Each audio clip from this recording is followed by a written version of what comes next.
recording now. Great start. That's wonderful. Good job, bub. Thanks. Should we go into Fantastic. streaming? Huh? Should we go into streaming? Oh, sure, yeah. Yeah, stream that shit again. Yeah, I'm on it. Alright. That was so cool. We all just jumped in there like the Avengers. True. Alright, so we got the Summit, which is like best of the best. Spectacular, which is like the tier under. Great, okay, disappointing, garbage. And then what is this is like shit that doesn't really count towards what we're talking about, like Flip Wars. Or stuff we haven't played. Like Flip Wars. Unless either of you guys have played Flip Wars. No. Yeah, I'm a hugest fan. That shit's garbage, actually. What? Flip Wars is fucking trash. Did you actually play it? Yeah, I have the most hours recorded out of any human. Are you serious? Just throw it in the what is this tier. He has no opinions on that game. Just throw it in there. No, like I'm so curious because I wanted to play it when the No, presentation was happening. I saw this game and I was like, whoa. Alright, anyway. So yeah, we're just gonna go in order. Because it's already it's the ordered. Summit. We're starting off with the Summit. Throw that up there. Let's talk about Breath of the Wild a little bit. Obviously launch game. It's like, what else is it gonna be though? Like, what else is gonna launch other than 1-2 Switch? Like, what was it gonna be? This was definitely like, I don't know. I feel like if they could have, like, in a world where they had just developed any game for that long, like this was going to be like Zelda U, and then it turned into this. But like, if we could go back in time and retroactively allow them to choose one game to develop completely with the sole intention of it being like the AAA launch title, I feel like they still would have picked Zelda. Yeah. Like, the game is just so fucking good. I cannot see any other game justifying itself to be in this spot. And it also won Game of the Year, so, you know, you don't really need much more than that. Yeah, that's a good point. Sank, you have any opinions on this game? I have my personal gripes with it, like food and shit, but like, it's still up there. So. Like food? Like, what's wrong with food? Like healing? It's just overpowered. Being able to just, like, pause at any time and buff yourself and completely heal yourself is just a little ridiculous. Yeah. That's true. I mean, there's some stuff in the game that's kind of ridiculous, like balancing, but I feel like that's like the only issue that's like fixable. That and like weapons breaking, but you know, we've done that to death. I think everyone's problem with Breath of the Wild is like some of the systems don't really mesh well together, and some of the shit they give you is just way too overpowered. My biggest issue with Breath of the Wild was the fact that it was so slow to traverse. Oh, okay, yeah, I wanted to say that too, but I didn't know if I'd be alone. No, that was my major gripe with it when I first played it. And then I found out about the fucking whistle sprinting thing. I disagree with that. I think that's a strength of the game. I think the entire point is that you're supposed to like explore Hyrule. I mean, like, I get that. They I encourage totally you get to go that. out and find stuff. No, and for it's sure. Like, it's not like you don't have fast travel to every shrine. Yeah, no, I get that. I'm just saying I would have liked it if the speed was a little bit faster. I'm not looking for, like, Sonic Frontiers. I'm looking for, like, something that's a little more fast-paced than what we have. I like the exploration still would have been great. I just do not like how slow Link is. I guess. I mean, I just don't feel that that's, like, a valid criticism of the game.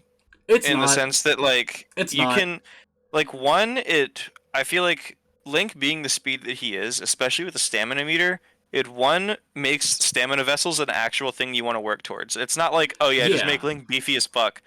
It's like, obviously there is whistle sprinting, but like, that's unintended, and I feel like the speed that he is now lends itself to like rewarding you for doing other things in the game. Like cooking speed boosting food is like you can go out and explore and find rushrooms and make like elixirs and food that makes you faster, or you can catch a horse, or you can spend stuff on stamina vessels. Like, you know, there's like plenty of things that you can do to alleviate that problem. And I feel like the problem being there makes the game more rewarding to play because, like, I guess if it wasn't there, then like, what is even the point of like half of the food you can cook?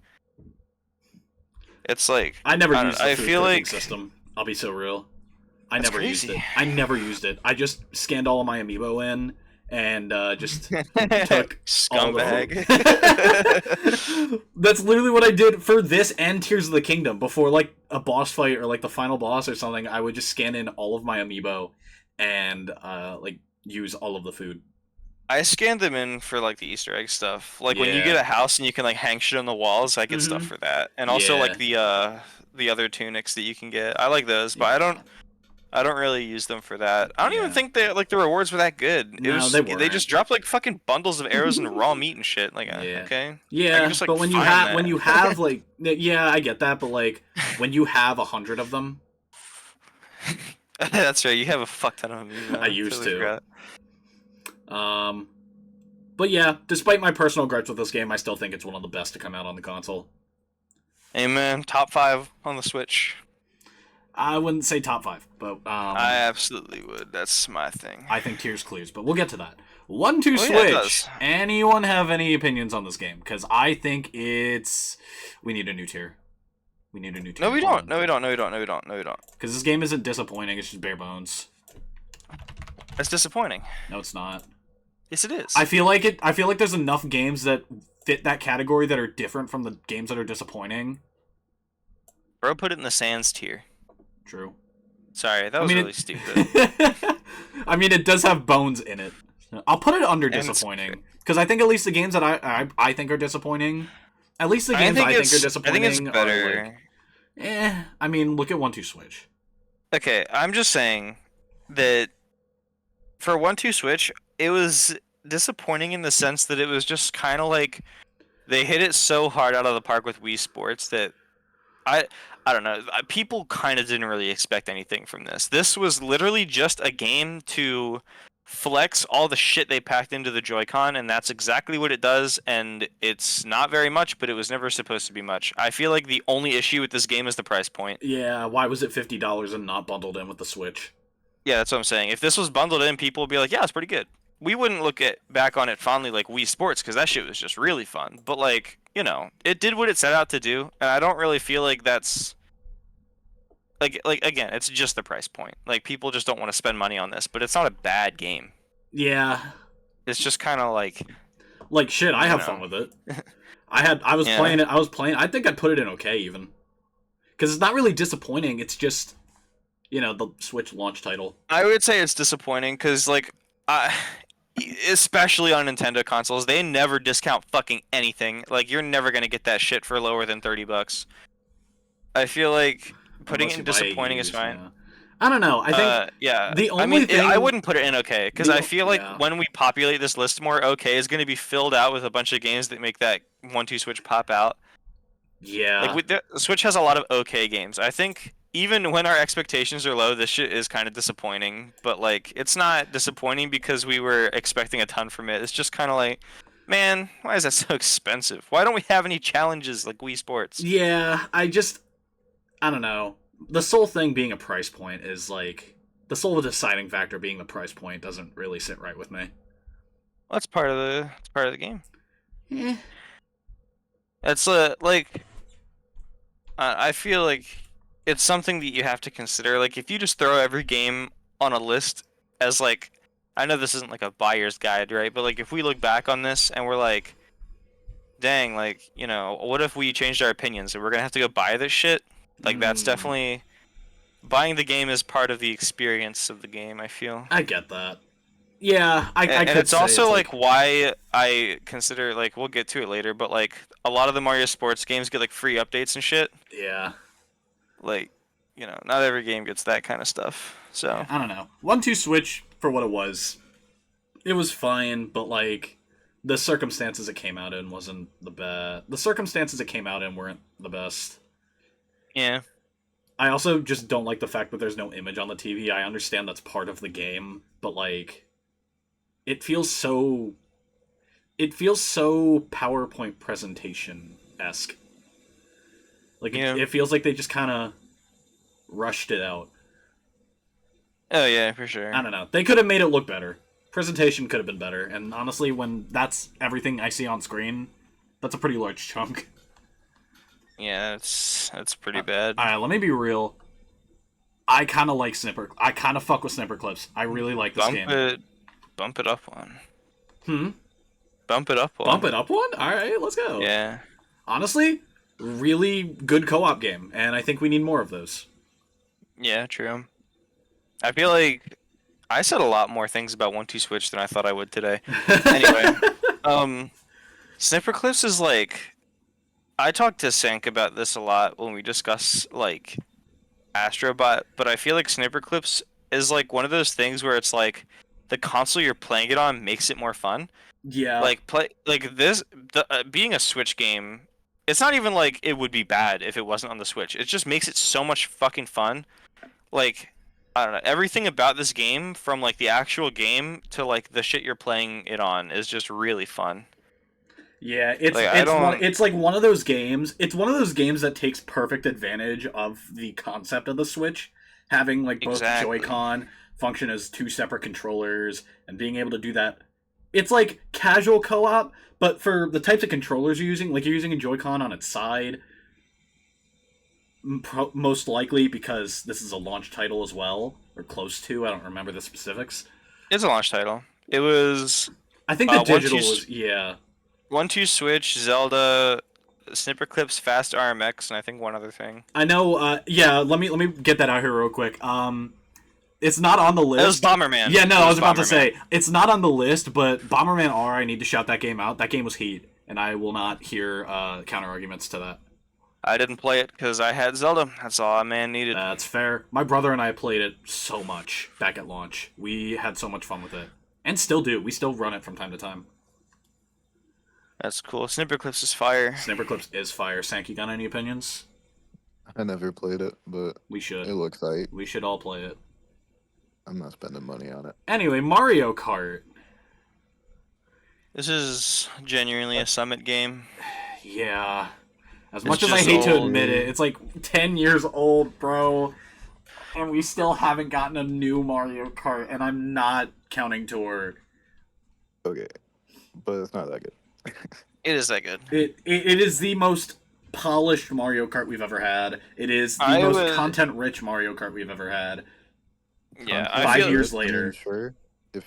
Best battle mode in the series.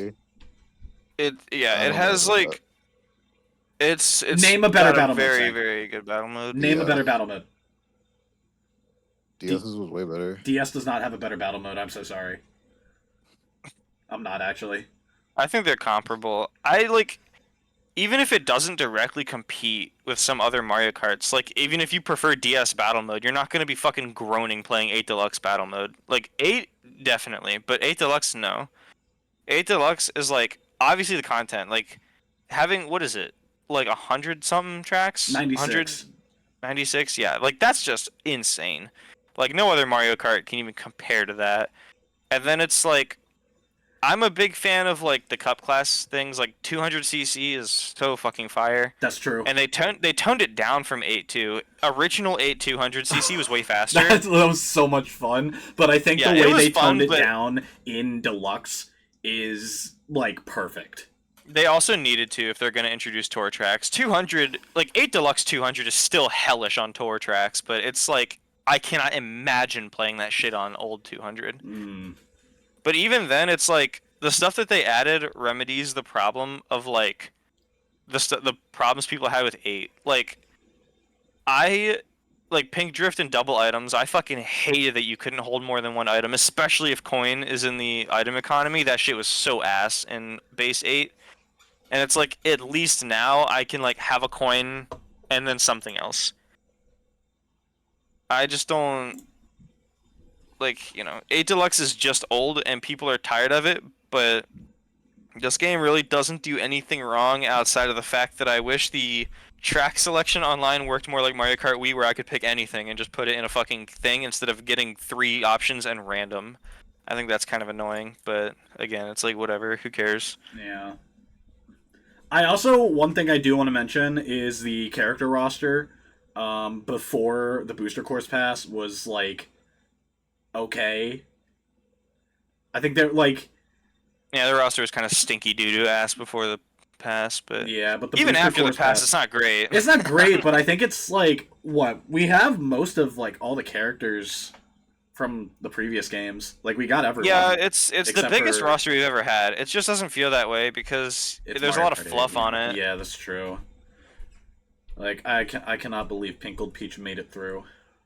I also personally like the cart customization more than the like Pre-builds. yeah, like the pre-built like weight class dependent things. I agree.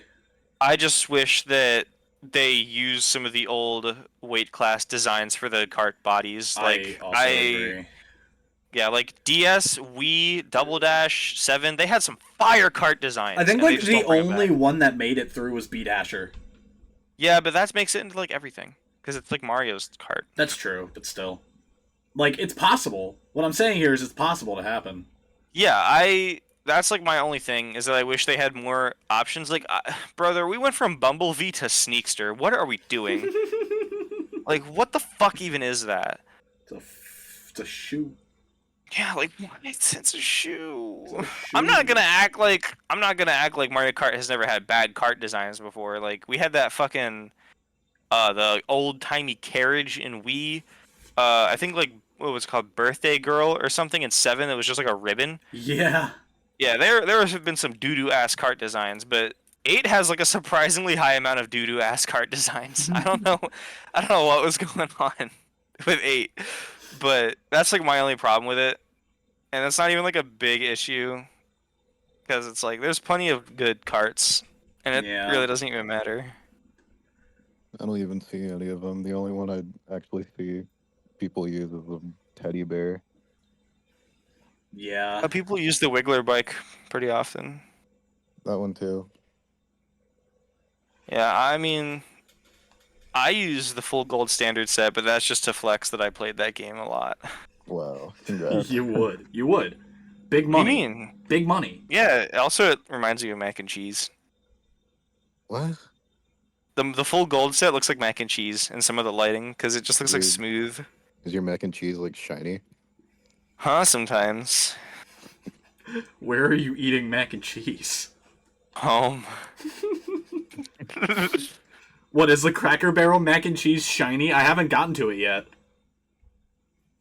And I don't ever pay attention when Caitlin makes it. What? Wait, you haven't got... No, it's not... No.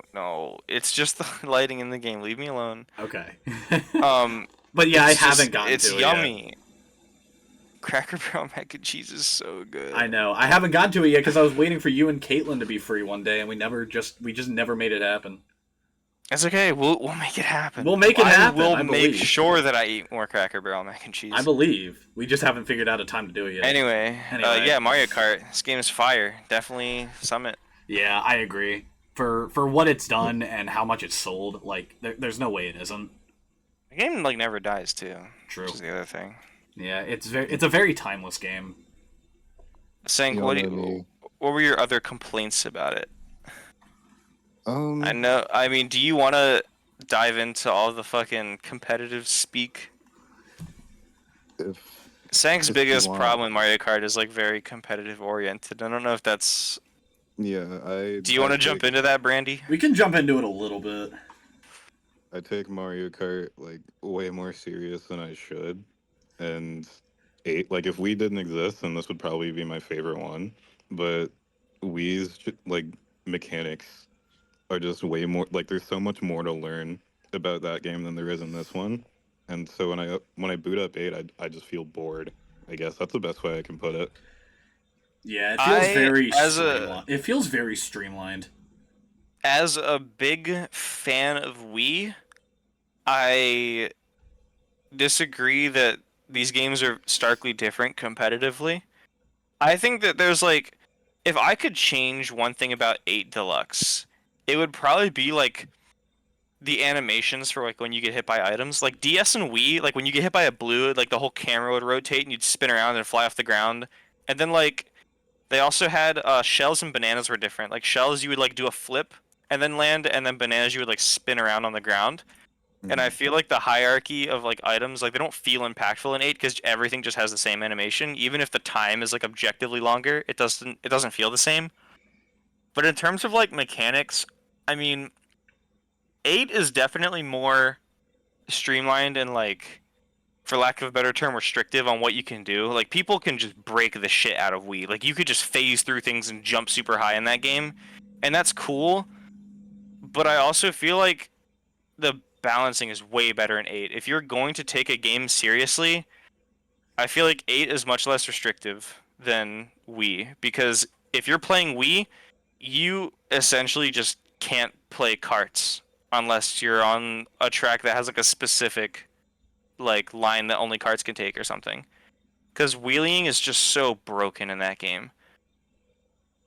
Yeah. Like, I don't know. Like, say what I'm you will not about gonna. the item economies or whatever, but I would just prefer to play 8 because I feel like every match of 8 is like way more dependent on like actually holding your lines properly and like playing your items well than it is just front running the entire time.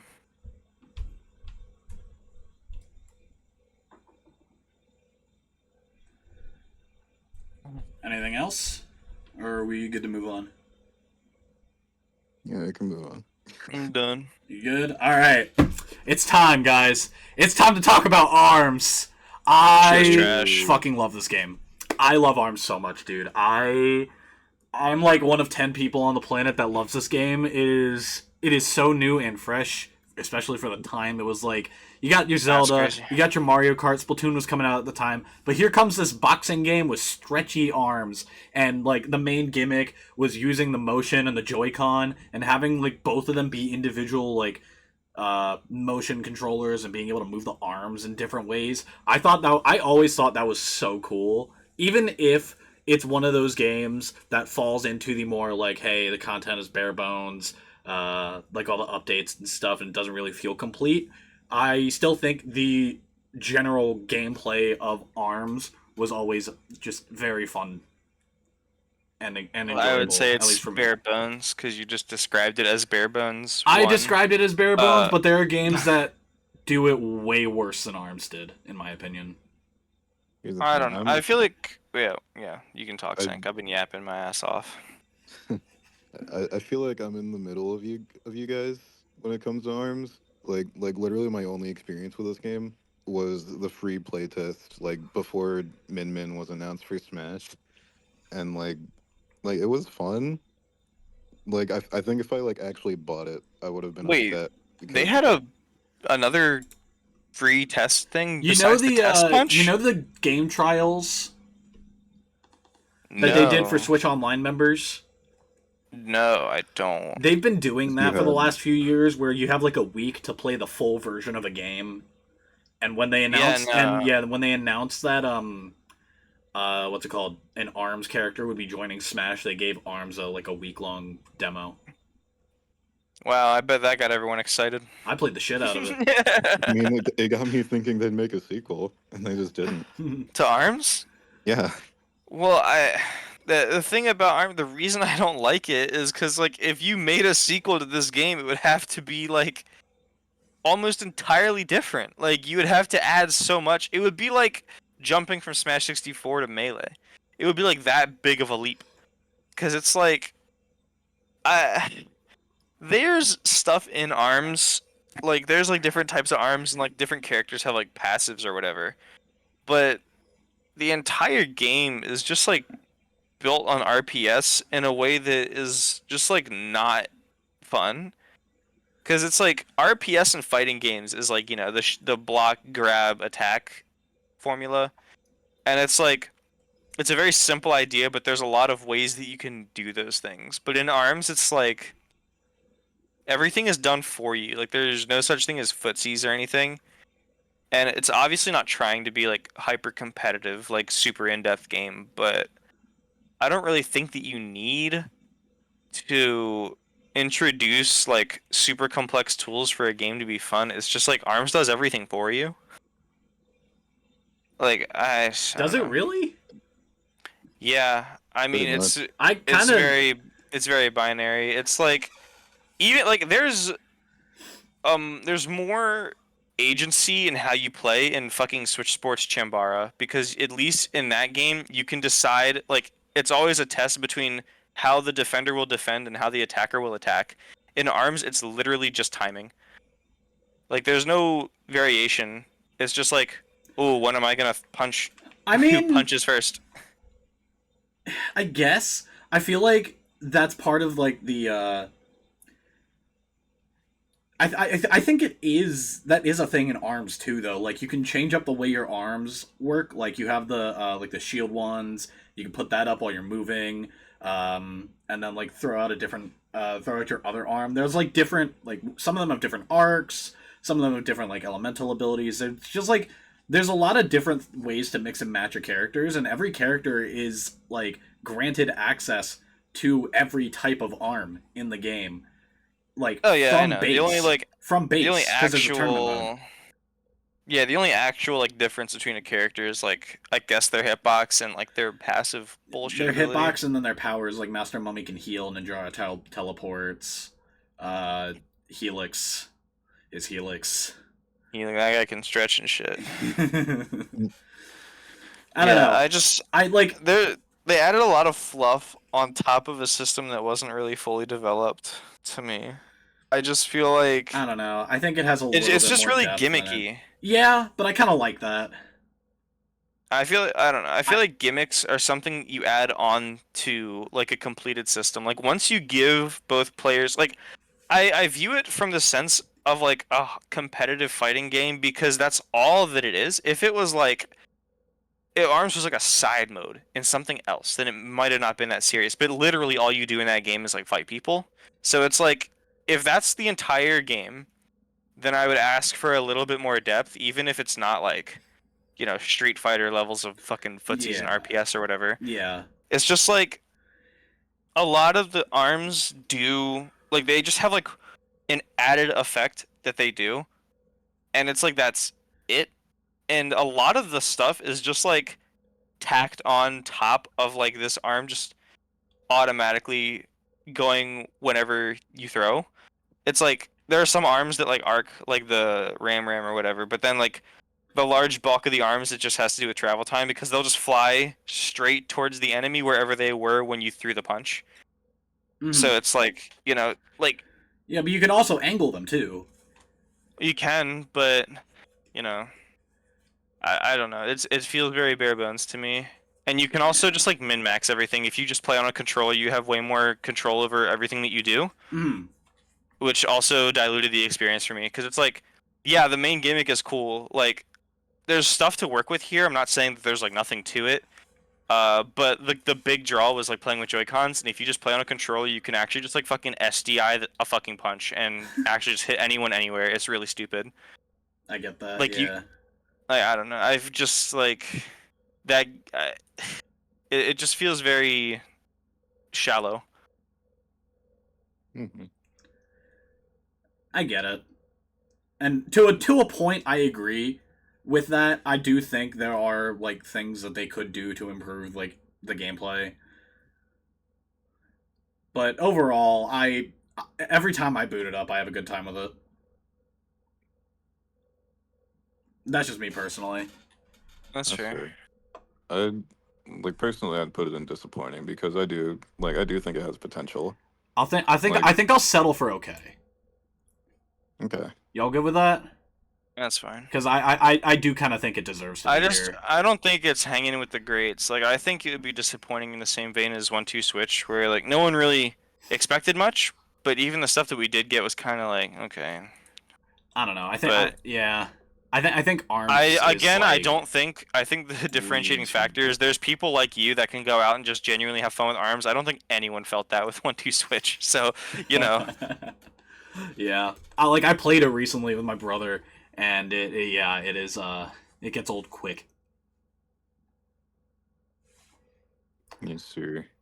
All right, Splatoon Time 2. for y'all to lead this discussion. I'm tapping out. What?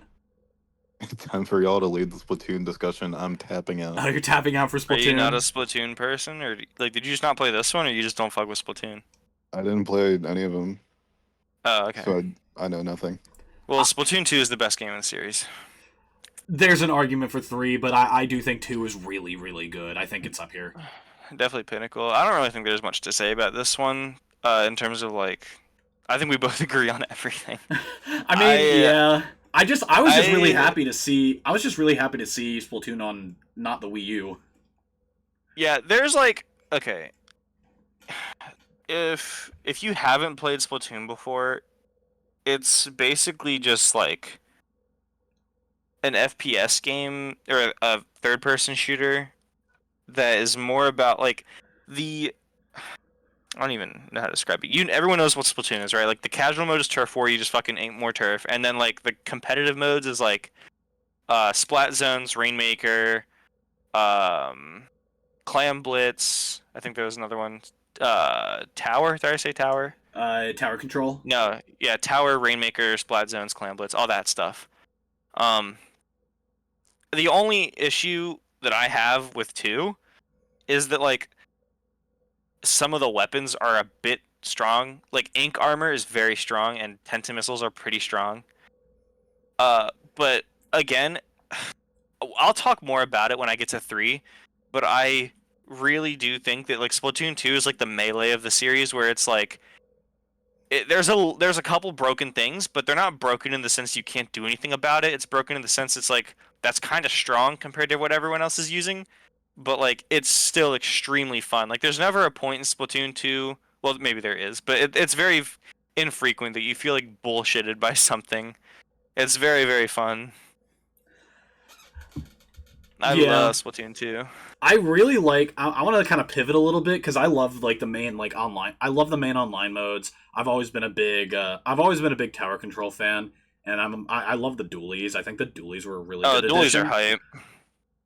But, I was a big dualie person. I went into the game playing roller, and I switched to dualies halfway through. Yeah. And then I went back to roller in Splatoon 3. But what's it called? I want to talk about the story modes a little bit because I like that's always been a good part of Splatoon. Just in general, like the entire series, I'll touch on a little bit when we get to 3 as well. But Octo expansion was really good. Yeah, I talk to Sank about this sometimes, where I consider the Splatoon games to be 3D platformers, at least in part. Like, I know that the main hook is the online multiplayer. I know that a lot of the game revolves around, like, upgrading your gear, visiting the shops, and, like, doing all that social shit. But in every single Splatoon game, and in 2 and 3 specifically, there's, like, an expansion. Like, there's a fully fledged, like, single-player campaign, and they're, like, extremely fun. I didn't play Octo expansion because, again, I didn't really... It wasn't... how do I put this? It wasn't the type of game I was looking for, because a lot of the platformers that I buy are things that I'm looking to play handheld. A lot of the single player platformer games that I play are like, handheld compatible. They're meant to be little bite-sized pick up and play things. And as a gyro player, I was just not really trying to fucking play handheld gyro Splatoon. That being said, I did play through the entire campaign twice to get the hero shot replica and to complete the story. And that shit is so much fun. And I feel like if I went back and I bought Octo expansion, I would like it a lot. It is really fun. It's kind of like how I think they took a lot of that for Splatoon 3's story mode, where it was more yeah. It's a little fuzzy to me because I haven't played it in so long, but it was there were like they would give you specific weapons, I think, and there would be like difficulty levels based on what weapon you were using. I always found that so much fun. Yeah, if I remember correctly, you're talking about 2 still, right? Yeah, I'm talking about 2. Yeah, if I remember correctly, the first time you play through the campaign, it's like they'll give you the hero weapon, you have to beat that level with that weapon. But then if you want to unlock a hero replica, you have to play the entire campaign with that one weapon. Yeah. Am I remembering correctly? I think so. Yeah, I think that's what it was. I just remember like tearing my hair out because of some puzzles you needed to do with the hero shot. And it's like, I don't know, it's part of it is like a lot of people well, I don't even want to say a lot of people because I really haven't heard it, but like there comes the natural like skepticism of like, oh well, if you can play the whole campaign with one weapon, then how varied are the levels really? But it's like they're varied. The campaign is extremely fun on first playthrough, and it doesn't get worse in the second. It just gets way harder, and it's not even harder in the sense that it's like they all turn into Destiny 2 monsters where they just have a fuck ton of HP. It's like it's actually just like you have to work with a different toolkit. Mm. And I don't think that I don't know. It's very fun. I like it a lot. I will say though, Splatoon 2 is the game where they added Clan Blitz, and I've never been a fan of that mode. I came around on it recently. When I was playing it for Riptide, I started enjoying it more. Yeah. Cause I never liked it in the beginning because dying feels very penalizing. Like it feels horrible to die in Clan Blitz because you lose everything that you're holding. Yeah. But at the same time, it started to grow on me because it is just a battle of attrition. Like the better player will win because it is. Splatoon doesn't have a deathmatch mode, but Clan Blitz is like as close as you get because kills are so rewarding, and to get points in any way, you have to swim up to the enemy spawn and throw the football. Like there is so much like reward going for aggro plays that it's like if you just sit back the entire time and just chill, you're not gonna win. Yeah. It's actually one of my more favorite modes now because of that. Just because I get to like actually run around the map and fight people. Yeah. That's like, yeah, I'm not a big fan of Rainmaker. That's probably my least favorite. Let's see. Anything else about Splatoon 2? I like I really like the final boss of Octo expansion. I think that was like one of the most creative ideas they had. And it's one of my favorites to go back to. It kind of gives me New Super Mario Brothers Wii Final Castle vibes. That's so fire. It was really fire. Anyway, Mario Rabbids Kingdom Battle is a game. All right. It's either great or okay. I feel. I think it's around ARMS. I think it's. I think it's a little bit better than ARMS. Yeah, I was about to say. But you know how I feel about ARMS. Yeah, you know how I feel about ARMS. I actually was very surprised with Mario Rabbids. Yeah, I don't feel like I know a lot of people are very like lukewarm at best to the Rabbids, but I kind of like them because they remind me of like when I was a kid and I would just like do stupid shit. Like when I played like there was a Rabbids game on the Wii I played with Cameron, and it was just like fun like to laugh at. Like it was just a dumb game, and I've always been fond of the Rabbids, even if they're a little bit aggressively stupid. But that like Kingdom Battle is like surprisingly in depth and fun. Yeah, I remember they showed this game off at like was it E3? Yes, it was E3. Yeah, they were like showing this game. I was like, wait, this might be fire. It is. It's and genuinely so good. I'm glad it came out early. Like I know that if this game came out later, people would not have liked it because it's like everyone was just kind of looking for more games to add to their library. And this game came through, and I think it's sold decently well because it was so early, but I think a lot of people that ended up trying it out actually were pleasantly surprised by it. Myself included. There was a surprising amount of strategy in there. Like it had a lot of depth. Yeah, the levels and it's were not creative. even like people. The entire game was so creative. The entire game was so creative and crafted by people who cared about the Mario series over at Ubisoft. And also, there's a multiplayer battle mode, and I will always give a game points for that. That shit was always fun as fuck. True? But whenever I did get to play it. Are you trying to run it, Sank? Hell yeah. What are you guys trying to run running? it? Mario Rabbids battle mode. Oh. That would be fun. That'd be I'll really do it. I don't really think oh damn, I might have restarted my whole game. It's fine. I have it saved. Anyway. You got any thoughts, Sank? It is the first Mario game to have cuss words in it. That's got to be worth something. Is it? Yeah, hell in a shell. What do they say, damn? What do they say? The weapon, hell in a shell. That's awesome. Oh, that is kind of hard. That's all. Alright. Pokken is also up here. Uh-oh. This game is gas. It is. I don't think it's spectacular, but it's a really good game. I love the concept. Like, I love when Pokemon makes spin-offs using their characters that aren't Unite. But I've never been a fan of arena fighters, so that kind of sours it for me. But I did love it as a kid. I really I did like like the this game. pacing of Pokken, just being able to shift between the 3D and 2D sides of fighting. It keeps you on your toes, I think, even though a lot of the game ends up being spent in 2D. I Yeah. mean, yeah, I don't feel like this game has any critical flaws more so than like any other fighting game. Like I feel like in general people are very defensive and passive when they play fighting games. Like the nature of fighting games is that you don't want to fuck up, and playing risky is just inherently more dangerous. So on that front, it's like sometimes the game can be slow, but that's at like high levels. Like I don't really ever feel that this game is like slow or clunky or unfun to play. Like It's it's very really fluid. fun. Yeah, it's so much fun. It looks beautiful. I The character customization is insane. I don't know why this game has more True, customization for your trainer than true. any of the fucking 3D Pokemon games. That's ridiculous. It Like, why the is. fuck am I able to like drip the fuck out of my trainer that literally shows up in the background? But if I'm playing a 3D Pokemon game where I'm traversing the entire world as this trainer, I get like red shirt or blue shirt. And like, what the hell? Like, I don't know. I also really like the story mode and stuff like that. Most of my memory on the story mode is kind of hazy because I played through it on the Wii U version and not Deluxe. But Yeah. Deluxe is fucking peak because it has Darkrai in it.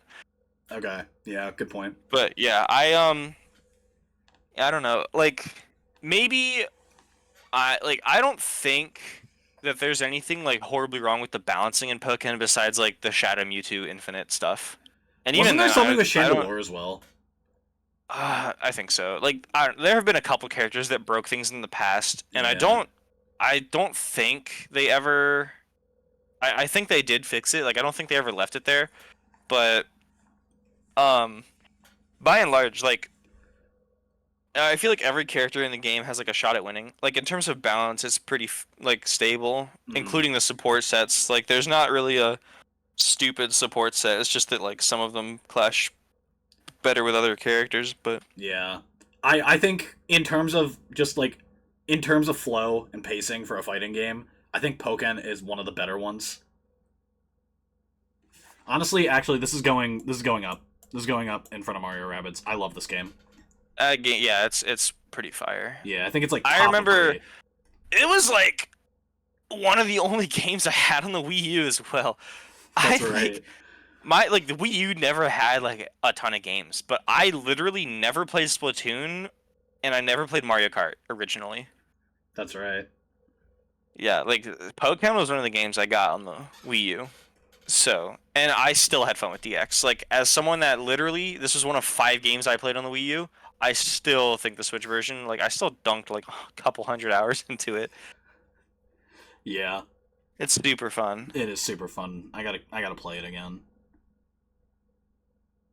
We good on Pokken? I'm good on Pokemon. Mm-hmm. Word. Let me talk about Fire Emblem Warriors a little bit. I know this game is very Hey, divisive. Brendan got this one. However, All you? this is my guilty pleasure Switch game. This game is so stupid fun to me. I don't know why, but I played it in like one winter season when I was in high school, and I ran through the entire game in like 2 weeks. I know a lot of people have issues with the representation in this game and how it's like largely awakening and fates based, but I don't care. I don't play Fire Emblem. I played Fates for like 3 hours, and I only know these characters because they're in Smash. This And game Fates wasn't was even that so good. fun. Okay. Yeah, I'm just not a big fan of Warriors games. Even the stuff I should like. I played Hyrule Warriors and whatever the subtitle was that came out on the 3DS. Yeah. I played the Wii U Hyrule Warriors and I played the 3DS Hyrule Warriors. Yeah, Legends. And yeah, I thought that's what it was, but that sounded wrong. Um, but yeah, I don't know. I am a big Zelda fan. I never completed a Warriors game. They're just not my thing. So, Yeah. hey, Fire Emblem's your shit. You got it. I I'll- also never played Age of Calamity. I don't I even know. literally, I knew that Age of Calamity was like way more story based than a lot of Warriors games, and so I looked up all the story to Age of Calamity and looked up all the lore and watched some gameplay, but I was like, yep, and it's Warriors. I'm not buying it. So Yeah. Yeah, we'll get to Age of Calamity when we get to that. I have a couple opinions, even though I only played it for like 3 hours. However, I don't know why I like this one so much in particular. There was just something that struck a chord with me. The gameplay was fire for a Warriors game. The gameplay was great. I had a good time with the story a little bit. I would genuinely be happy to see the main character from this game, Rowan, in Smash. There was just something about Warriors that I really enjoyed, and none of the other Warriors games were able to, get that spark out of me again. None of the other Warriors games were able to get that spark out of me again. I don't know why. Maybe because it was year one Switch, and that was just kind of the vibe of that year, was everything and anything. The vibe that year was just kind of anything and everything. I don't know. The first year for the Switch was pretty fun, and we've got another year one Switch game to talk about. We do have another year one Switch game. Let me get this one. I know it'll probably move around a little bit. However, I have some opinions on it as well. Oh yeah, I've changed my mind a little bit. On it. Let me get this out of the way, right? Yeah. This game, it'll probably move around a little bit based on discussion, but my personal opinion, it's disappointing. This game is so disappointing, dude. Oh man, where do I even begin? You have the best 3D movement system. You have the best movement system in a 3D Mario game to date. And you just kind of put it to the wayside for all the one-note captures. Like, what are we doing? I'm here to play a platformer. I'm not here to be a manhole cover. I'm good. There's just I get it. I understand a lot of the things they were trying to do with this game, but there's just so much more that could have been done with the core movement and gameplay that just isn't.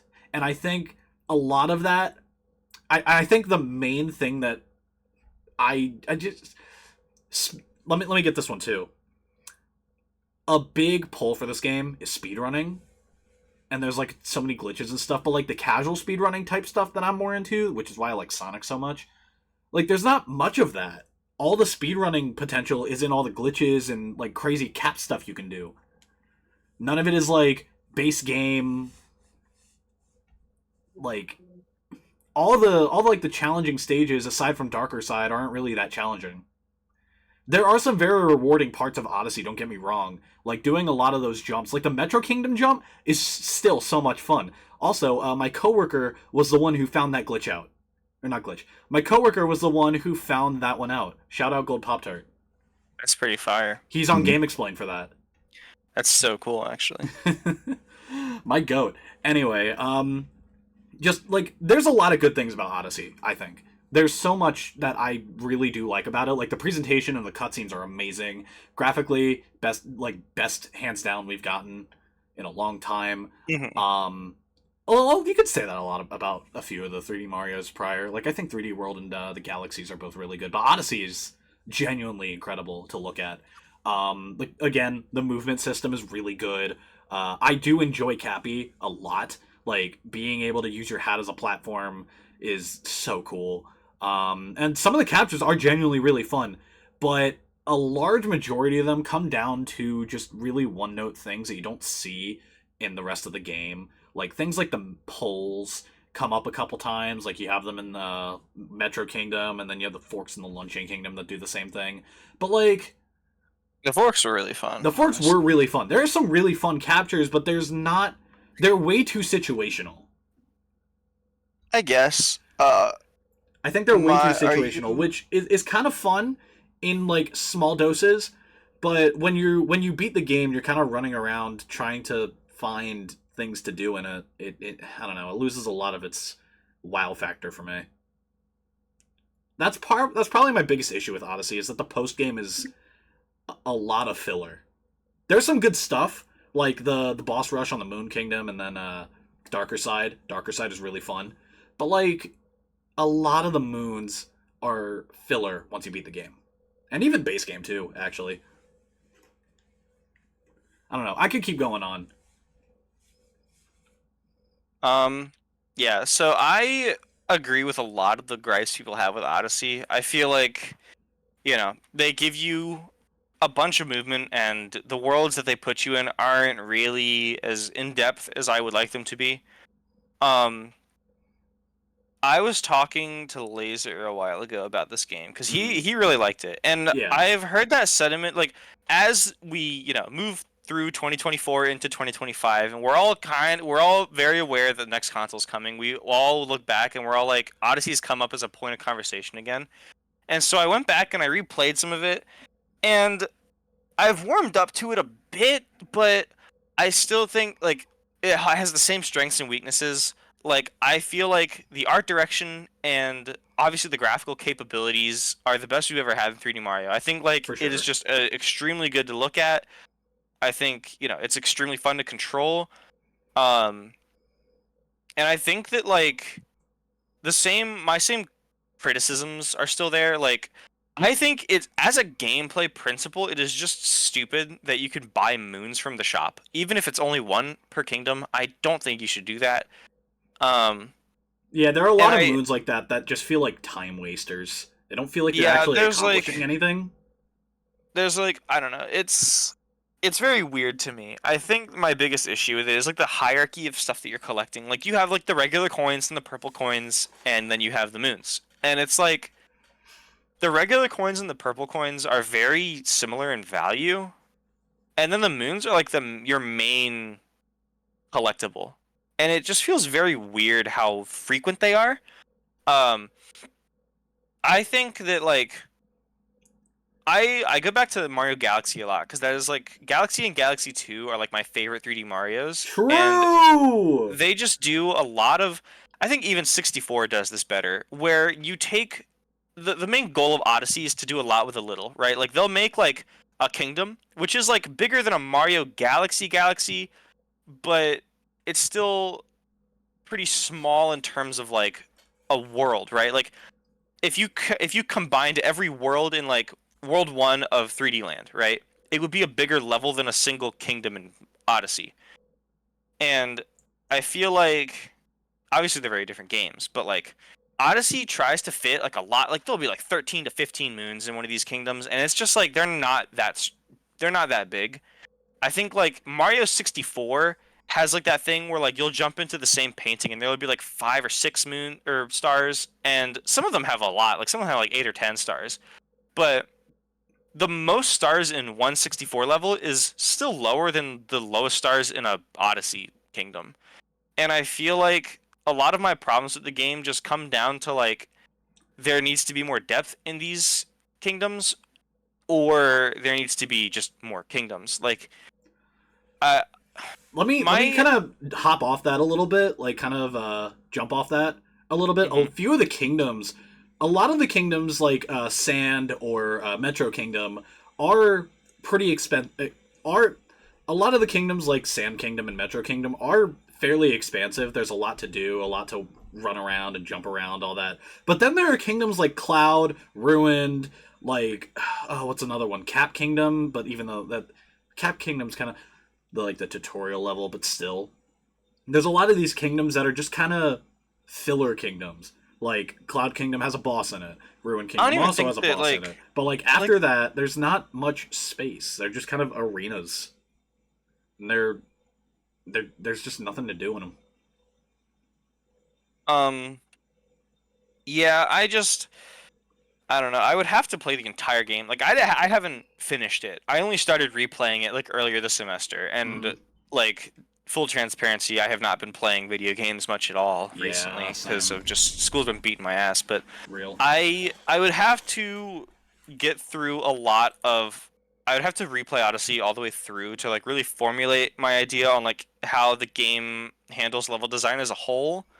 But my issues of like, oh yeah, the capture system is very bare bones. I don't really feel that way anymore because like, while yeah, they are situational, like you're not going to use Goombas for every situation. I feel like that is it's not Breath of the Wild. Like you're not given a set of like tools and expected to use them to solve every puzzle. Like every kingdom, it has like the enemies in it that you're gonna need. Like I don't really like, you know, like in Luncheon Kingdom when you have to use the hammer bro to like break blocks of cheese or something. It's like, yeah, it's like the hammer bro doesn't do much on his own, but he's not supposed to. He's just here to break the cheese. Like you're not gonna use this guy to jump over a gap. There will be bullets over that gap. Like it's fine. And I just like, you know, the capture system is fun, and the movement system is like good on top of it. Like Mario feels good to control, and I don't think the capture really takes away from it. I do think that like the capture gimmick as a concept is just like less interesting than like, you know, the motion controls of Galaxy or like the multi-planetary design of Galaxy. But, you know, that's a me thing. Yeah. I just feel that like I compare it a lot to Zelda, where I feel like, you know, you have to really bust your ass to get some of those spirit orbs, and even then you need 4 of them to get like an upgrade to your character. I feel like moons are simultaneously extremely important and extremely easy to find. Like there's really no reason for me to be playing the game other than to get the moons and move on.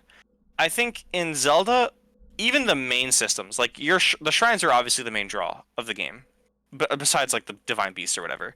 But like, you know, shrines and divine beasts alike, you get divine beasts just straight up give you a heart container, and then like the shrines will give you spirit orbs. And those things are like the most important resources, but they really just serve to give you more health and stamina.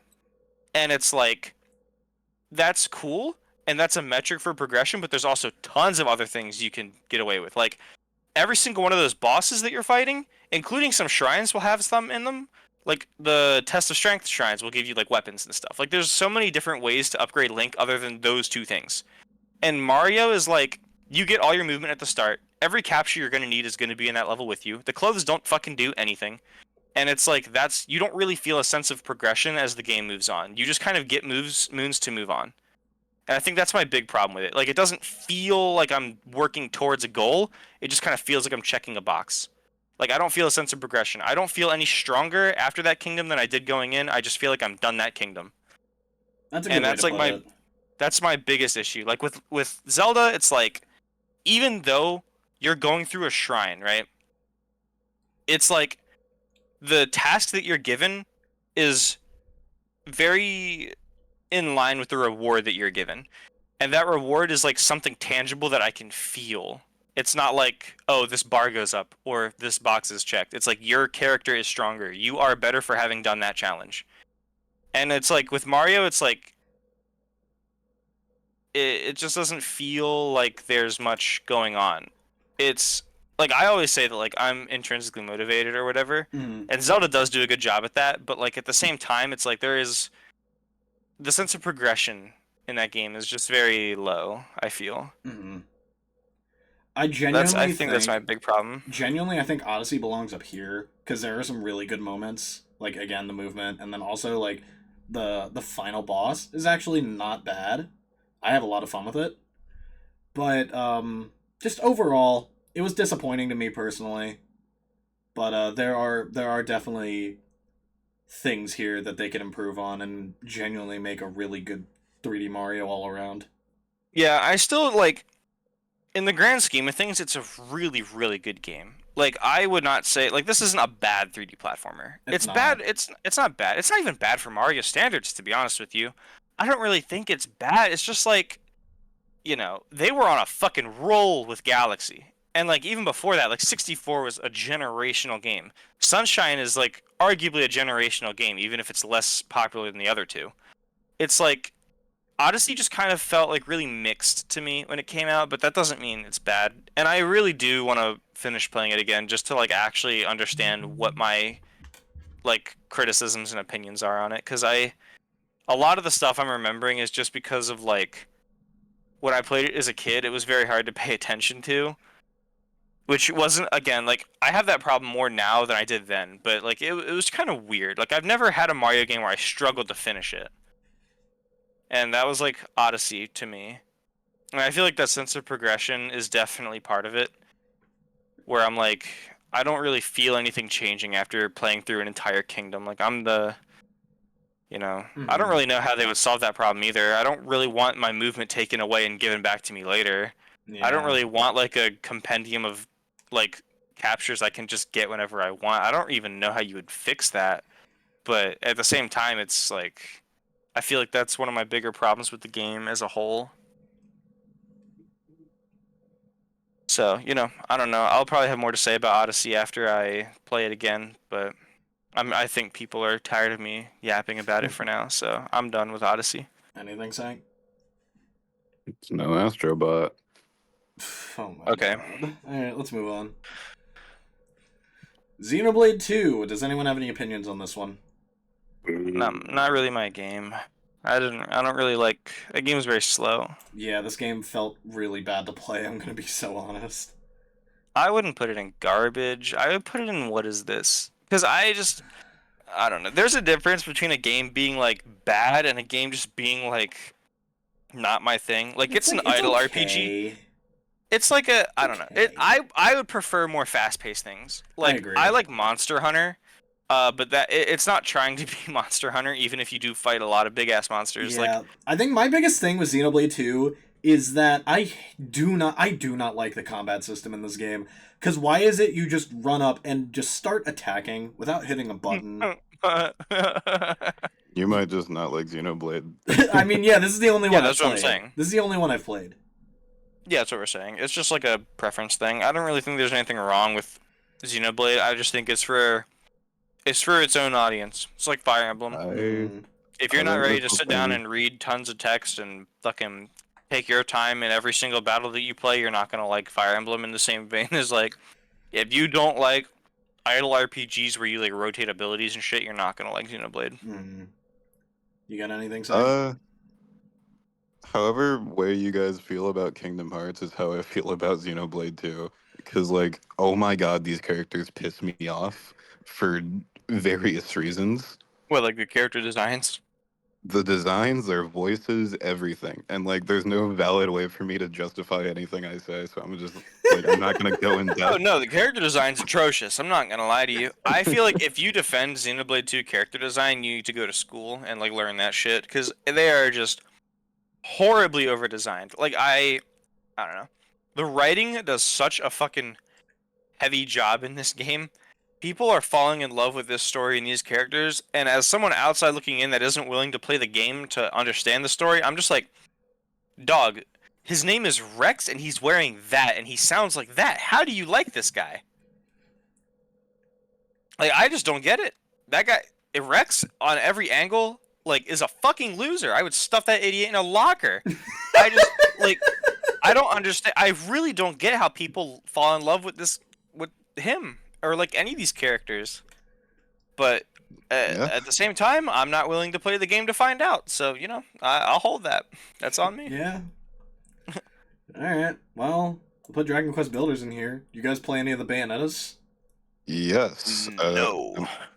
I'm the only one. Okay. Which one, Sank? Both. Both. Alright, what are your thoughts? I don't know. Okay.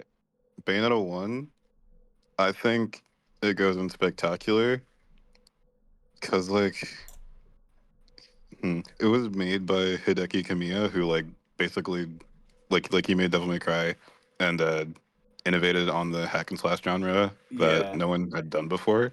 And, like, I don't know how to, like, explain it to, like, someone who, like, hasn't played it before, but it's just, like,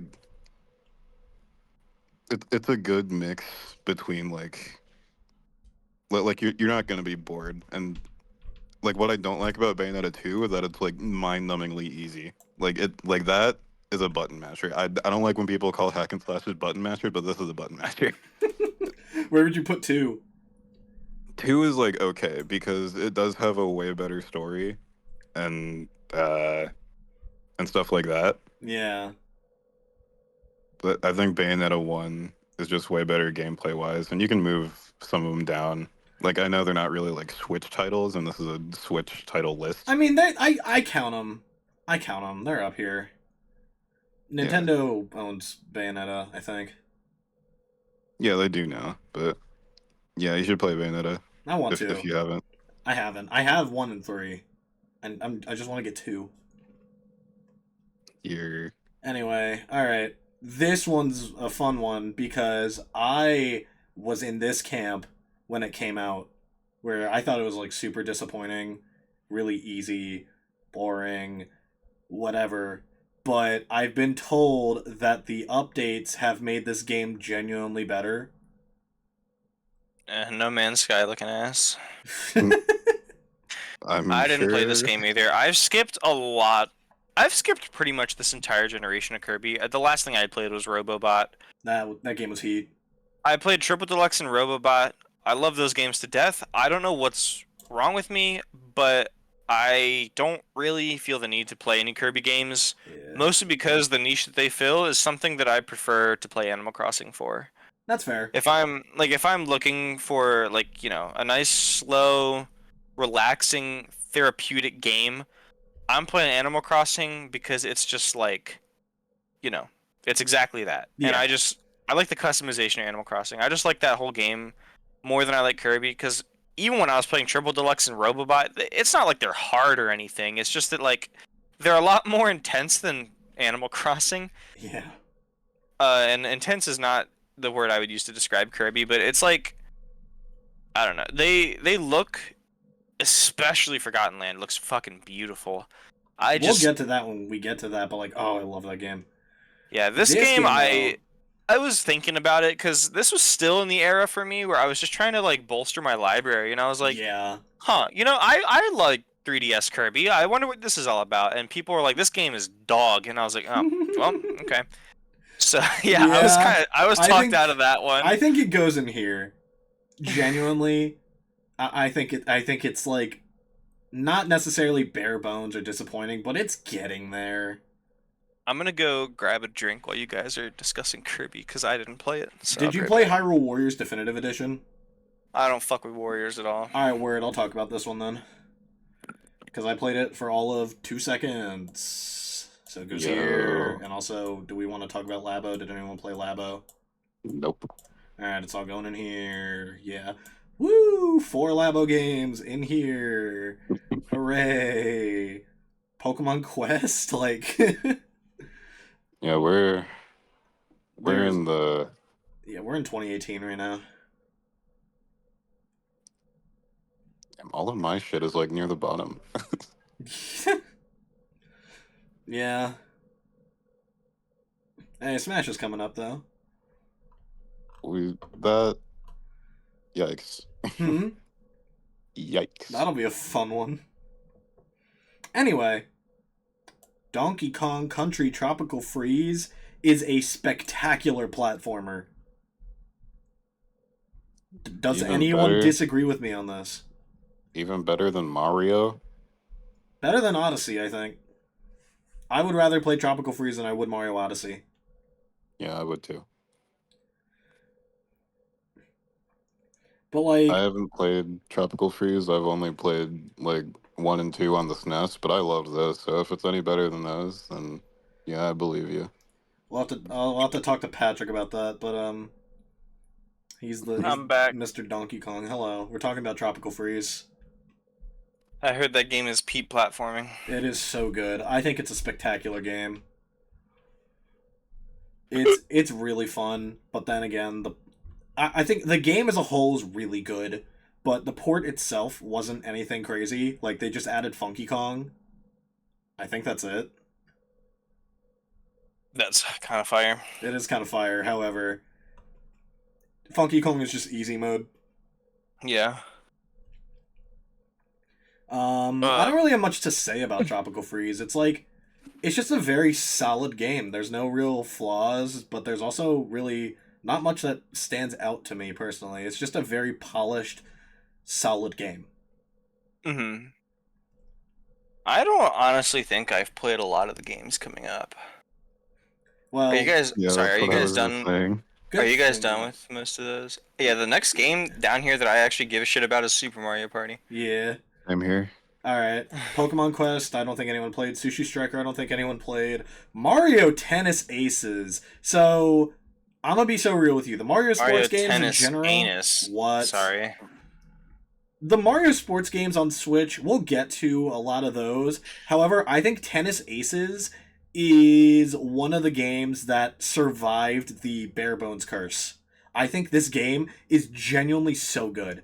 Like, the core gameplay is really fun. There's a ton of characters. The story mode kind of sucks, but, like, I never was playing this game for the story mode. I just genuinely think this is a very fun multiplayer game. That's all I have to say on it. All right, let's go fucking rapid fire. Anyone play Octopath Traveler? No. Maybe someday. Captain Toad's pretty good. I think it's up here. This is a maybe someday for me. I think it's up here. I think Captain The Toad. more I hear about Captain Toad, the more I want to play Captain Toad. It's pretty fun. I also am not in a situation where I can go drop money on it and then play it. Yeah. What the fuck is Go Vacation? That's the game with like the Mii's but like they're not Mii's. I don't care. Anyone play Torna? Are we talking about Torna right now? Is it not just? Put it next to 2. It's just DLC for 2. Why not? I didn't play it, but whatever. It's up here. Okay. Here we This go. game sucks. I'm sorry, guys. I don't understand the hate for this game. Like I just really don't like that it locks you to sideways Joy-Con. That's one problem. It's Mario Party. My friends came over and we didn't have Jamboree. Like this was like a week ago, and like I played it again, and I hate it even more now. Like how are you gonna tell me that a Mario Party with like 4 boards, I think, and one of them was unlockable, so you only start out with like 3 boards.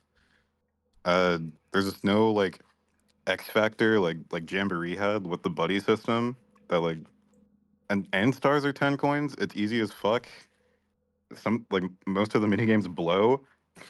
Wait, you're saying Jamboree does or doesn't have a buddy system?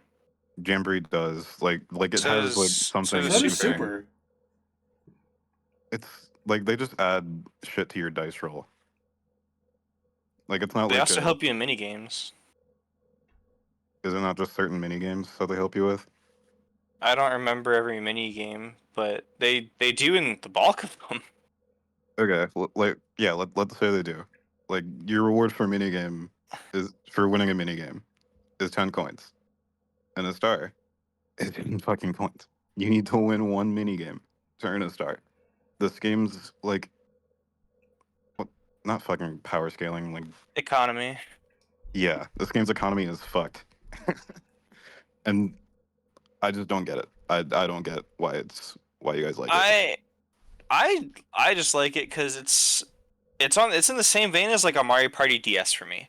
Mario Party DS also had a super fucked economy, and I don't even remember how many boards it had, but I just feel like a lot of the criticisms levied against Mario Party are criticisms that people don't even really give a shit about outside of a surface level comparison. Because it's like, yeah, okay, sure, there's like not many boards in it, and I do think that it would benefit a lot more from more content. But at the same time, who the fuck is playing more than 2 rounds of Mario Party in one sitting?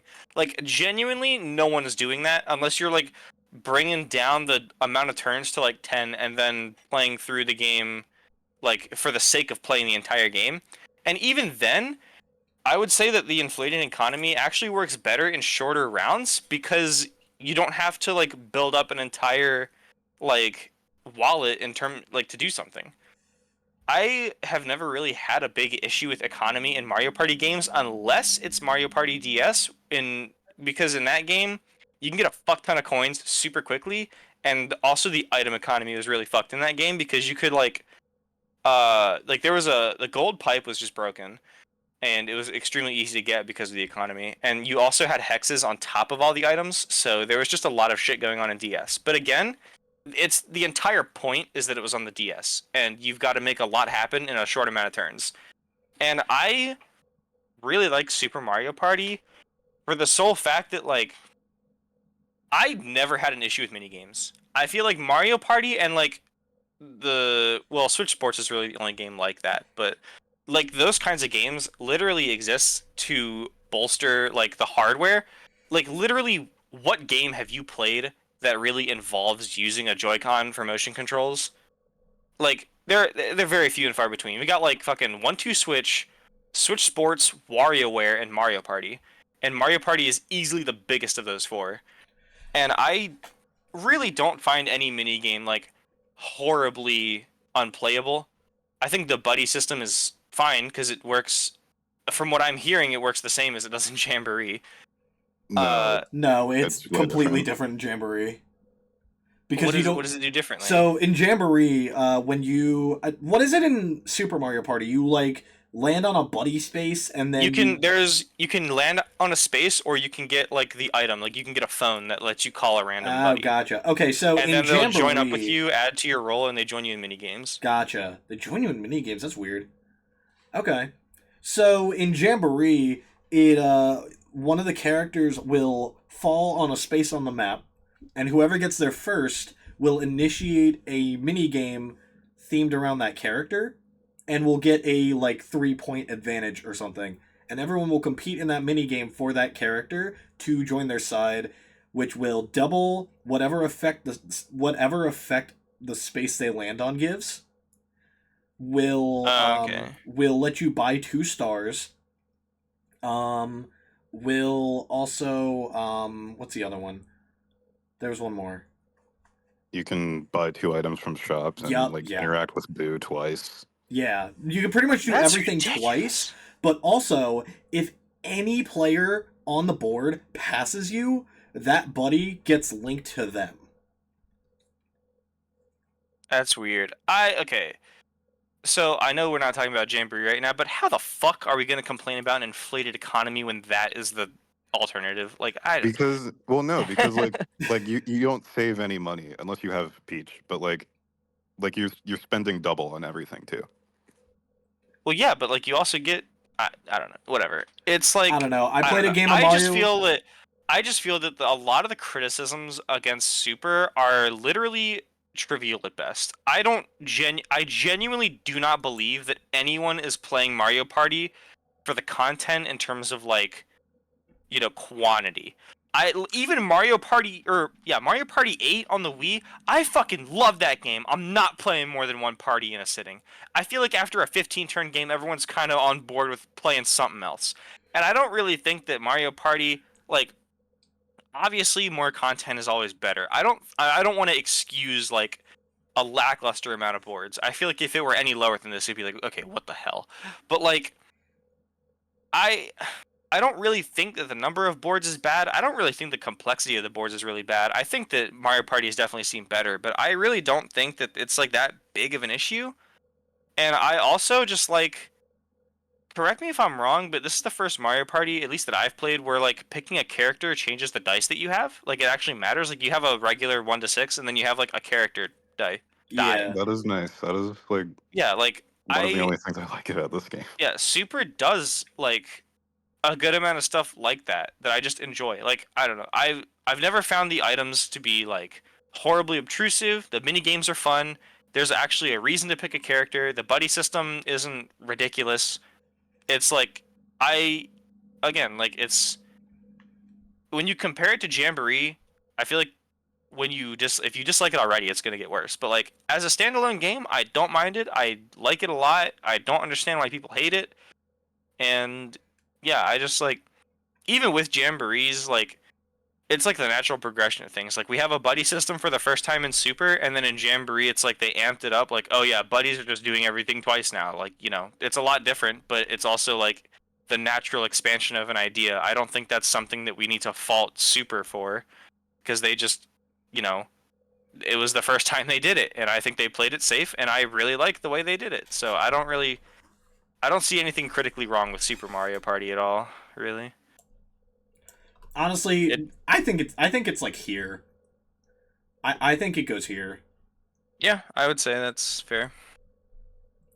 I don't know. There's definitely better, okay, but at the same time, it's yeah. I feel better. like Jamboree exacerbates its issues, but I really don't think that being an older game in the series is a reason to like levy criticism against it for extra reasons other than the stuff that you already said. I don't think people like this game on launch either. Yeah, No. but I would argue that their criticisms are more performative than anything. Like I really don't think that like if you were to say that like the amount of boards is pitiful, I would agree, but I also don't think that you care that much. If you were to say that like the boards are boring, that's a little bit more that has a little bit more weight to it, and I wouldn't like I don't know. It's a valid criticism, but I don't really have that issue with the game. I think a lot of the hate for Super is forced. I think that like it's not the best Mario Party by any stretch of the imagination, but it's inoffensive. It's very fun. It does what Mario Party is meant to do. Like you're not supposed to be sitting down and playing every fucking level in this game. I, you know, I don't. I think it's overhated. It's not perfect, but it's definitely overhated. It's a good way to put it. Anything else? Yeah, it's all for me. For the sake of time, no. Pokemon Let's Go is okay. For what it is, I think it's okay. It's a Gen 1 remake, but it's aimed at the more casual people that played Pokemon Go. For what it is, I think it's fine. I did not play it that much. I've grown on it. I think it's the best Pokemon game on the Switch now, believe it or not. Okay. That's crazy. That's wild. Because, like, you know, if they actually put time into it. Yeah, it is very polished. I will say that much. The polish is the only thing I'll give it, really. I'm not a fan of Let's Go. That's fair. Just as like a concept. I think that like playing Pokemon with one hand was really not something that the series was fucking itching for. It's an RPG. It's like baby's first RPG, to be honest with you. Like Pokemon games have never been never been fast-paced nor extremely challenging until you get to like the old ones. Like I feel like the Heart Gold to like Black and White 2, that whole span of time, they got a little hard. Like I feel like they definitely knew what they were doing with like the difficulty scaling, but truthfully, I don't really think that took a series in the direction that no one wanted or needed. Like, you know, what was the point of that? It's like Pokemon, but easier. It's like, what do you mean easier? Like we've been playing X and Y, Sun and Moon, like Sword and Shield. Like, what do you mean easier? I think a big part of it. I think a big part of it is because they started making Pokemon games for home consoles, and Pokemon Go was at like peak popularity at this point, or like had hit peak popularity. It was kind of on the decline around this point. They were kind of like, hey, let's make this game to kind of cater to that audience and bring them on board for the real mainline Pokemon game, which we'll get to later. I understand for what it is. I think it's a good one-time thing. I don't think they should do it again. I think it's in an ARM situation, where this game just asks too much of the consumer for putting way too little in. And I don't mean that in the sense that like it's lacking in content or polish. I think those are actually like fine. I just think that like as a concept, it's kind of boring. It's a very stripped down Pokemon game, and it's really weird. Like for the polish, like I don't know, we'll get to stripped down Pokemon games, trust me. But like, it's so weird that like the game came out in a state like that. Like it's not even like it was. They had to make sacrifices. Like this is what they wanted to make, and it's like a finished product, which is so weird because it's like it's lacking. Like if you wanted to do like I don't think Sword and Shield was out at the time. This was like the first Pokemon on the Switch. But at the same time, I don't understand why this is a separate thing than Sword and Shield. I don't understand why this got its own controller gimmick Pokeball thing. I don't understand why they felt the need to make this. Like, probably because they didn't want to make it Sword and Shield. Yeah, but like, why? It's like if you are playing, if you're like a super casual Pokemon fan, like you don't play any of the RPG, like you're Caitlyn, right? Like you play Go and like the trading cards, and that's it, and you don't really have the time to be sitting down playing a fully fledged Pokemon game. I wouldn't. This is not the solution I would pose, but maybe that's just Understood, me. Yeah. I've heard the shiny hunting is good in these games at the very least. Yeah, yeah, but again, that's like I feel like Whatever. That's the opposite of the audience. That's the opposite audience. Yeah. Those people are gonna sweat no matter what is on that shelf. They will buy Pokemon and they will hunt them.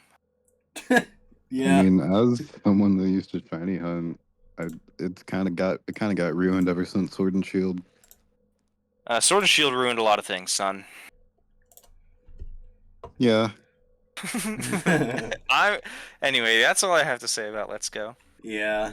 I'm not adding anything else here. Alright, Okay. here we go. It's up here. Is there any question?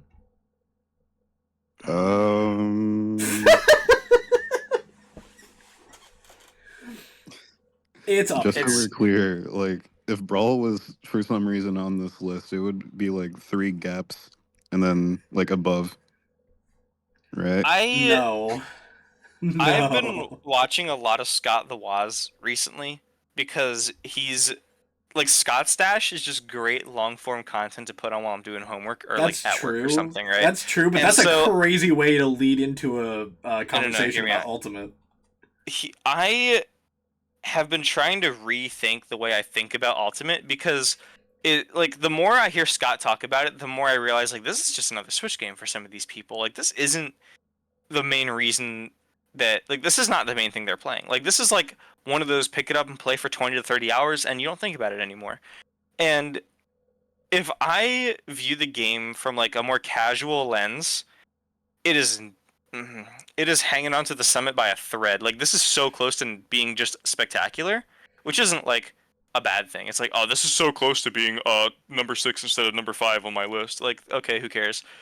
But I really do think that the really shitty single player and the horrible quality control of the later characters genuinely harms the experience of this game.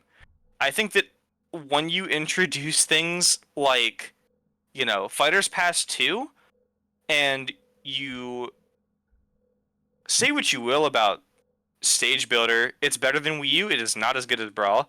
I feel like a lot of the casual aspects of Smash are weaker this time. I feel think we've that been saying that.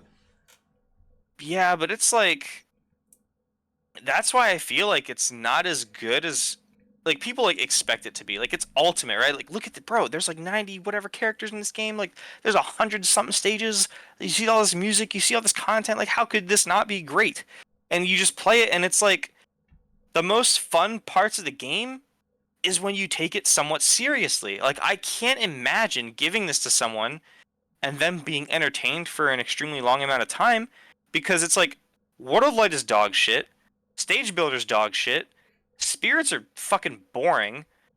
There's hardly any side content. There's like fucking All-Star or whatever. All-Star isn't even there. It's a mob smash mode. That's right. They demoted it to a mob smash mode. Yeah, like the single player is extremely lacking, and then you get into like the multiplayer, and the multiplayer is just like it's lacking because like we could talk about like frame data and shields and all that shit, but no one really cares about that. What they care about is the characters, and I feel like a lot of the characters are either atrocious pieces of game design, like just straight up. Like this is genuinely the worst quality control out of any Smash game. And 2, it's like if they're not that, they're like one-trick ponies and outdated. Like I hate Sonic as a competitive person, but like as a casual, he's extremely boring. Ganon isn't decloned. Like it's very gimmicky. Like I try to like get myself to think non-competitively as possible. I haven't played the game in like a month. I've been playing like rivals here and there, and that's it. And I've been listening to other people talk about Ultimate in like a retrospective kind of way. And the growing sentiment is like, wow, the later half of content is dog shit, and it corrodes all the other stuff. The most fun shit to do in this game is like Smashdown and Squad Strike, and even then it's like you're picking from the same pool of characters that feel unfinished and bullshitty. Like it's Smash Bros. Like there's definitely fun to be had. It is probably it's one of the best controlling games in the franchise. Like, I think they I get a think it lot of is things right. I think it is the best controlling game in the franchise.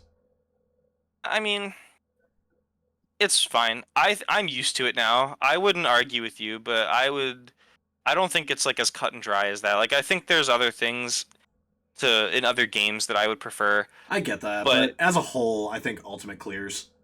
as a whole, it's good. Like, it doesn't feel bad to play. Like, regardless of what character you pick, like controlling the game is pretty great. And it's like that's, controlling the game is great. There's a lot of content in it. The items are fun. Some of the like they introduced a lot of cool stuff like portals, and like some of the items that they added are just awesome. I love those. But that's about where my compliments end for this game.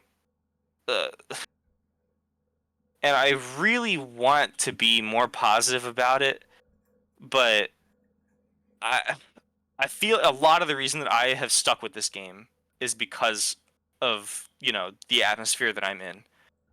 I like a lot of people are like, "Oh, well, you're competitive. You hate the game more than everyone else." I feel like I'm actually giving it more of a shot than everyone else. Like I feel like the competitive players are the only ones still playing it. Yeah. Because at the end of the day, like we're playing this just as much as we're playing Mario Kart or Mario Party. Like this is as a casual experience, it's pretty, yeah, it's pretty meh. The competitive people are the only ones sticking around for what's really in there, and what's really in there competitively is horrid. So, I mean, I wouldn't. I don't know if I would put it at the Summit or Spectacular, but I definitely have a lower opinion of it than some other games on the console. Like, I definitely don't feel like it's as strong of a number one pick as it used to be. I can see that for sure. I've always had a super positive opinion on this game. It's like one of my top 5 favorite games ever made. But there's so many issues with it. There's so many problems I have with this game. Like you said, um, there's like almost zero good single player content in this game. Like I think classic mode is the thing I have the most fun with, and even then, it just gets boring after a while. World of Light sucks. The boss rush is cool. Boss Rush is cool, but like that's the end of the game. That's it. Also getting to play getting to play as Master Hand was pretty cool. Yeah, but you can't do that after you do it the first time, I don't think. Exactly. Yeah. No, you're locked to that one point. So if you want to do it again, you have to like restart or like create a save file specifically. Yeah, it's to do just that. not worth digging back to that point. It's just not worth because you have to go through the entire world of light and dark, and I'm not doing that. They should have a challenge mode where it's like a reverse all-star where you play as Master Hand and you have to beat every character in the roster with a certain amount of HP. They should have an all-star mode. They should just. Nah, So, I mean, yeah, they should, so... but I don't know. That Master Hand, playing as Master Hand is so fire. Playing as Master Hand is really cool, and I wish they did more with it outside of one section of World of Light. Yeah. Even though I think that part is really cool. Gameplay-wise, like core gameplay-wise, it's the best in the series, hands down. So many of the characters genuinely feel so fun to play. And then there are characters that I just will never touch again in the rest of my life. I will never play Lucario a day in my life. You could have picked anyone else. Yeah, no, I wasn't trying to make a jab at you. I just genuinely do not like playing Lucario. Fuck you.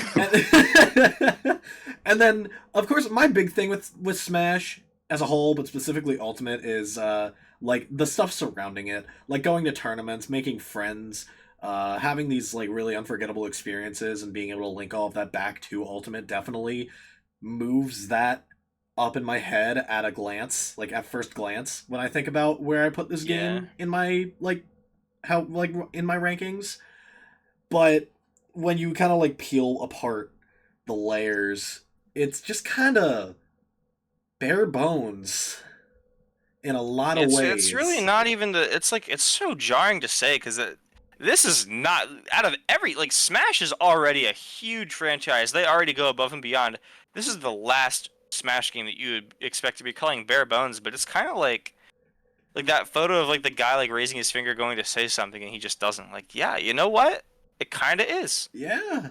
And it's really weird. It is really weird because the core gameplay is amazing. Some of the modes they have, like Squad Strike and Smashdown, are amazing. Some of the new character designs, not all of them, but some of them, like the earlier ones, like I think Joker. Inkling, like Joker. I like Joker. I like Inkling. I kind of like Incineroar. I honestly, those are like the only two I really like. I fuck with Incineroar. I mean, like there's a lot of like a lot of the new characters feel very gimmicky. But I like K-Rool. I like K-Rool too. K-Rool's fun, but like I think there's charm to having these different like play styles, like having characters like Simon be like more rangy. We don't need to talk about Min Min. Yeah, it's like I don't know. You can. It's like you run into this problem when you complement the game. Like when you talk about like DLC, it's like, DLC is like a big reason why 8 Deluxe is still up here. Not even in just quality, but in also like sales numbers. Like DLC is pumping life through that game. And it's like a lot of it's really good. Like, sometimes the tour tracks don't work on 200 like I'd like them to, but that's really not like, that's not a hit on them because like, worst comes to worst, I'll play 150 and it works perfectly fine. But like if you are playing Ultimate, it's like even the base game characters kind of piss me off. Like, like say what you will about DLC, but like, I just think that like Ultimate as a whole is extremely stale. Not even just because it's old. Like, I can recognize when a game is old and stale, but like Ultimate just insists on you celebrating legacies in ways that aren't exactly healthy. Like celebrating the legacy of like Ganon being a fucking shitty clone character. It's like, like why do we refuse to change things drastically? Like Link is like, a little changes go a long way, but he's still like the worst feeling Link to play to me. Like he's just extremely clunky, and even then, it's like there's other characters that are completely new to the franchise and still feel dated, like Sora. Like, why are we pulling from one game? Why does this character function so slowly and floaty like that? Like, there are like we have hit a point where like you can see noticeable power creep. Like Ensign and Ganon, like one of these characters can act out of side B, and the other one is 20 years old, and it's like you can just tell, like what characters were made after. And then there's characters like Sora that are like, they're good compared to the other shit they surrounded themselves with, but also Sora feels old. Sora feels like he was made in like Brawl or Smash 4 and they just pulled him over. I think Banjo Like, also could apply to that. yeah. Byleth too, to a degree. Like, and it's not even that these characters don't have like bullshit meters. It's like they just have like really weird move sets. I don't know how to put it. Like Banjo's is probably the least.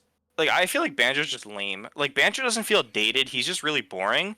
But like Byleth and Sora feel dated in a way that is kind of weird to explain. Like people like playing them, especially Byleth. People were like, "Wow, I hate Fire Emblem characters, but this character's kind of fun." True. But it's like, yeah, and it's like that's different than being boring. Like Banjo is like, no one's ever worked like Banjo, but that's for not a good thing, or that is a good thing. Like Banjo doesn't feel like he was plucked out of like Melee. He just feels like boring. Byleth kind of feels like they were made in Brawl and like pulled forward. Like Byleth does not feel like a new character design. You know what I mean? Yeah. I feel like a lot of the characters' movesets function like that. Whether it's because they actually were like Ganon and Sonic, or whether it's because like just the design of some of these characters is just really awkward. Like it's not even like a blanket statement. Like Wolf is fine. Like they just changed Wolf, like, and he's way better now. Wolf is so much fun. Like why couldn't they just do that all the time? I don't get it. Just inconsistent, and I'm not sure why. Yeah, I don't know. It's extremely hard for me to understand like why like the different intricacies of like people's opinions, because I feel like the casual player base and the competitive player base feel the same way for different reasons. Like all of us think, like, I feel like most people would agree with me where we say like the roster feels stale. Like some of these characters are extremely dated and boring. And I feel like casual players would agree, but not for the same reasons. You know what I mean? Mm-hmm. Yeah. Yeah, it's still like a must own for the Switch. Like I feel like you're missing out if you own a Switch and not Smash Bros. But I also wouldn't blame you if you stopped at like the 30-hour mark and just didn't really feel like it again. Kind of hard to Yeah. conceptualize. No, I get it.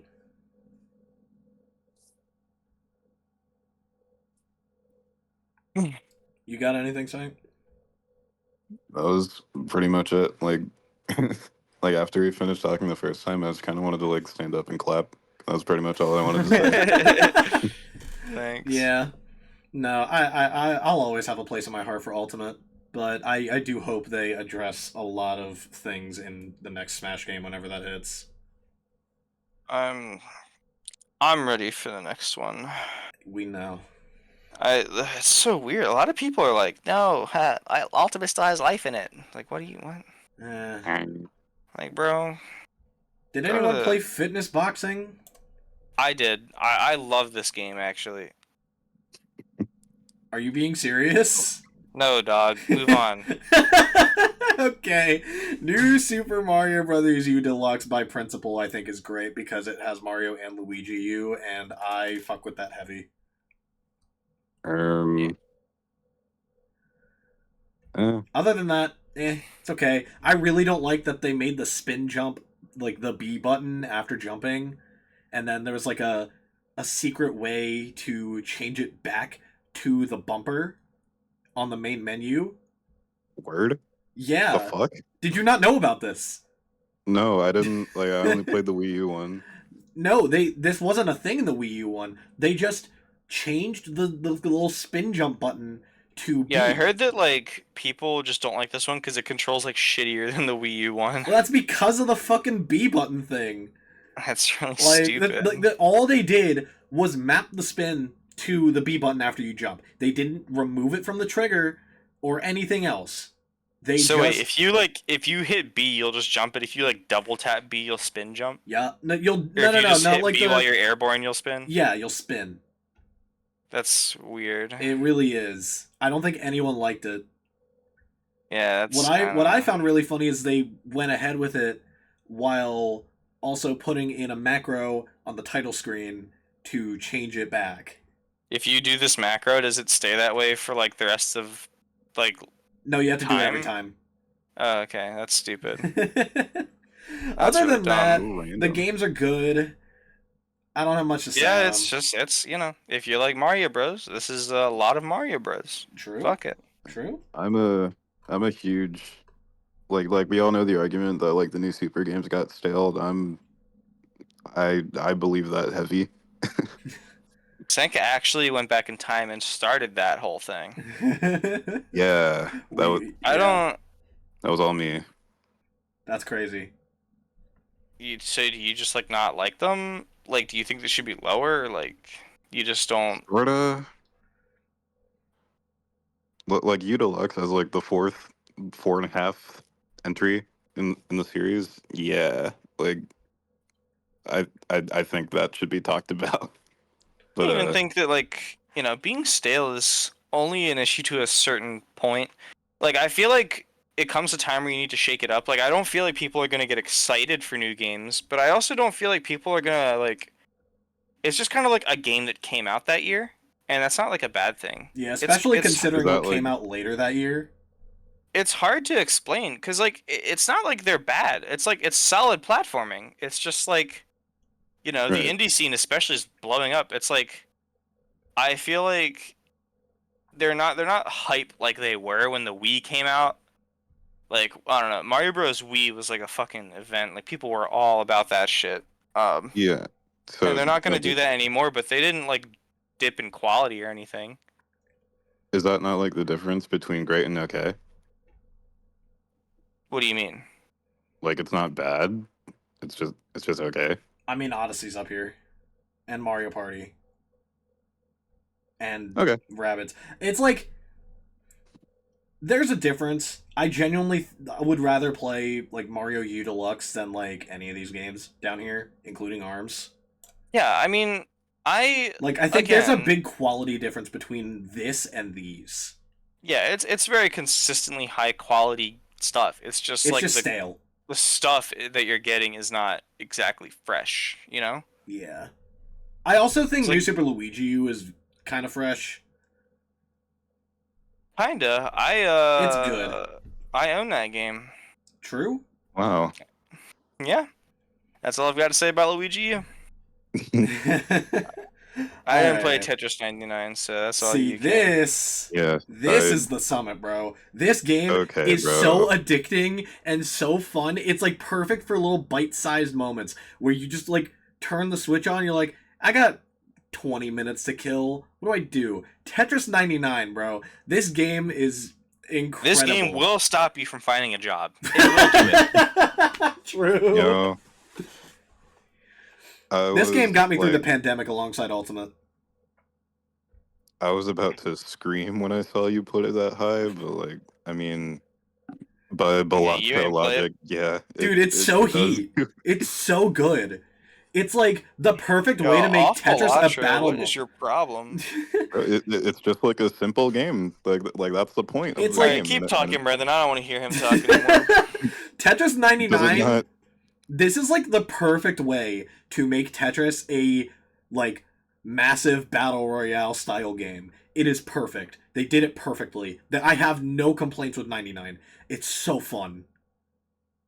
I like Yeah. the music. True. I play the music in my car. The music is really good. It It's is. Tetris though. Tetris Yeah. music been fire. Yeah, I mean, yeah, it's Tetris. Yeah. Cool. It's fun. Toast. I don't really have anything crazy to say about it other than the fact that I think it's like the perfect way to do this type of idea. And Did there y'all are a ever few get games. Tetrasitis? Say that again? Did y'all ever get Tetrasitis? What does that mean?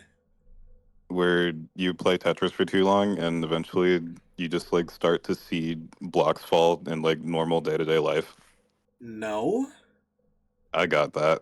When? I would like close my eyes to go to sleep and Tetris would just start playing in my head and I couldn't make it stop. That's so fun. I'm looking at the list. I honestly There's a few of feel these I'm gonna like throw in here.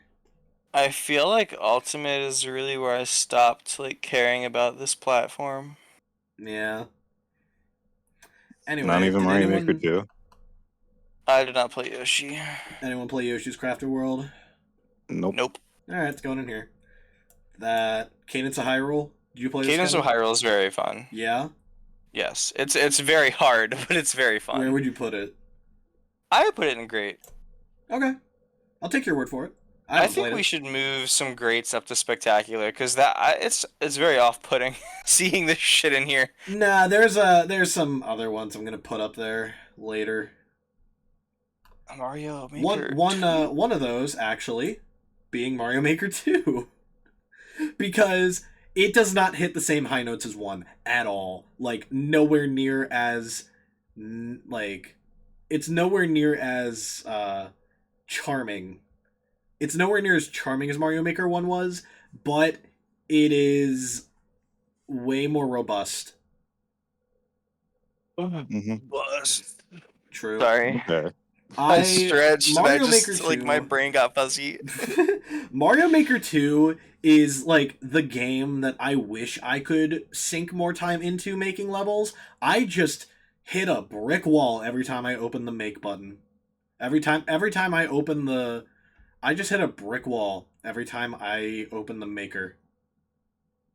Yeah, I mean, this is one of those games where like on principle, it's just like if you've got a problem with the game, then design the level better forehead. Like this game is as fun as you make it.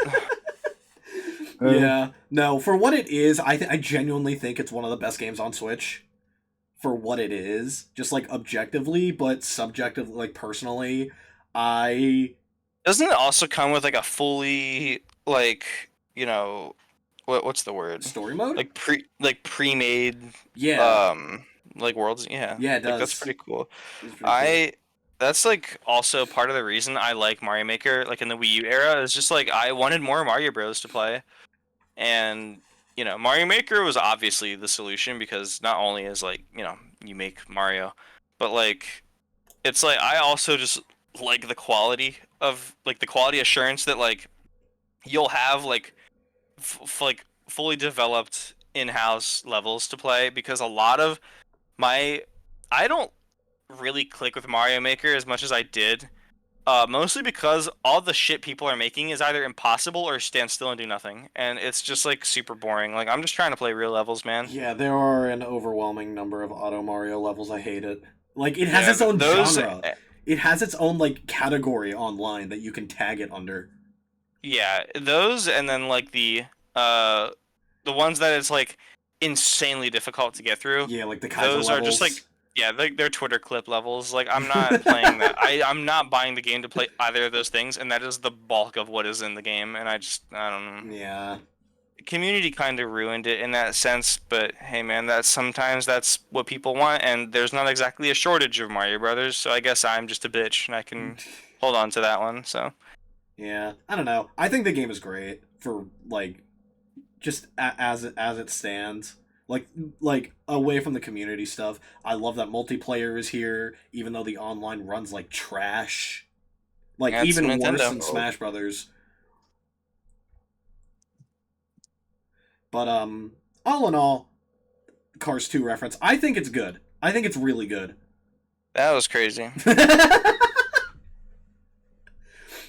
What do you think all in all tastes like? Shit, man, I don't know. Probably fucking damn good. All right. Anyway, Well, sorry. all right. I don't think either of you played Marvel Ultimate Alliance 3. I think it's really good. I just it's just one of those games for me. It's one of those ARMS games for me where it's like it's just dumb fun. That's Yeah, all I sure. have to say on it. I don't have Yeah, much to I say don't on this care. game. I need to play it more, but for what I have played, it's a good time. I also just am kind of biased to Marvel. So, Three I mean, Houses. Um, Anyone have it's a opinions good on this? RPG, but not everyone likes RPGs. yeah, Xenoblade situation. I would put Xenoblade and this in spectacular tier just because of like the quality of the Would you game. put Like, Xenoblade 2 up in Spectacular or like 1 yeah, Definitive yeah, Edition yeah, or yeah. 3? I would put 3 up there, I would Well, 2, even though I haven't played it. yeah, going yeah. off word of mouth. I would put this in spectacular. Especially coming off of Fates. Fates was some dog shit. This game is like. eh, a lot of people are at the time were saying that this will get you into the series. Like this is a great place to start. That was a complete fucking lie. Uh, this game involves so much reading and so many systems that it's like it's very difficult to wrap your head around if you're just starting out playing. That being said, once you do get into it, uh, it's one of the better Fire Emblem stories, and it's very fun in terms of like the gameplay, which is to say that it's solid Fire Emblem game. I also just like the reason I'm putting it in spectacular is because I don't really click with games like these very much. Like I played Awakening on the 3DS because I thought it looked cool and I like swords and shit. Um, but like just the quality of these games, it's like the storytelling is, it's great and the gameplay is it's great.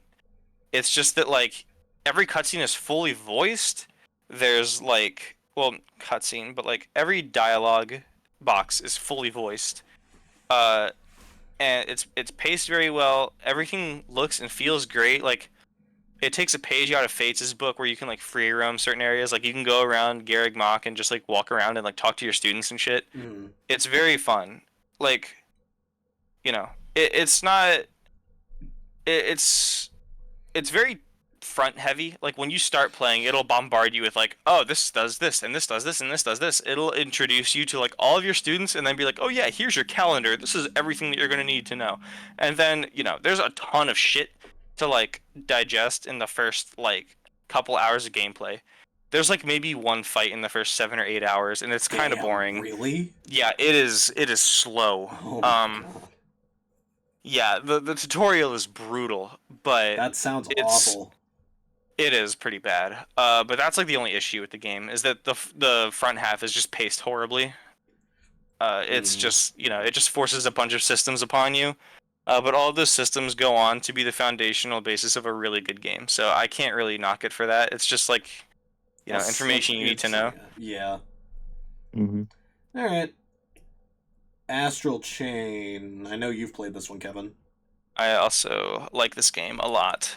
I don't really have a background with Bayonetta, and I know that's like this and like that and Wonderful 101 is like what everyone says. I would Oh put yeah, didn't they in. put that game on Switch? I don't know, never played it. Yeah, as someone that has not played either one of the games that this is closely compared to, I think it's very good.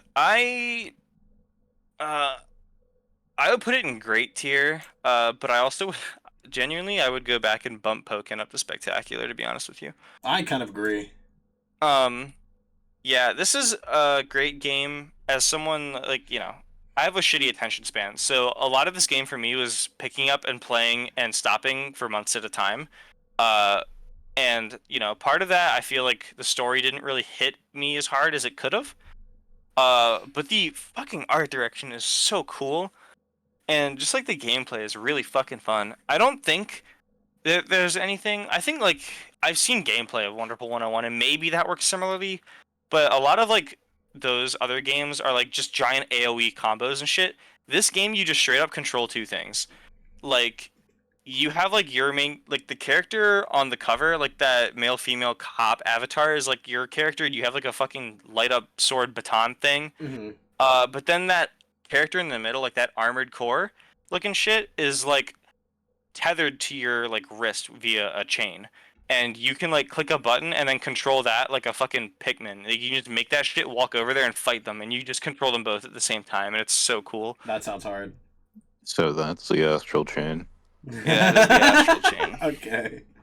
Yeah, it's really fun. I don't have a like frame of reference with like hack and slash kind of games like that. Like I think Bayo is the most similar, but like as someone that has never played those games, it feels very like fresh. So, I like it. Yeah. All right. Anyone play Team Kirby Clash? I did. It got really boring. Where would you put it? Okay, but like at the bottom. All right. Damon X Machina. Nope. I remember this from that direct that had Yeah. cool stuff in the end that didn't concern this game at all. Hooray! Link's Awakening. This is a spectacular. Really? Yes. It's like, Shit, all right, Mr. Zelda. yeah, my bad. Yeah, I don't really know how to like. This is kind of the same thing as like Echoes of Wisdom, not in the sense of art. Like it is, but it isn't. I mostly say it just because it's like Link's Awakening is already like a staple, extremely fun Zelda game, and this is just like a very polished, version of that. It's really like you couldn't fuck this up if you tried. You could if you gave it to Game Freak, but they, it's just, if you're looking for a Zelda experience, you can't go wrong with this game. Solid. Dragon Quest. I never played it. Anyone play this? I played Dragon Quest 8. It can't be that different, right? Did anyone I don't play know. Ring Fit Adventure? No. I feel like you would. I would, I just haven't yet. I'm hyping myself up for what I'm about to do to these two games coming up here. You Oh, got it. Hell boy. yeah. I haven't played nothing. I haven't played any of these until we get down there. You know what? I'm gonna fucking tear those games apart. What, these two? Oh no, long before those. Look at next to the stretchers. Oh, these? Those two. Tear those fucking things up. Yeah. Hi, Nico. Just so you're aware, I am recording us talking about Switch games. What's going on about the Switch? What are we talking about? Yeah, Nico. What do you think about Luigi's Mansion 3? I thought it was pretty good. I agree. I didn't play I it. enjoyed my time with it, but like in many Switch games, I didn't finish it. Same. Where would you put it on this list? I genuinely think it belongs here. Spectacular? Yes. You think this is a spectacular game, Nico? What I guess it could be a spectacular game. I'm more on the great side of things. Okay. Personally, I think it's like it's one of those games that is unreasonably polished. No, I didn't finish it, but I played a good chunk of it. Yeah, that's what I've heard. Like the only thing I've heard about this game was like, why does the lighting look so fucking good? It's so good. The animation, the models, the lighting, everything about like the presentation in this game is like top one on the entire console. Like That's pretty crazy. In my opinion, it's so good to look at. And then everything else is just standard Luigi's Mansion. I think it's because of the dollhouse effect that's been persistent in the Luigi's Mansion series. Because of the dollhouse effect, it's so condensed into this little space that you can make that little space as beautiful as possible on the Switch. That's true, yeah. I don't even think it's that, because, like, Luigi's Mansion 2 didn't look anything crazy. 3 is just, like... Well, 2 is a 3DS game. That's true, but, like... Is it? What are we gonna do? Start comparing Luigi's Mansion 1 to, like, anything else on the GameCube? Like, our options are kind of lacking here. I don't know. For what this game is, it's really good. And it also has Scarescraper in it, so I think. So Scarescraper was so fun when I played it a lot with Emmy. I love Scarescraper. I played the hell out of it in 2, but if it's anything like it was in 2 and what 3, even is that shit? It's like multiplayer mode where you like clear floors. Oh, is that the Gooigi shit? I get now. No, because you could do it in 2. What's Gooigi? Gooigi is like Luigi 2. And you can like switch between them, or it's like a multiplayer Luigi. Yeah, is that just main game co-op? Yeah, main game co-op, yep. I thought you had to use them for puzzles. 8-player multiplayer for Scarescraper. Is it 8 players? I forgot! Because you have every Luigi gets a Gooigi. That's right. So it's 4 players and then 2-player co-op per player. That's so cool. That's ridiculous. That's a lot of players. That's a lot of Luigis. I love that actually. I gotta play. I don't know how the fuck you're in a mansion. I don't know how you're scared of your life in a mansion with 7 clones of yourself. If there were 7 clones, if there were 7 clones of me, I would not be afraid of fucking anything. I mean, like, what I don't would know. you do with your own Gooigi? I would rob a store. Maybe he's scared because, like, it might play out like one of those horror movies where the Italian dies first. Okay, but what if they're all Italian? In one horror movie, the Exactly. Italian die first. The pasta paradox, bro. What if they're all Italian? Okay, let's move on. Sorry. This game is okay. What is that just a remake of the first one? No, it's the Tokyo 2021. They just didn't put it in the main that title. logo is just really fucking tiny. Yeah. I haven't played any of this shit since 2014. No Dream Event. Shit. I'm pretty late to this, but Ultimate Alliance 3 was great. True? No, I'm asking that as a question. Oh yes. I love He's the only one Alliance that played 3. it. We just let him have that one.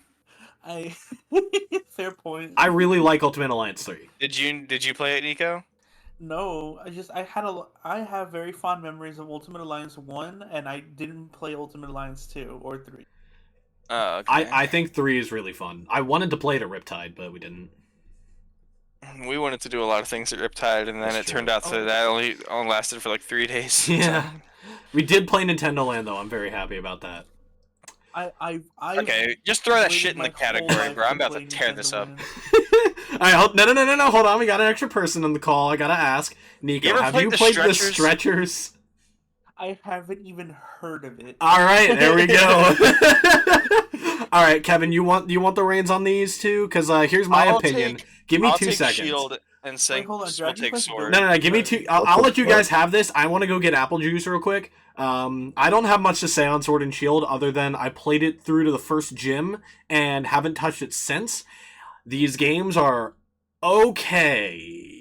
You're not missing much. Have fun, guys. I have to Okay is I crazy. agree with Brendan on that. This would- game is where Game Freak realized they don't have to fucking try anymore. Sword and Shield were like the tipping point where, yeah, like Sank said, Game Freak, they don't have to try anymore. And they're like, oh, we can just spew out Pokemon slop. I hate this game for multiple reasons. This was like the last little speck of goodwill. I went to the midnight release for this actually. I went to the midnight release at the Harford Mall with my friend Elliot to do this. I got it digitally, so I was in the line downloading it while he was getting the physical copy. And we sat in my mom's car and played it. And yeah, I don't really have like bad memories of this game. Like when I was playing through it, it really didn't feel like anything. This was back before I had my own car. So I would like go to Smash Locals and play this on the ride there. And like this game does pretty much everything wrong. Like the story is boring as shit. Every single character, you know exactly how it's going to play out. I do like Hop though. That's like the one good thing that came out of this game was Hop. And I guess Dynamaxing, but I'll talk about that later. That's Like, not good. huh? That's not good, but go on. What's not good, Dynamaxing or Hop? Yeah, Dynamax is. I fucking hate that mechanic. So yeah, I mean, as far as story goes, it is extremely boring. It's like it just oozes of complete lack of care, complete lack of quality control all the way around. It has like, again, nothing is voiced. Everything is animated, but nothing is voiced. And when I say animated, I don't mean like, like Sonic animated where like expressions are noticeable and like characters are moving dynamically. I mean like they'll strike a pose, the mouth will flap around. They'll strike another pose, the mouth will flap around, and you're just clicking through text boxes the whole time. And then they reused animations from fucking Sun and Moon. Yeah, I mean, work smarter, not harder. That doesn't really bother me as much as it does. Like, if you're reusing animations, that's fine. I'm more worried about, like, the use of animation as a storytelling device. Like, if you're going to reuse animations, reuse all of them. Like, come on. Like, make the character do something. You're already not fucking voicing them, so make them do something. But yeah, the new Pokemon in this generation were like whatever. I don't really remember any of them to be honest with you. The game is absurdly easy, partially due to the EXP share mechanic. But if I'm like, to be honest, the EXP share was like a super divisive thing ever since X and Y. So for those who aren't like big on Pokemon, in Black and White 2 and below, the XP share was like a holdable item, and it would just split the XP between whoever was holding the item and the Pokemon that were in the battle. In X and Y, they changed it to be a key item that you could just turn on and off, and it would affect your whole party. And then in Sword and Shield, it was just a game mechanic. It wasn't an item at all. It was just like your whole party levels up as you play. And that's fine. I genuinely, people were pissed at that. And it's like, Dragon Quest games have been doing that since the start. Like, most JRPGs and RPGs in general have that mechanic. The only issue is that they didn't balance the game for shit around it. They literally balanced it like they balance every other Pokemon game, which is like, this gym has generally this kind of level, this gym has this level, this gym has this level, and it's like with the exception of the wild area, it scales very similarly to all the other Pokemon games, except you are scaling way faster, so you just destroy everything. And another reason you destroy everything is because of Dynamaxing. I like it solely for the fact that if we're going to have regional gimmicks, which, I could take it or leave it, it's something that everyone should have access to. And by everyone, I don't mean like every trainer. I mean like every Pokemon. Because like in X and Y, the Megas were like, your starter didn't get a Mega in X and Y, but after I think like the first gym or something, you would get like a Kanto starter and they had them. So in every mainline Pokemon game, you are handed whatever Pokemon fit the gimmick. It's like Megas, you got a Mega. In Auras, you get a Primal. It's like, you get whatever the game is making. But like Z moves, Dynamaxing, and Terrestrialization are all like universal things, and I just prefer those to shit like Megas, because even if Megas are cooler, it's like, 10 to 15 Pokemon get them, and then everyone else can go eat a dick. But yeah, like Sword and Shield's Dynamaxing it's extremely broken, because it's three turns of like your Pokemon getting beefed to hell. Like, I'm pretty sure it's just a straight stat increase all around. You can't flinch. All of your moves become like Dynamax moves. Like, if you have like a water type move, it's just like Dynamax Wave or some shit. Like, it's just like a water type Dynamax move, and it's just strong as hell. So, at worst, you could just like wipe 3 Pokemon off the enemy team in that time. Like, at worst, you're just destroying things. At best, it's like, it's exactly what Megas were, except like, everyone can do it, and you only get 1 per battle. Yeah, and that partially contributed to the game being easy, but as a mechanic, I don't really mind it.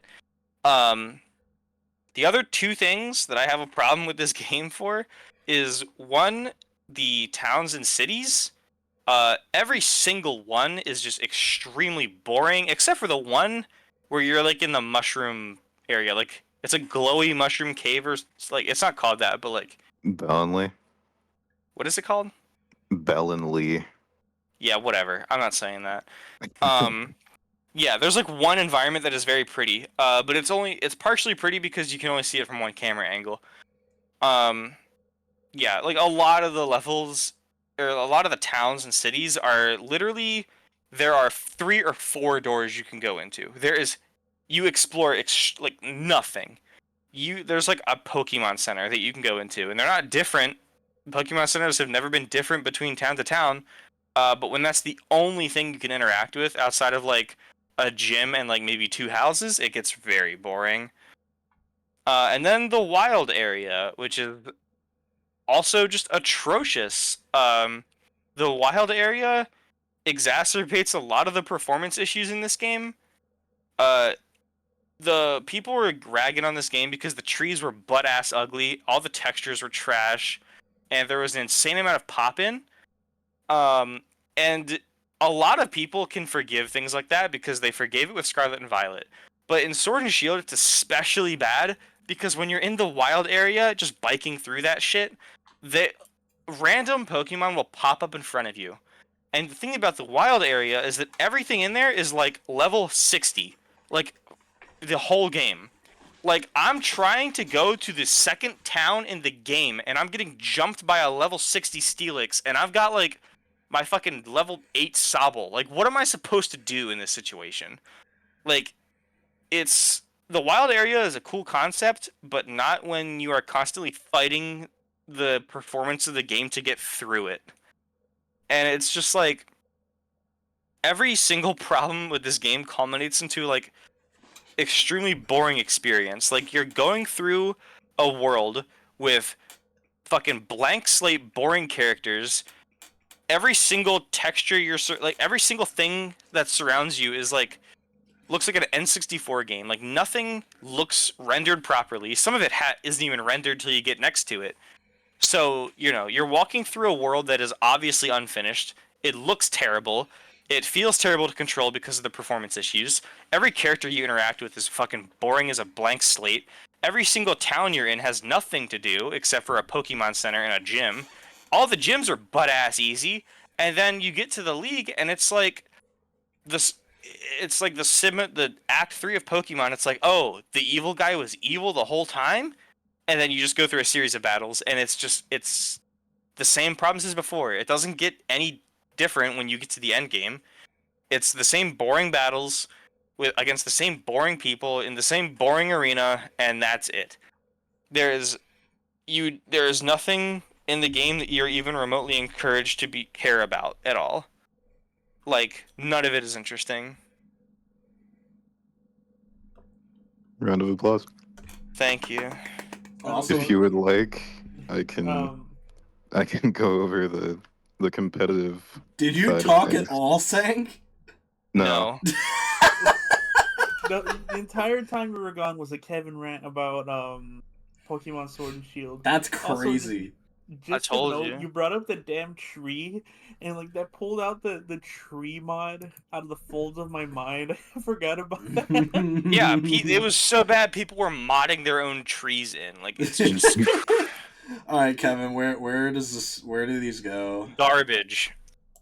Garbage. Let's Sank talk about the competitive though. I need to go get a drink. My mouth is dry as fuck. I bet. Yep. So like, I was like a hardcore Pokemon fan, and then these games came out, and Yeah. so fucking, I don't know how to say this nicely, but Nat decks, there was like, you know how like the previously 800 Pokemon were cut in half, so there's 400 like flat in the game now. Hmm. Uh, there was just not a reason to do that other than laziness. Originally, like it was excused because like the developer said, "Oh yeah, we're going to be working on the performance. We're going to make this game look so much better. Look at the product and tell me that looks better than what we had before." Not only did the performance and the graphical fidelity get worse, we also have less content just because of like laziness. I don't know what else to say. And it's not even like a file size thing. Like it's not even like, oh, we have too many Pokemon now.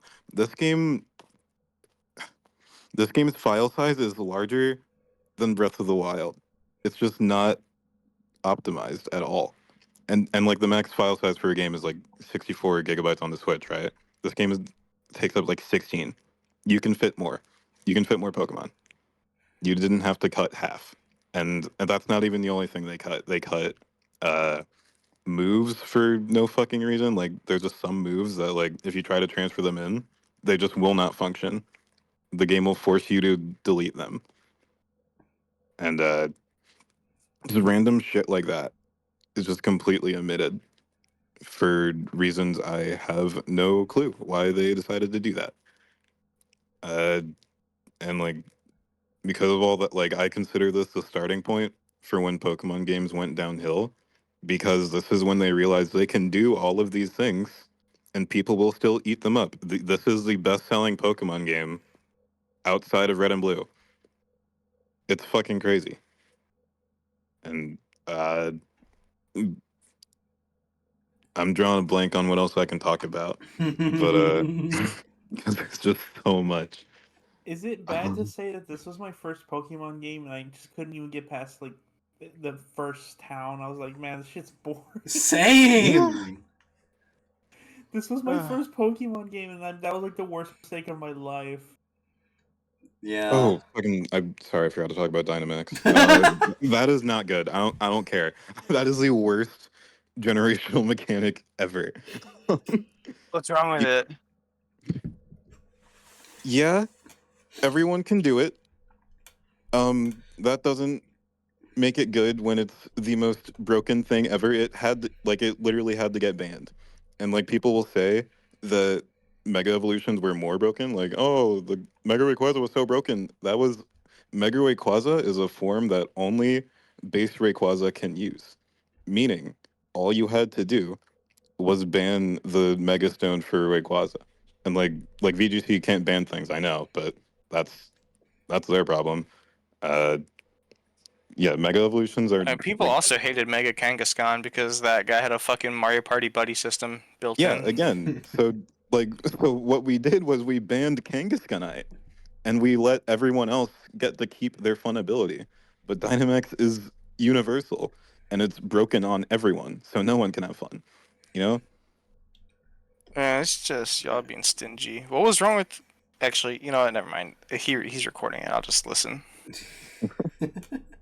Alright, we good? I'm just surprised you didn't touch on it. I was like, oh yeah, he's gonna tear Dynamax up. But okay, My fault. it's not your fault. I'm surprised you had that much to say about the competitive stuff outside of Dynamax. Yeah. Anyway, yeah, I mean, I've said my piece. I have a fucking headache. Anyone play Moving brain on. training? No. Nope. I didn't really need to. Do we need to Sorry. talk about that one? No. Mystery Dungeon? I did play it. Uh, it is a remake, but people will guess the fuck up out of Mystery Dungeon, but like since this is the only one I've played, I'm not seeing it because like I'm pretty sure it's the DS ones that everyone likes, and this is Yeah. That's the DS That's a one, though. GBA one. That's a It's GBA both. one. GBA and DS, I think. It was both. Which DS one? There was like one of them was like Red Rescue Team and the other was Blue Rescue Team, and one released on the Game Boy. One released on the Yeah, I DS. forgot about that. I don't think this is one of those RPGs where the gameplay is fun enough to justify having a mid story. Uh, yeah, So where would you but put like it? it's not bad though. It's like okay, probably great. One of my favorite mystery dungeons is one that like everyone hates. I like Gates to Infinity, but that's like the Fire Emblem Fates of mystery dungeons, so I don't know. You want to just put it Maybe here? yeah. I don't know. Sure. I never played it. All right, we'll put it here.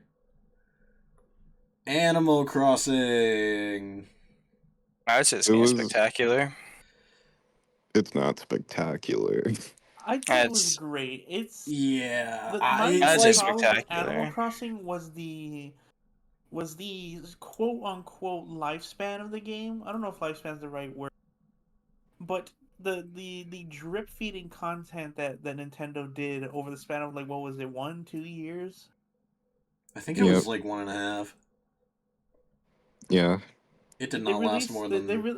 they released a game with less features than its previous game, and then we're just waiting forever for the stuff we actually wanted to be added. Mm-hmm. Yeah, this game felt very. This game was crazy because it came out during the height of the pandemic, so everyone was talking about it. But at the same Yeah. time, at least to me, this game got old quick.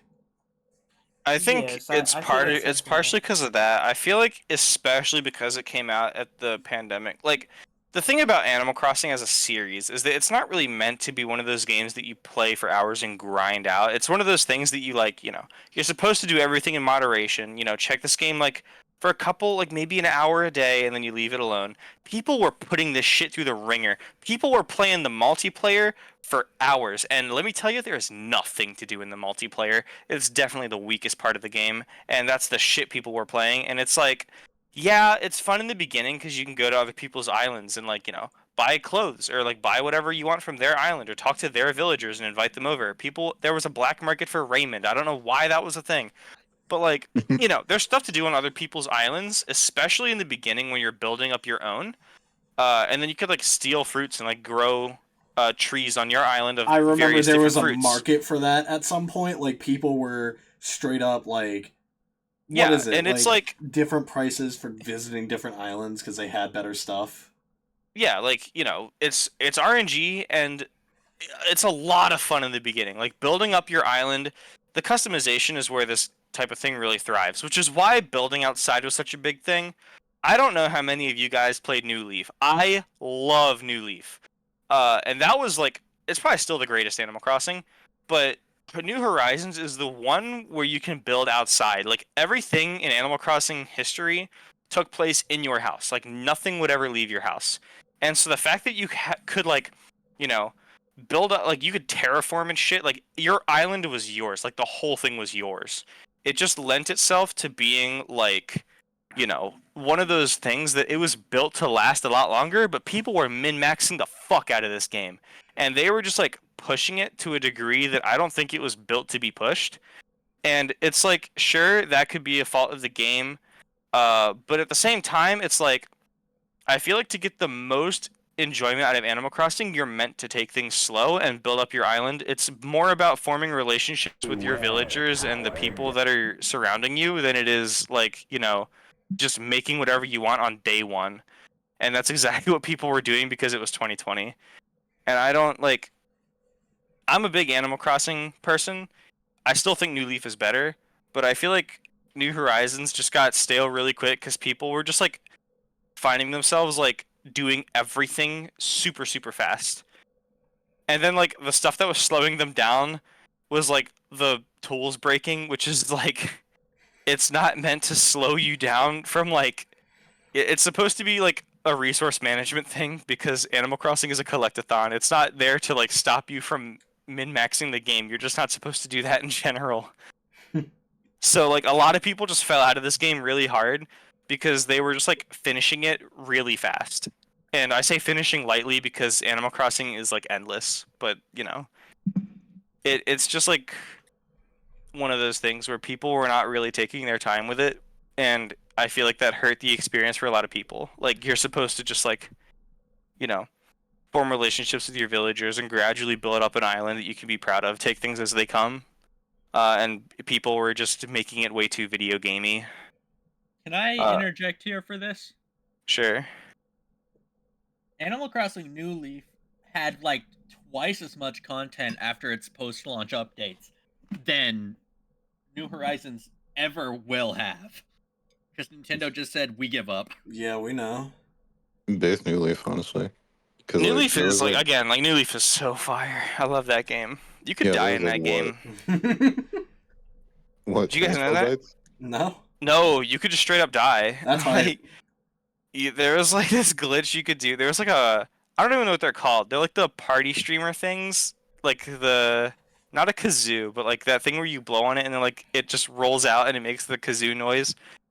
I don't know. That was like a thing in New Leaf, and when the animation that played when you blew on it, I don't know what was wrong with that animation, but you could like push people when that was a thing, and they were like intangible, so you could like push someone out of bounds and you would just die. Like there was an animation for you dying. It was really fucking funny. But yeah, that had nothing to do with what we were saying. Sorry. That's awesome. Yeah, you could just like kill people in New Leaf. But yeah, that game also had like an economy that was worth investing in. That was like my biggest thing with New Horizons, is that it takes place on a secluded island away from the town. Which is like the biggest mistake. Half of the fun of New Leaf was partially building up your town, but partially building up like you know, the main street, or like I don't even know what it was called. There was a name for it, but like there was like a street above your town that was just like lined with shops. Like Tom Nook was up there, Timmy and Tommy were up there, Kix was up there. You know, the Sable and Able sisters was up there. All the shops were up there, and as you bought more and more from these shops, they would upgrade slowly, and you know, it was like a whole other half of the game up there. Basically, was that like, you know, you're a mayor, so you can like put in different ordinances and public works projects, and like you can invite people to your island. You could do all of that stuff, but you could also just like build up every shop and store on the thing up at the top as well. And then even above that, there was the Happy Home service thing with Digby, and that was like street pass shit. Like if you could like visit someone's island, or like if you visited someone's island, or I think if you street passed them, you could like go into their house and like buy furniture that you liked from their house and have it shipped to your like door. So yeah, New Leaf was just way more multifaceted than New Horizons. Mm-hmm. But I still think New Horizons is good. Yeah. Like, what about Good Job? Did anyone play this? No? Alright, cool, let's move on. Xenoblade Chronicles Definitive Edition. Did anyone I never played that either. This? It's better than 2. You said it's better than 2? Yep. God, there's a lot of games I haven't played. Same? Yeah, me too. I never looked back on. I never looked back at it. Undertale. Banjo.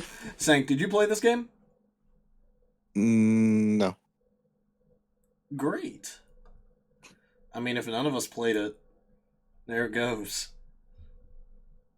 So, is this list like is this first party? Yeah, it's like all Nintendo published stuff. Everything Nintendo published. Uh, Nintendo published the Stretchers. Yeah, I guess. Anyway, Clubhouse Games. Didn't play it, but God, I want to play it. I love this game so much. and then you get to toy baseball and toy tennis. I do have a very specific gripe with this game. Oh god. What game is it? Clubhouse games. Clubhouse. Oh. When you play chess or checkers or like any board game like that in fucking tablet mode, like when you like set the console down, if it moves a little bit, like if it tips over, like let's say you're like on the bus and you like have it on your like in your lap, the pieces in the game will fall over and like they'll take like 5 seconds to reset. Is that So you a have to real stay thing? complete. Yeah, because I tried playing like Fucking on the school bus with like simulated table flipping Clubhouse games. so like if you're playing with another person, you have to try and stay completely still. Otherwise, you just waste time and it's really annoying. That sounds really do you think there was annoying. a way to disable that, or was it just always on? I couldn't find it. Awesome. I never played Clubhouse games, but I really want to. It's just I don't have friends. I played it on the DS. Damn, you're old. Thanks, bud. No, I love this game on Switch. It is a ton of fun. Highlights for me personally are the Hectagon one. Hexagon. I forgot the actual name of it. But yeah, the Hexagon one and 6-ball puzzle. Oh yeah, Sex Ball Puzzle is fucking dude, you know where that came from originally? What? Mario Party 9. Did it actually? Yeah. That's One of the crazy. I'm just gonna bonus take your games. word for it. I'm just straight gonna believe him. Jump rope challenge. This one was fun. Hmm. I Nice. mean, like, Gotta fill that tear out somehow. You like jumping? you like I like jumping, jumping. guys? Like, I wonder if I still have it downloaded. But yeah, it was a very bare bones game. Fine for what it is, though. I'm not saying this in like a bad way, really, for this game. It's just jump rope. It's Put in fine. Smash. Pokemon Cafe Remix. Anyone play this? Nope. What? Origami King. I've been meaning to play it. I played like 2 seconds of it. Let me guess. Me It was too. 1,000 Year Door. You didn't like it? I Or you don't just give not a shit about interested? Damn. Paper Mario. I Yeah, got no, the he's not trade a card. 1,000-year door dick rider, so you don't have to worry about that with him, really. Thank God. I I love 1,000 Year a- Door. I'm still playing through it right now, but Brandon, are you uploading this? I'm gonna edit it, but yeah. I want the world to know that the 1,000-year door and Double Dash are like 2 of the 3 most overrated things of all time. I genuinely, people need to like chill out on that shit. I just want Awesome. the world to know that. That's I all I will- wanted to say. I will make sure that's in there. Thanks, pal. You really Thanks. showed them. You're so mean to me. What is your problem? What did I do? Sank, do you have any thoughts? I'm not a 1,000-year door dick rider, but I am a Paper An Mario Astro dick 64 rider. dick rider. Wait, what? Okay, that just wasn't necessary. But Oh. and this is not Paper Mario 64. So Hang on, say that whole thing again? You, like, cut out that half point. this is not Paper Mario 64. I don't know why Paper Mario games after like the Wii one just like insist on having gimmicky battle setups. But yeah, I won't say it's disappointing. Don't get me wrong. Like it's one of the better ones. It's one of the better gimmicky Paper Mario games. Here, fine. Yeah, you played it as much as I did, so No, I did not. Oh, okay. Well, never mind. I played, like, one battle, and that's it. Moving on. Alright, cool. Oh, here we go. Ooh. Here we go. It goes here. It goes here. As much as I love that Galaxy, my favorite game of all time, is on the Switch, the collection as a whole is, like, the most... Good. Actually, I don't even know which one this goes in. I'll be so real. It's okay. It's okay. No. it's not bare bones. I'd say disappointing, but also okay. No, It's not okay. I don't. What did you guys expect from this? 100% I I don't know, honestly. anything I didn't. resembling like It's not that I saw 3D All Stars like as a concept and expected more of it. It's that I was expecting more from Nintendo as a whole for like this big celebration of 3D Mario. I don't know. There's like the games and then the soundtracks in the most put together last night menus of all time. Mm-hmm. I guess, yeah, but like, It's not it's even. supposed to be like, I don't know. The information is organized in a way that feels more museumy than anything. I feel like if you look at this game as like, you could look at it from multiple levels. If you look at it from like as an anniversary like celebration thing, it works because they're packing in like, like little trivia blurbs of information, music, and the actual games all in one thing. And it's like, yeah, it looks museumy, it looks kind of like, But simple, but but it's why not not go supposed to be the like, what? why not go the extra mile and like include shit like concept art or like behind the scenes stuff? Yeah, Like they used to do that, like and I yeah, swear to God they used to do that with other games. I can't remember the specifics right now. like Fuck me. what's it called? Kirby's 20th anniversary collection, I think is what it was. That was great. That was a great collection. And then something like Sonic Origins at least had extra stuff. Even Generations had it too, and that was Generations just I don't like a count. That's game. its own game. It's because fucking But Sonic Generations was games still a take like fucking celebration. 2 days to make. Anyway, But Okay, I like even guess, yeah, I'm not saying that I don't want those things. I think that, like, concept art especially is like awesome because I'm just like interested in that kind of that's fair. element of game development. I don't know. I just don't really understand like the hate towards it because I feel like, well, one, having Mario 64 on a playable control scheme is huge. I feel like having all three of these games is like, for a $60 price point, in and of itself is a pretty damn good deal, especially when they're all like upscaled resolution. Like, they, I mean, the resolution is like one of the main issues people have. Mario I 64 only runs in I 720p. don't Mario 64. Well, Like, it's whatever. here's the thing, right? I'm not saying that like this is a bad like these games run. I'm not saying these games run bad. I'm not saying anything of the sort. I'm just saying for a collection, for an anniversary title, this is the most like bare bones thing they could have done. And even then, it's just disappointing. Wait, Sonic 06 was an anniversary title. We do not need to talk about that. This is an anniversary collection that does not really do anything other than what is like they do the bare minimum here. And like it makes sense, but like where's Galaxy 2? Come on.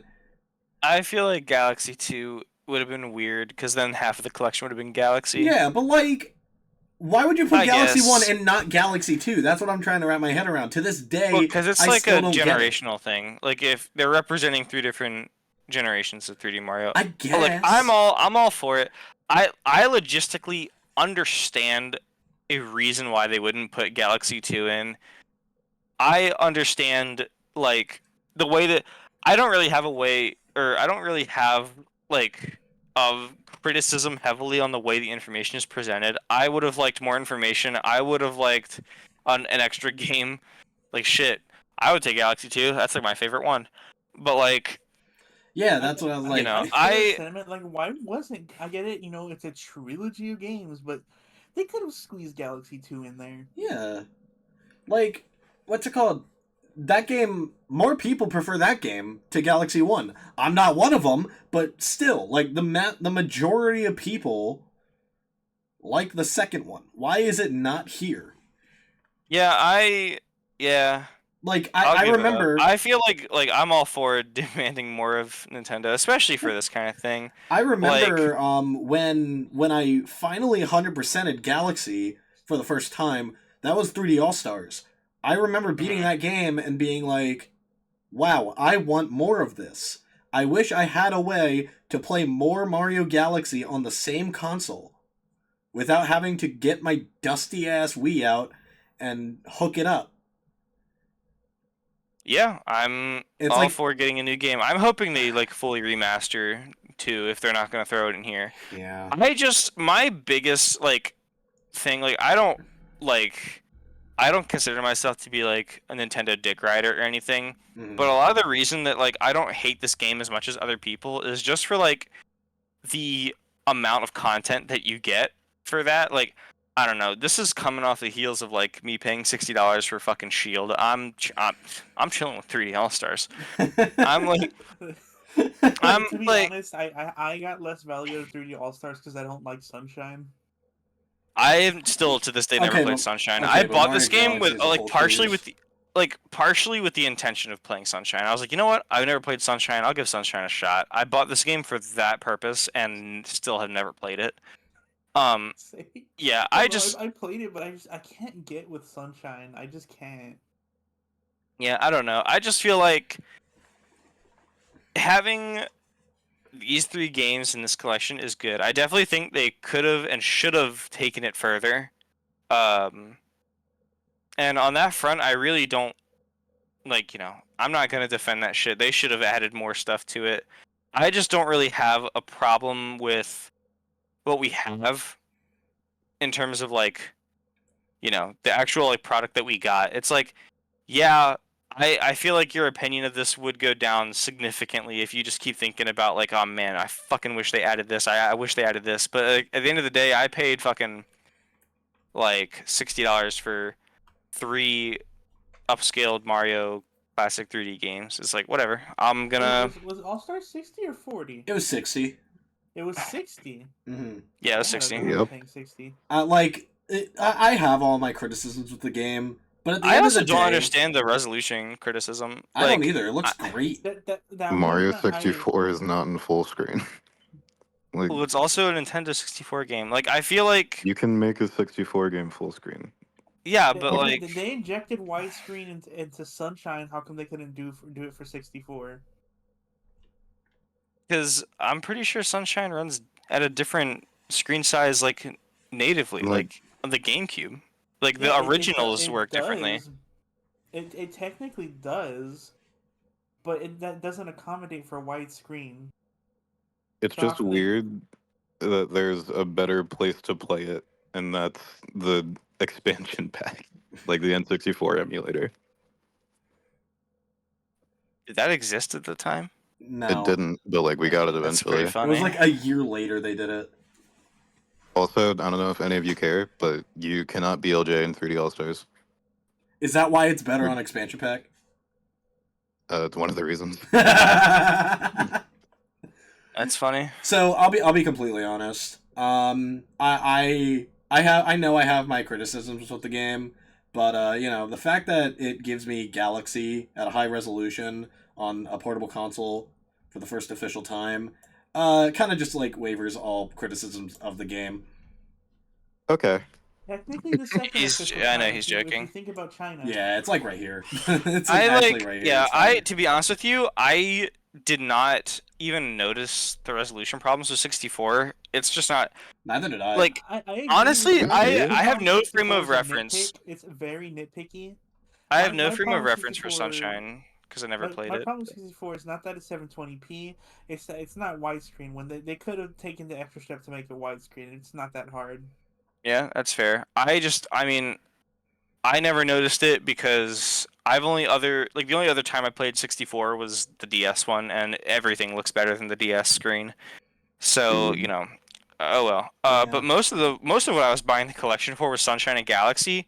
Sunshine I've actually like hardly ever seen outside of a YouTube video, so it just like looked fine to me on 3D All Stars to begin with, so I didn't really care.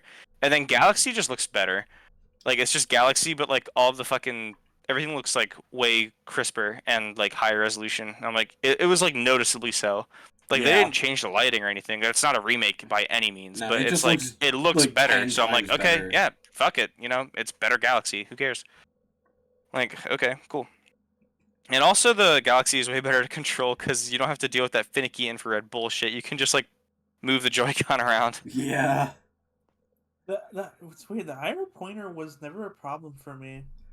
It wasn't. It was. In fact, a lot of people I heard online actually prefer the IR pointer on the Wii to the Joy-Con's gyro. It depends on your setup. My IR pointer was fine when I was like a young kid, but when I moved in like end of elementary school, beginning of middle school, I had a different room and my the bar had to go on top of the TV, and that made it really shitty. So, Yikes. it's really just a matter of where you're playing, honestly, and I just don't. True. That issue doesn't happen with Joy-Con because it's not using any sensor at all. It's just using gyro. Alright. Did anyone play Kirby Fighters 2? Kirby Fighters 1's kind of fire, so this one's probably good. Kirby Fighters 2. People liked it, I know. Yeah. That's all I know, though. That's fair. I'll put it here for now. Mario 35 was great. You can't play this game anymore. I know. You That- don't have to remind me. I like how they I'm wanted us to think sad this that way I about 3D only ever All-Stars, and played, then no like, one bought 2 it. rounds. Sorry, Gavin. Like, I'm- this is such a fun concept, and I'm still mad they made it a limited time thing. I'm sad that I only played like 2 rounds because I was so excited to play 3D All Stars. I was like, I don't want to play Mario 35. Okay, someone remind me, how does it control? Does it control with, like, the Mario Maker physics, or, like, I just, think like, it's the NES original. ones? I think it's original Mario physics. That's... yikes. it was fun for what it was. Anyone else have any opinions on it, though? Nope. It Cool. was fun. I wish I played it more. This is the funniest impulse purchase I've ever made. I've still yet to impulse buy that. I've impulse bought it twice. I am not mentally damaged quite enough to buy it yet. For what it is, I don't want to put it in great. It's here.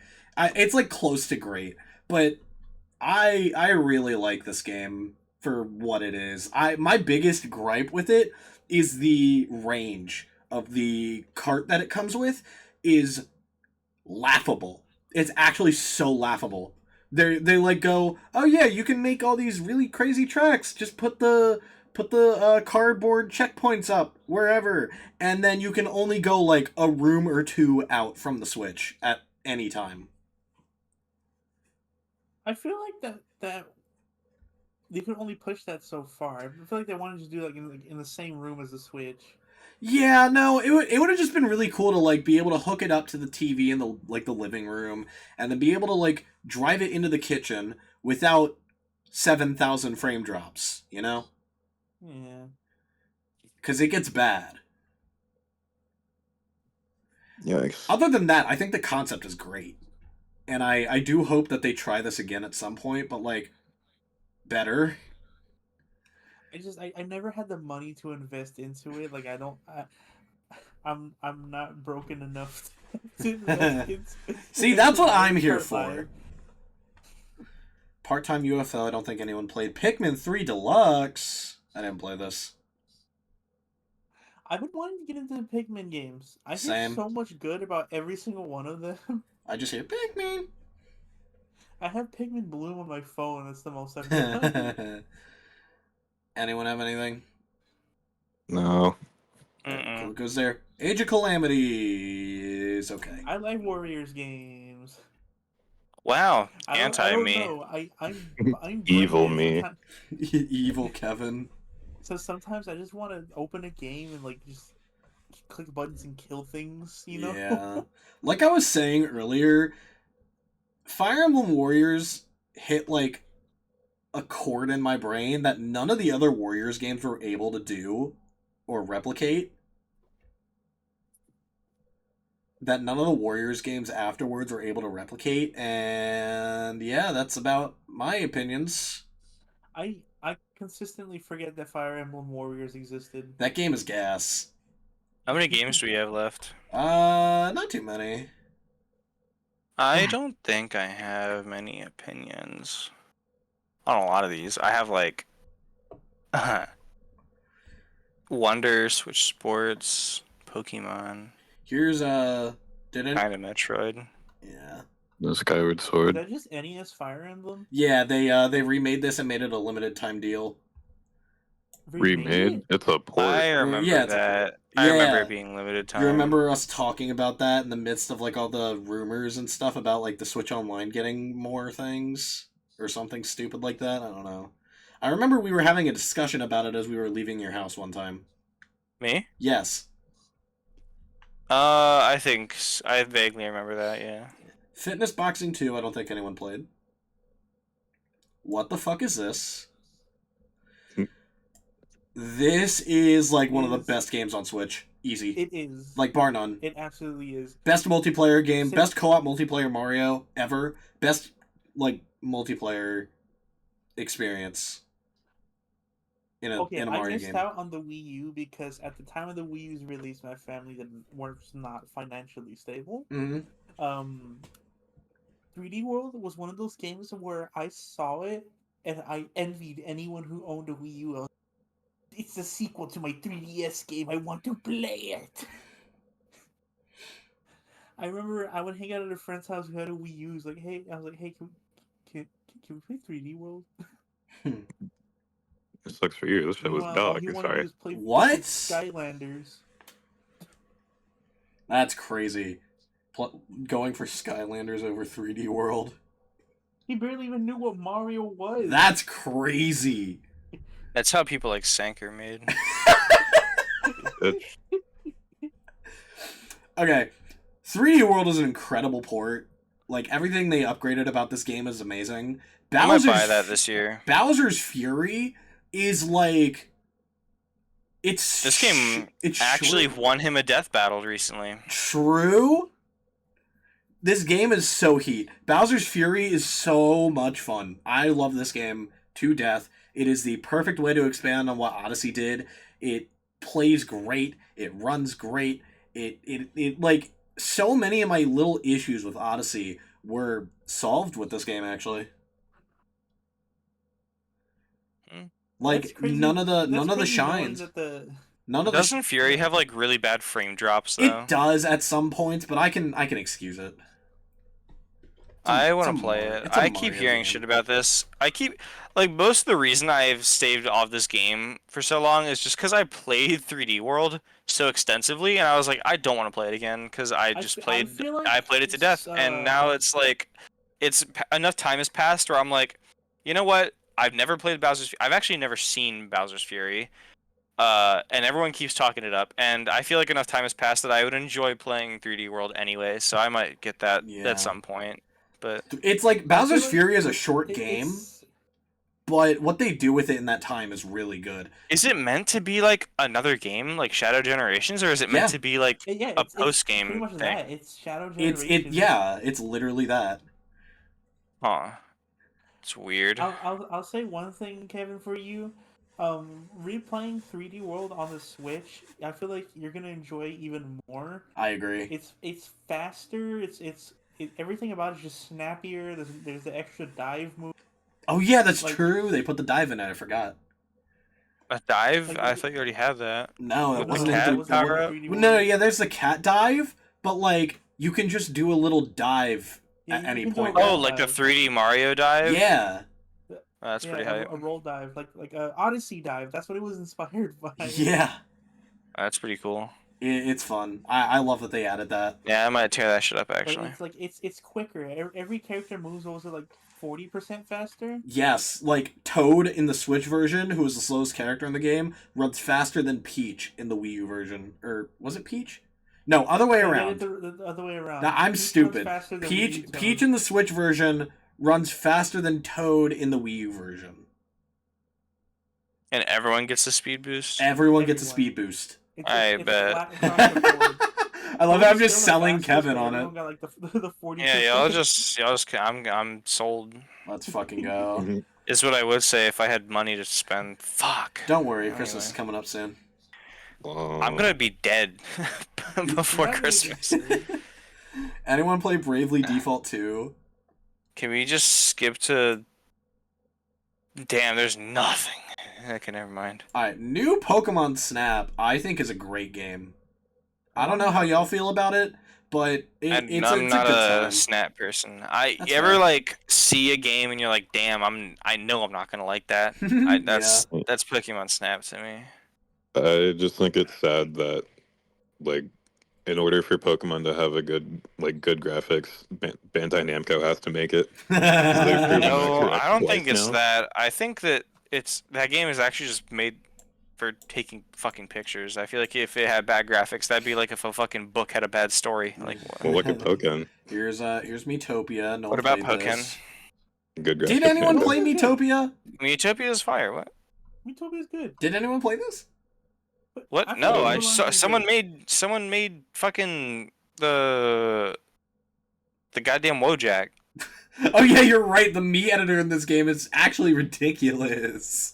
I'll put it in Yeah, here. great. I'll put it in here the for that most alone. Advanced version of the Mii editor for Miitopia. Can we just get that Yeah. advanced version in the Switch 2, like by default? Someone put fucking Lois Griffin. Just leave that shit in great. Yeah, it deserves it for the Mii editor alone. You got something for Lois Griffin? What is that? Game Builder Yeah. Garage. Bare Sank played bones. this one and he said that it wasn't as good as the blue game, so The blue. Not even as good as Mario Maker. oh yeah, so Nico wasn't here. You know how Sank like loves Sony? I just what I'm saying now is that Sank hates the red company and loves the blue company. So yeah, when I say Sank likes the blue game more, that's what I mean. Yeah. Anyway, Sank doesn't like the red game, so what's the next game? Okay. Mario Golf Super Rush. This game sucks. This is Ooh. like, Yeah, people hated that shit, right? yeah. This is where the Mario Sports stuff. Oh yeah, this This is is where where- they realized that people made golf carts in real life, so they were like, you know what would be most fun in golf? Running to the next hole. That's like literally people invented a real life workaround for that shit and they programmed it into the game. That's really funny. It's really funny. Like, this is where Mario Golf. This is where like the sports games started to show their cracks in terms of like content and the lack of. Yeah. Yeah. The thing is, it wasn't like that in the past. The GameCube games were full of content. Like, what's the deal with this? Nintendo. They have more money now. Modern Simple as that. Nintendo. You know, you'd think it'd work the other way, where they have more money, so they put more stuff into the games, but nope. Mario Sports has been kind of I've been a big fan of Mario Sports games in the past, but like I have heard a lot of people come out of the woodwork recently and talk about like Sports Mix was bad or Sports Mix had nothing or whatever. And I'm just like I love that game actually. I don't That know game what was people great. are Like talking. Sports Mix? Sports Huh? Mix is great. Yeah, I I think fuck with it- Sports Mix so heavy. I think the sports games peaked with the GameCube anyway. I don't think that's true. Mario Super Golf Sluggers was Peaks- heat. Yeah, I was Golf just Peaks about to say on Sluggers. Oh, was that not on the? Oh, No, it was on Never the. mind. Well, Yeah, no, me when I swing my fucking GameCube controller to swing the bat, like No, Mario Golf had some good ideas. Like Speed Golf was okay, but like whatever the Battle Golf thing was, where you were in the big giant arena, whatever that was, I thought that was cool. But Golf like, Battle Royale. really, and it's also just golf. It's like the most boringest sport ever. So To be yeah. fair, I like golf. I what? like golf as a sport. Okay, Well, not Grandpa. as a sport, but I like playing golf. I like Okay, playing golf. Grandpa. I like playing golf. It's just watching it is boring. Yeah, watching golf is the most boring shit ever. Like, God. even the, I will even say- even the I hosts, hate they get golf, excited bruh. when they walk on the screen or something.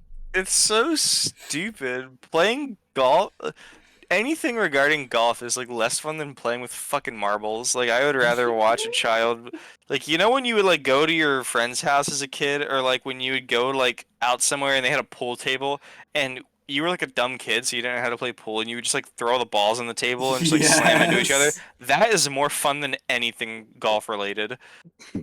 That's I think would that's a rather big fire. smash my fucking fingers between pool balls than play golf. I used to do that all the time. Honestly, real. Yeah, what's it called? This had the most random selection of characters ever because why is Chargin' Chuck here? Because he has to run. yeah.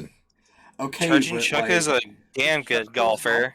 Charlie Chuck. I feel like we're spending a lot of time on Mario Golf, and We I don't should really not like be. it. Yeah, can we put Battle League there real quick so we don't have to talk about it later?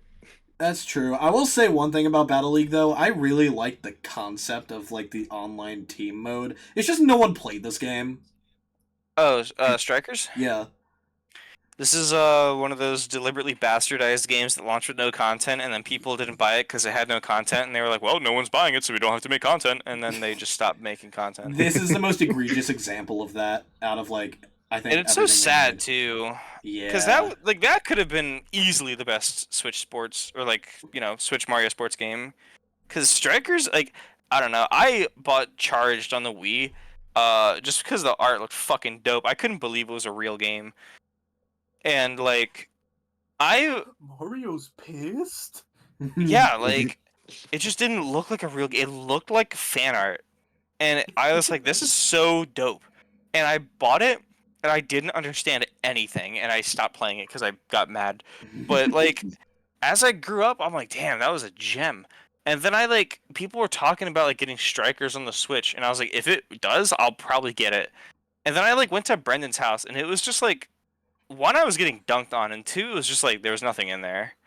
I was like, wait, this is the whole game? And he was like, yeah, it's the whole game. Fucking Mario sports games just became nothing burgers. They have been for a while though. A lot of the 3DS ones were pretty mid. Don't even get me started on the Wii U ones. Did Yeah, anyone... I don't know why people think that's a Switch issue. That's been a thing. Yeah, it's just a lot more it's a lot Sad. more sad on the Switch. Yeah. Skyward Sword HD. Anyone play this? I didn't play it, but even just looking at it, I was disappointed. It's not disappointing. It's just that Skyward Sword was controversial for its time to begin with. A lot of the problems, I don't know, if you were to fix all the problems that Skyward Sword had, it wouldn't be Skyward Sword anymore. So it's good. It goes above okay, I would say. Yeah. Or maybe in okay. Alright. I think quality-wise it bumps it up, but it's just really a matter of preference. A lot of people are back and forth on it because the whole the 3D Zelda games are way too freeform, and I like my structure in my Zelda, so that crowd loves this game. Yeah. And then the other crowd is like, well, they didn't remove the stamina bar, and the entire thing feels like shit to play, so that group is also here. They do give you free camera control, though. That's nice. Yeah, it doesn't really do much, because the game is so linear that you're not really looking at it much anyway, but, it's there. Yeah, alright. So. Cool. I've never, to be fair, I've never played. I've heard the game described as a long hallway. Yeah, it's same.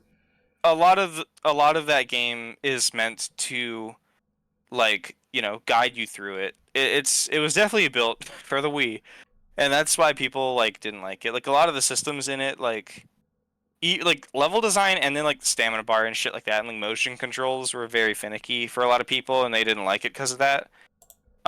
So yeah, like I said, Skyward Sword is just as divisive now as it was back then. So it's a high quality game. If you're a Skyward Sword fan, it's better Skyward Sword. But Skyward it's Sword it's Fan also 12. yeah. Alright. Anyone want to talk about Pokemon Unite? Oh, I totally forgot this game existed. That shit blew up. I never played it. I played it and I got bored. What game does it play like again? Was it It's MOBA. It's just League. Pokemon League? Pokemon League. League of Pokemon? Yeah, I didn't play it. Alright, if none of us... I heard people like it, but Yeah. I'll put it in what is this? I'm actually interested in what people think about WarioWare. I kind of really like this game. It's one of those what's a good way to put it? It's like a Clubhouse games to me, but not as good. I think it goes here. It's a ton of fun. It's dumb fun. I see. Damn, Kirby and Mario are sad this generation. Well, maybe not Mario so much, but Kirby's sad this generation. Yeah, well, we'll get to Kirby in a minute. Metroid Dread. This shit was so fire. I want to put it here. Yeah, yep. Yeah, This game I is don't even need heat to tell you. through and through. The fact that it exists is so peak. The Yeah. movement in this game is also just crack. I love that. It really is, dude. I'm like 50% of the way through. I haven't even beat the game yet, but I love it so much. Like, Yeah, everything Dread about is it, awesome. everything about this game is incredible, and I want more of it. Word. Good thing I have half the game left to figure out. Yeah, my only it's like a Skyward Sword situation. All the problems with it are just Metroid problems. Like I'm kind of tired of just aimlessly shooting at walls to figure out what I'm supposed to do. Yeah. But whatever. It's a great game, though. I have so much fun playing it. Mario Party Superstars. People ride this game. I don't get it because I never played it. Yeah, after... I think I played it at Riptide, actually. That's what we were I playing, played right? a good amount. This is I the don't thing we know. were playing at Riptide? Yeah. Yeah, Yeah. this is just Super. This is the same shit. It's not at all. It plays a lot different from Super. Mario Party Superstars is literally just the top 100 from the 3DS, but with boards. I forgot Good Top boards 100 didn't and have not Mega boards. Fruit Paradise. Like, I genuinely could not tell the difference. Yeah, they play playing... similarly, I'll be real. I think Jamboree is better than both of these games. Yeah, I'm well, no excited. shit, but like, I'm excited to buy Jamboree. Fuck, dude. I'm not even like a big hater. People hate on Super, and they're like Jamboree is gas. So if I like Super, Jamboree's probably gonna suck my cock. So What are you guys doing? I'm- Wait, shit, I'm not free Friday. Fuck, man. I'm not gonna. Never mind. what? Oh, Never mind. Move on. Next game. What's the next well. game? Next game, Brilliant Diamond Shining Pearl. So this is another garbage tier game. Yeah. Damn, strike 2 for Pokemon. Imagine making a Laziest remake fucking that's remake I've deliberately ever worse than seen. the original in every way. Yeah, I mean, a lot of people's problems with this game are like art style, and that's just really a fake criticism because art style is not really the problem with this game. It's the It fact just- that it's like how It do you go doesn't from work OS? properly. Yeah, it doesn't work. Like, Yeah, and it like, I doesn't don't know work if you played properly, it. and then the stuff that does work properly, like the creative choices they made, were just fucking weird. Like the art style is something that I can understand people don't like. I don't really hate it. I think it looks just like fine. It's like a 3D version of the original games because you're like a chibi in the overworld in the originals. But why did they go and do that to the music? Like, what the fuck were they thinking to the music? Like, have you guys heard anything from this OST? Yes, I work at Yeah. GameStop, dog. It's awful. What It were was they even worse at thinking? launch. I just don't get it. Like they It was worse at launch? Yeah, they had a day one patch, and like before it was just like terrible MIDI files. yeah, no, the I MIDI was have to do awful. that. It was, like that shit was terrible. It didn't work. I feel like a lot of the game was way easier, but that's also because I kind of like I like passenger I don't even know what it would be called. I like backseat game played this game through Cameron cuz he fucking was literally in the Cynthia fight and he joined call it and stream. He was like, "Yo, help me out." And I just fucking told him how to beat her and he was like trying to do it himself and half his team was dead and she was like one Pokemon down. I was like, "Oh, come on, brother." And we fucking won that battle. I don't think and I'm not even like competitive Pokemon. I just maybe that game was just easy, but yeah, no, that game did not work properly. I think the version exclusives also came to a head at that point, where they were just like actively cutting content for no reason. Hmm. Yeah, it was rough. That game's trash. Alright. Big Brain Academy. Anyone play this? Nope. No, My brain's too small. I Alright. do have Well, thoughts about this next game. I want to say something. I skipped this game because the fucking god tier marketing team released this and then said, actually, wait a minute, I know you were just about to buy that, but in a couple months the actual new game's gonna come out. So I was like, oh, cool, I'll wait for that game. And then the biggest depression of my life happened. I will say, this is the best mainline Pokemon game on the Switch. Is it mainline? I know the bar isn't low. Or I know the Yeah. bar. I know the Mainline? bar isn't high, but like, This shit got I- Oshawott in it, don't it? I think. Yeah, I'll Yep. give it up. That's great. This game is the only real Pokemon game, other than like Pokken, to hold my attention, and I will give it points for that because I don't give a shit about any of the other Pokemon games. Does Legends count as a mainline game? Yep. Technically, yes. Huh. Okay. Yes. Wait, where'd you put it? Right here. Great. Oh, Sank has something to say. Yeah, The okay. song Let It Yeah. Rip. I don't think me Yeah, and it's Nico fine. played this. It's okay. It's just like not this peak Pokemon experience that everyone like Pokemon fans are like Sonic fans in the 2010s. No, Like yeah, they've it's been like carved. this is like Sonic Frontiers level of game for me, where it's like a step in the right direction. Yeah. Hopefully ZA cooks because I'm And then probably they gonna Please, bro. try backwards. ZA. Like, sorry. Yeah, we'll get to it. We'll get to it. What? We'll get to it. Nothing. Okay. We'll get to it. Okay, we'll get to it. ZA looks like it. I just want it to be good because it's Kalos and I fuck with Kalos. Anyway, I really like the way that catching Pokemon works. Just a lot of the little gameplay tweaks that they made. I wanted to buy this game because Lopunny can beat you up. Okay, Alright, dude. let's move on. Oh shit! Here we go. Kirby and the Forgotten Land is one of the best games on Switch. I'm not even joking. I didn't And play I it. wasn't interested. I'm This- sorry, I didn't buy it. This game is like the ultimate feel-good game. It's like you just want to relax. You want to play like you just want to like hop around and do casual shit. This is the game. This is the game for that.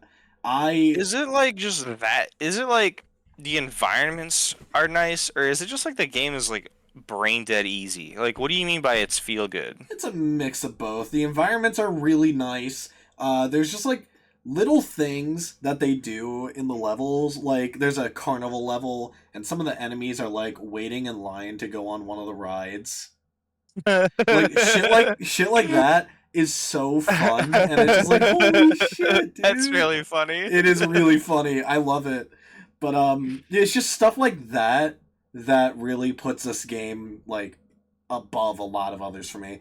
Every time I think about this game, I don't have any like criticisms. I don't have any like big things that I think are like, hey, this needs to be changed, that needs to be changed. I just want more. I just want more of it. The copyability system translates super well into 3D, in my opinion.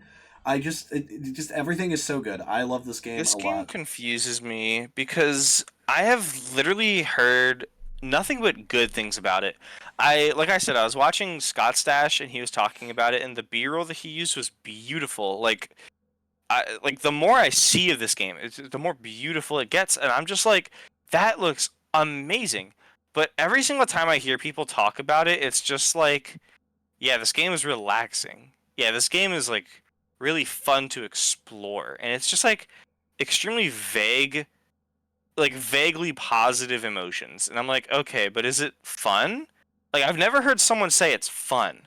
People always say that it's like relaxing and therapeutic, but no one ever says that it's fun. I'll be And I'm real. like- That's kind of where I find the fun in it, but also at the same time, there are some challenging like bits to it. I think it's fun in pretty much all I just aspects. like, I don't know. I like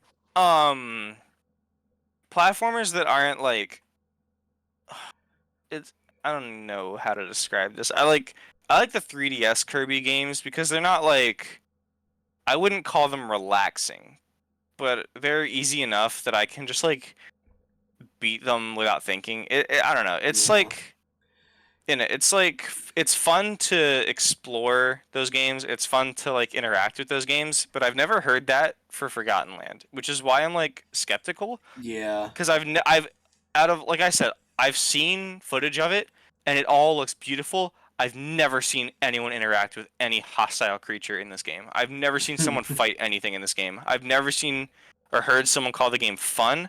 It's just like, is this a video game or is this an ASMR video? Like, yeah. I'm extremely confused on how to process this game, and that's why I haven't bought it, because it's like, what am I really getting myself into with this? It doesn't sound like a video game. It sounds like a video. Like it doesn't. I don't know. Like no They're all one. video and no game. Yeah, exactly. Like There's no game one. to it.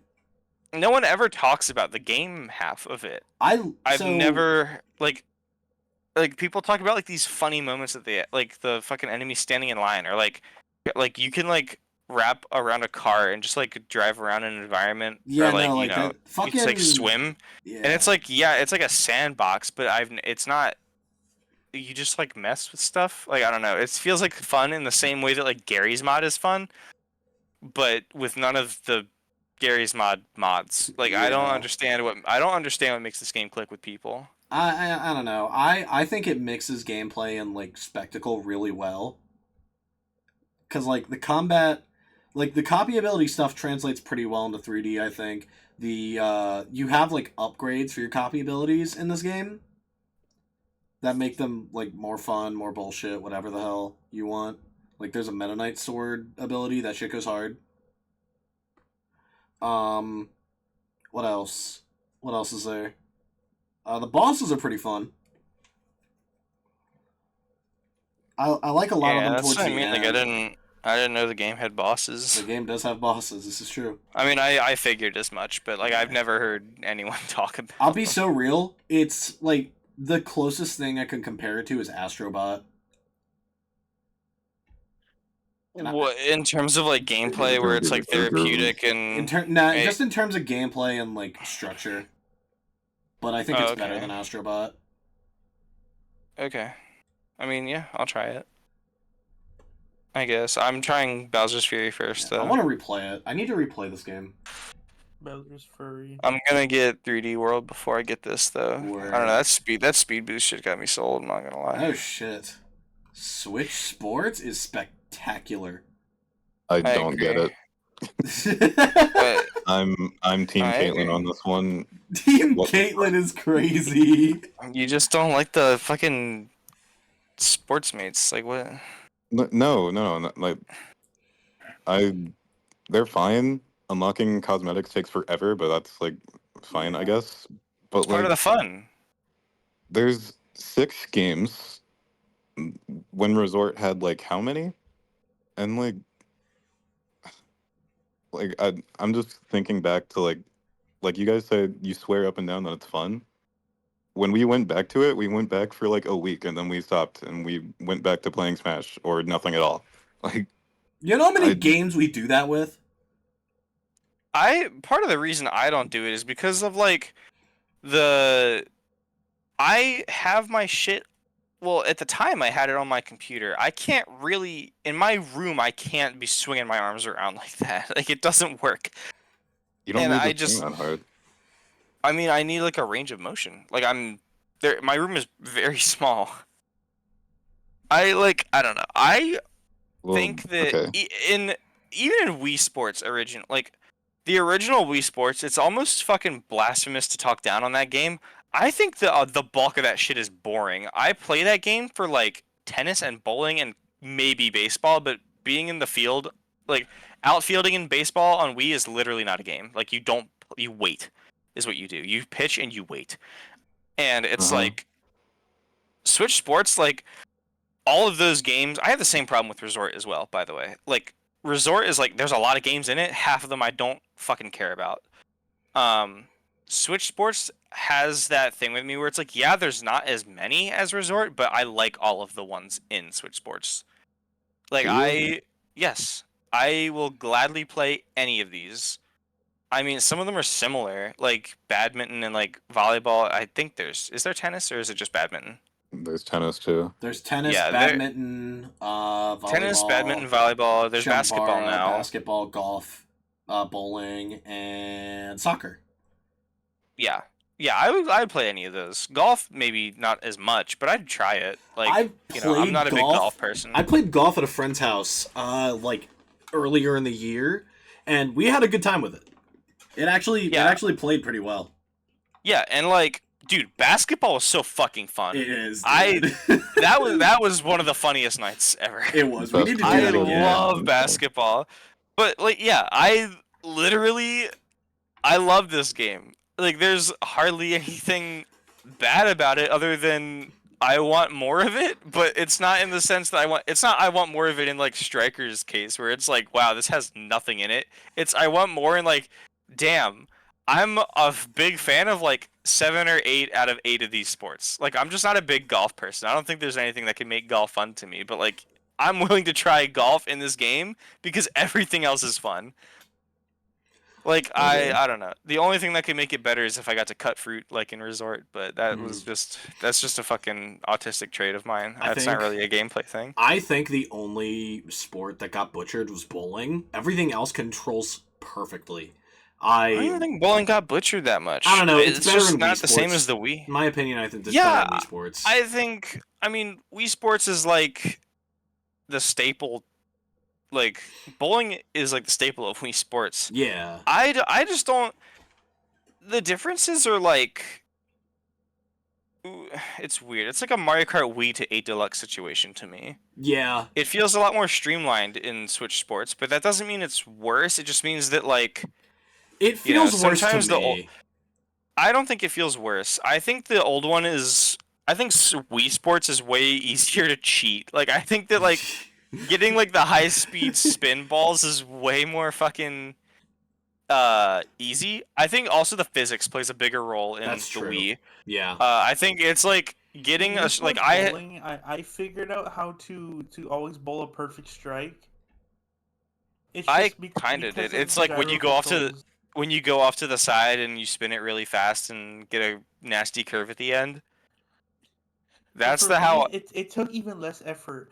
It was about dropping your ball slowly. For some reason, when I rolled a slow ball, I would always get a strike. I think you I was might pissing Emmy off with that. That's crazy. That's really funny. I don't do it that way because I think that's lame. But anyway, I feel like I've cheesed a lot of strikes in Wii because of the physics. Like if you just like hit them really hard, sometimes they'll ricochet off the wall and just hit another pin. But like again, it's like the differences are small enough that I don't really care, especially when it doesn't detract from bowling. Like if this was the only bowling we had, I would be satisfied. Like Wii Sports, I feel is like better, but not to a degree where it's like, well, the Switch is fucking ass. This is so bad. Yeah. It's like this is just different. It's whatever. It's fun. I like, I also just like the multiplayer in this one. Cause like, multiplayer bowling in the Wii is just like whatever. It's multiplayer bowling, but like in this one, it's like everyone goes at the same time, and it's just like I don't know. It's a lot of the stuff that the Switch bowling does is different, but it's not worse. I have a lot of fun with it. Yeah, I agree. Just I want to talk about Shambara real quick because that game is like the peak of the game. Like that's the best part of the game. It's so fun. It is tense. There's options. It's perfect. It's so much fun. I like that one as well. All right. Remember what you were saying earlier about Three Houses, where the tutorial was like painfully long? Mm-hmm. That's how I feel about Warriors 3 Hopes.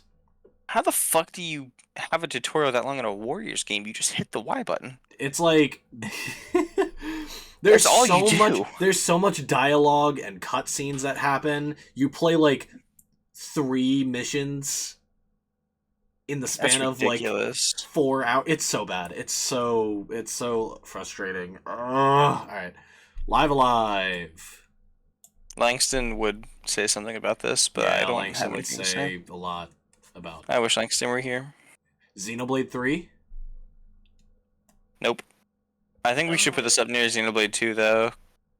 I'd put it near Xenoblade. Where's Xenoblade 1? This was like an actual Game of the Year candidate. Did we put Xenoblade 1 down If here? that means anything. Sank's opinion matters. Yeah, I think this is like put this next to Three Houses at least. Okay. Because this is like one of those things where it's like I want to play 3. People love this. I'm not playing it, but people love that game. I want to play 3 at some point. Kirby's Dream Buffet is. Wait, I thought this was a mobile game. No, it was a $15 game on the eShop. It's bare bones. Oh yeah, I remember It that is now. Okay. very bare Yeah, I bones. didn't play it. I didn't play it. Can you guess? Did you know that I didn't play it? It's fun. I didn't know, actually. You This should say it garbage tier again. is so depressing, bro. Yeah. This is so sad. Is there any garbage game that isn't Pokemon? Yes, we'll get to it in a second. Okay. Yeah, Dream Buffet. This is a fun little game. It's nothing crazy, though. It is bare bones, for sure. It's not bad. It's just, there's not much. It's $15, but still. It's fine. Splatoon 3, though. Yeah, this one is, This goes up here. Ooh, that's pretty high. I think 3 is a better game. Than 2? In a lot of ways, than... than 2. But there are some issues I have with 3. Nah, actually 3 goes up here. 3 is up here. That's crazy. I think they're both very close to each other. I just think 3 does a lot of things that I really like. Like what? It's a lot more of a it's a lot more community focused. Like, for example, the lobby being like this little test ground or like practice area that you see your friends as holograms in while you're waiting for battles.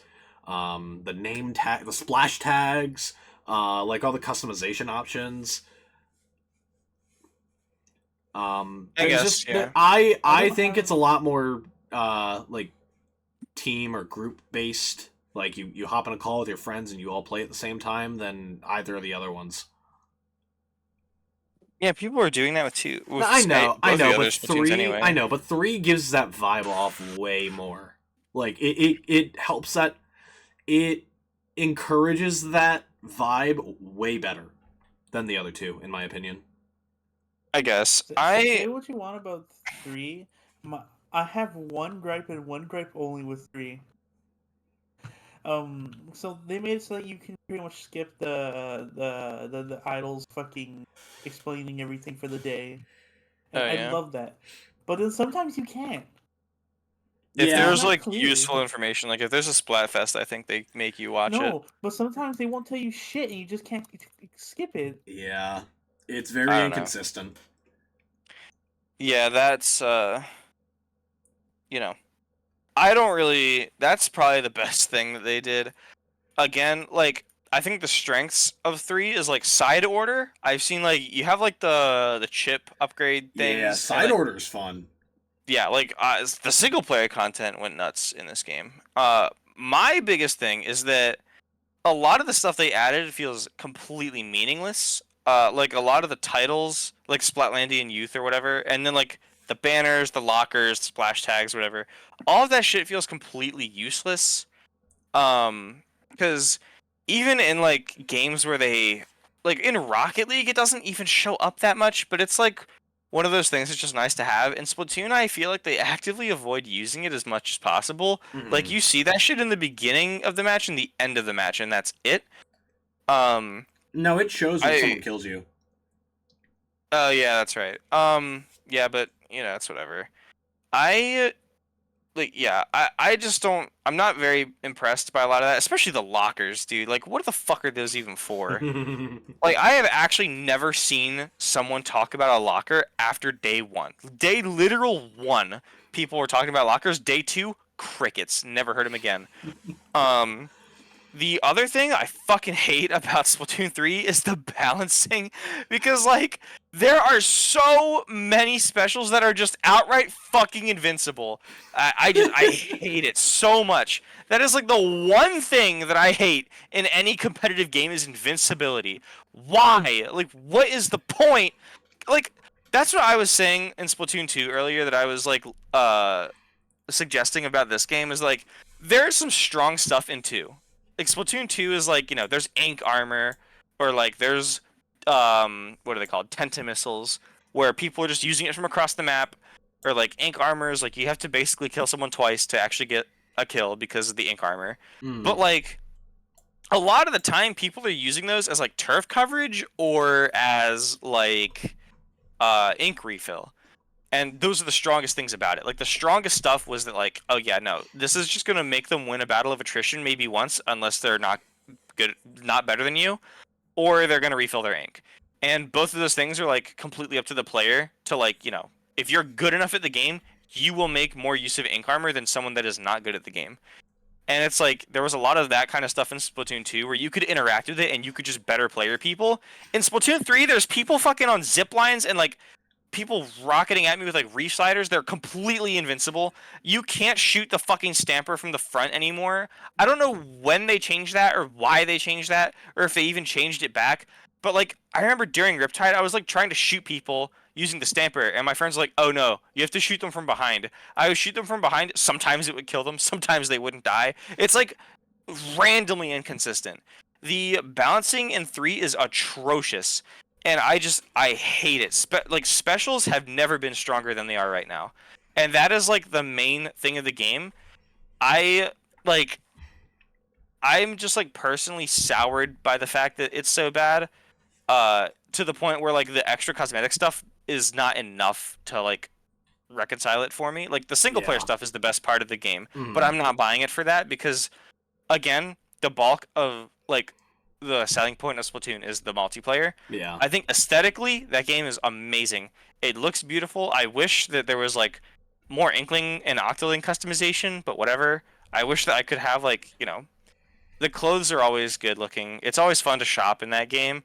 But oh my god, actually playing the multiplayer, like sinking your teeth into the fucking meat and potatoes of that game is just so unfun. Like there's so many things that piss me off, and maybe I'm just a fucking bitch baby, but like everything being invincible gets really old really quick. I cannot stand that gameplay cycle. Yeah. Especially compared to 2. Like if that was just the precedent they're setting, it's like, aha, typical Nintendo not taking things seriously. But like 1 and 2 did not have this problem. Like the Kraken in 1 was invincible, but it was also slow as fucking balls, and it really didn't do anything. Mm-hmm. And then in 2, like the strongest shit was all player dependent, and you could just like beat people that were using it anyway if you were better than them. In 3, it's just like you just outright can't kill this guy until he's done. It's like, okay, great. And then all of them last forever too. Like, okay. Yeah, that's true. Whatever.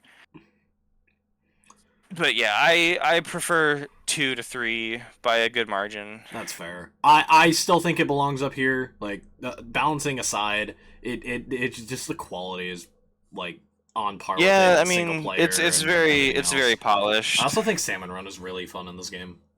I didn't care for Salmon Run in 2 or 3, so yeah, I just. When I played 3, I played like 3 rounds of like regular mode, and then pretty much all of my time was dedicated to Salmon Run because I had way more fun playing that. All right, Mario Rabbids Sparks of Hope. Did anyone else play this, or was it just me? Just you, I think. I wanted to because I liked Kingdom Battle, but I just never got around to it. All right, it goes here.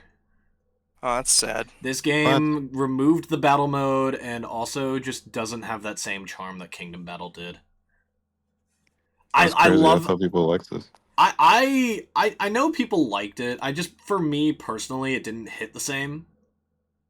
I'm also still stuck on the first world. That might be why. Wow. Anyone play Bayonetta 3? If Sank didn't, no one did. But I fucking love any like. Is it hack and slash? Is that the way to describe it? Yeah. Yeah. Kind of, yeah. I love anything hack and slash. Alright. So I've been meaning to get around to the Bayonetta game. Same. Y'all ready? Yeah. It's Put them in garbage. time. I'm gonna do this. I'm make gonna it even do worse? this. They're garbage, Dude. bro. Brendan. Brendan? Genuine Sank, shut the fuck up. Let me Damn. talk. Okay. I genuinely had more fun with these 2 games than either of these. These actually had me hooked for a little bit, and the ideas that they brought to the table, being able to play through the main game while online with 3 other friends, is like one of the coolest ideas they've ever had, but it all falls fucking flat, dude. It is disappointing at worst. I genuinely, like, the ideas they have in these games are really fun. I love the open world style. It's just like, I think you've said it before, if not for the performance issues and some other shit, this would be like one of the best Pokemon games ever made. Yeah. And I just, because of that, like, I'm right there with you. Because of everything falling so flat, the lowest I personally can put it is disappointing. I would put it. I say it would be disappointing at best, garbage in reality. Just because it's not even like. I would say that like, if Sword and Shield had some of the ideas that Scarlet and Violet had, I'd put it in okay. Like Sword and Shield being broken and buggy was only part of the issue. Like, those games had severe pop-in, horrible textures, but on top of it, it was like the gameplay was boring. The story was complete and utter trash, and there wasn't really anything there after that because all the environments were just lame as hell. Um, Scarlet and Violet is, again, it's like one of those games that has a lot of good ideas in it, but not only does it look butt ass ugly, like worse than Sword and Shield kind of ugly, uh, but also it's like I personally hate these games solely for the fact that they fooled people into thinking that there's something to enjoy here. I personally can't get myself to even enjoy the good in it because every time I play it, I'm like, wow, this is a great idea. I wish this was in a different game that I cared about. And it's not even like, wow, I really, like, it's not even like I want to forgive for doing that because it's like Sword and Shield was bad. This is on another level. This does not work at all. Like, it's I don't want to say it's low effort because I genuinely feel like the people that are working on this really wanted to make it good. Like, we've seen what they can do when they care, like how beautiful Let's Go looks and how like people adore Legends.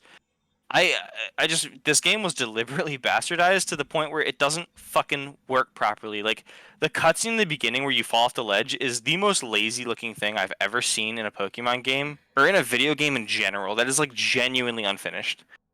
Um, I the story is nothing special. People like it a lot for some reason. But I really don't get it. Um, the open world and like there's stuff like I think you can like build TMs in this game and like having a picnic with your Pokemon again like they're great ideas but like these ideas are built on the idea that you're gonna use them later or like enjoy this like how am I going to enjoy a nice evening view with my Pokemon when we're having a picnic if the view is literally a fucking full black texture across the map that isn't loaded in properly? How am I ever going to give a shit about making a TM when the Pokemon that is like, or like the battle that I'm going to use it in is like somewhere that I can't get to because I'm phasing through the map. Like I can't. It's too broken. Like there's a time where like, Poppin can be forgiven. Like in Bowser's Fury, right? Like there's performance issues and we'll get to it, but like Tears has some if you like really, really force it to. Mm-hmm. But by and large, it's like the performance issues you can forgive because the rest of the game is like, it's very, very fun and engaging. Scarlet and Violet has good ideas that are very surface level. The ideas are not good enough to like redeem the rest of the game, and two, the game is just so completely broken fundamentally that I don't even think there is an idea good enough to fix it. Like there is genuinely nothing that could make this game worth playing. Like I really don't like the way that this came out. And it's not even like there's people like my coworker and I were talking about it and he's like a big Scarlet and Violet apologist. And he was like, "Yeah, I totally get the idea that these games are unfinished. Like I agree. Like the games are unfinished and broken and buggy and just they should not have ever been released this way." Mm-hmm. But it is fun to like sit there and watch things like fly out of existence or like fall slowly through the floor while you're having a picnic, and it's like there is an element of fun to that. But the part of it that gets to me, huh? I love that video where it's like the person with the Jigglypuff by his side, and then it just flies away. Yeah, into the sky, like yeah, like some of it is funny, but like the part of it to me is that it's like it's a kind of funny that it's like it's depressing kind of funny. It's like why, dude? What Yeah. the hell? Like, bro, he's flying away. What's going on? Like, it takes you out of the game. Like, how am I ever supposed to get immersed in the world or the story when it looks and functions like complete trash? Like, Yeah. I just don't get it. And it's like, yeah. I mean, if any other game released that way, bro, if a Sonic game released that way, Ugh. we would never hear the end of it. Yeah. Ever. Like, people still talk about Sonic 06. What year is it? It's about to be fucking 20 years old. And you imagine what would happen if Frontiers released looking like this, working like this, like you would not believe Yeah. the shit that would happen. Mhm. It is unreal. And I'm just like so tired of like, oh well, there's good stuff in here. Like, no, there's not. This is like basic shit. Like, you can get this anywhere else. You can like, there's crafting systems in literally every other game. Like, I don't see any redeeming qualities in Scarlet and Violet. I would put this at the lowest of garbage tier, honestly, personally. They I are get that. disappointing. They're disappointing, but not in the sense that we expected anything from them. So yeah, I don't know. I expected stuff from this. This one actually looked Did you? promising, and then it yeah. did it deliver on some of the stuff you wanted? Like, was there anything that you were expecting out of this game that you were like, you know what, the rest of the game sucks, but at least I got this? I was really hooked on the multiplayer aspect. Yeah, I guess. You know how I am with things like that. Like, that's why I love No, Splatoon 3 that's so like much. that's like one of those things. Like, you know how they had like that multiplayer Spider-Man game that got scrapped? Yeah, no, I feel that like shit this would've is been like key. that. This is how I feel about that. Like, this is basically a game getting scrapped to me. Like, I feel like Yeah. they're never gonna dive into this idea again. And the only reason we even know it exists is because it's stuck on that cartridge. Mhm. Like, wow, I wish that was in a different game. Yeah, I get that. I'll go for top of garbage, because it honestly does deserve to be down here. I'm putting it up here because of personal bias. Yeah, I mean, Fire Emblem Engage. Did anyone play this? Nope. Worm. I heard it's good gameplay wise, but the story is cheeks. Yeah. I wouldn't have an opinion either way. This is Sank's favorite game. Yeah, I was about right to say, here. Sank, this is your time. Wow. Yay. Okay, This goes up here, so, right? Metroid Yeah. Prime Remastered.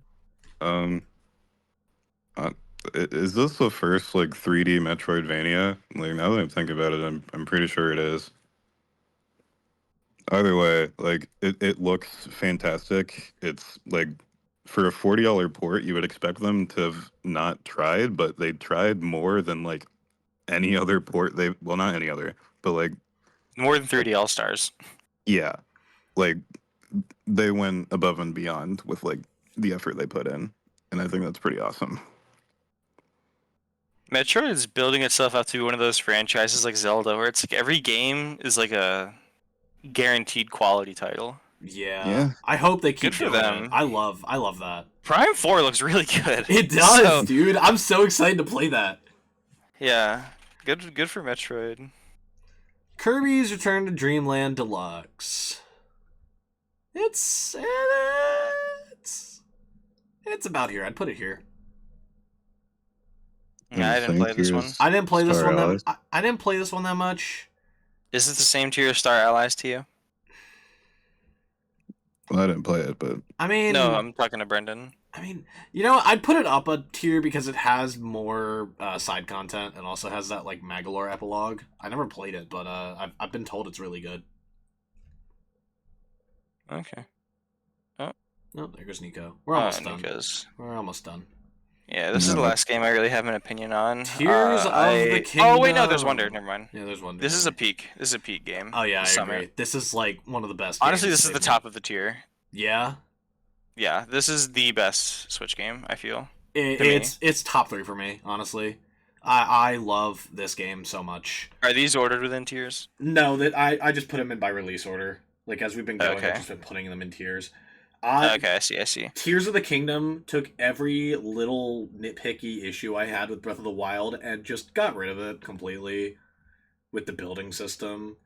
Like, that alone made this game so much more fun to me. My only big issue was the Sky Islands were, like, the most bare-bones thing I've ever seen. Yeah, I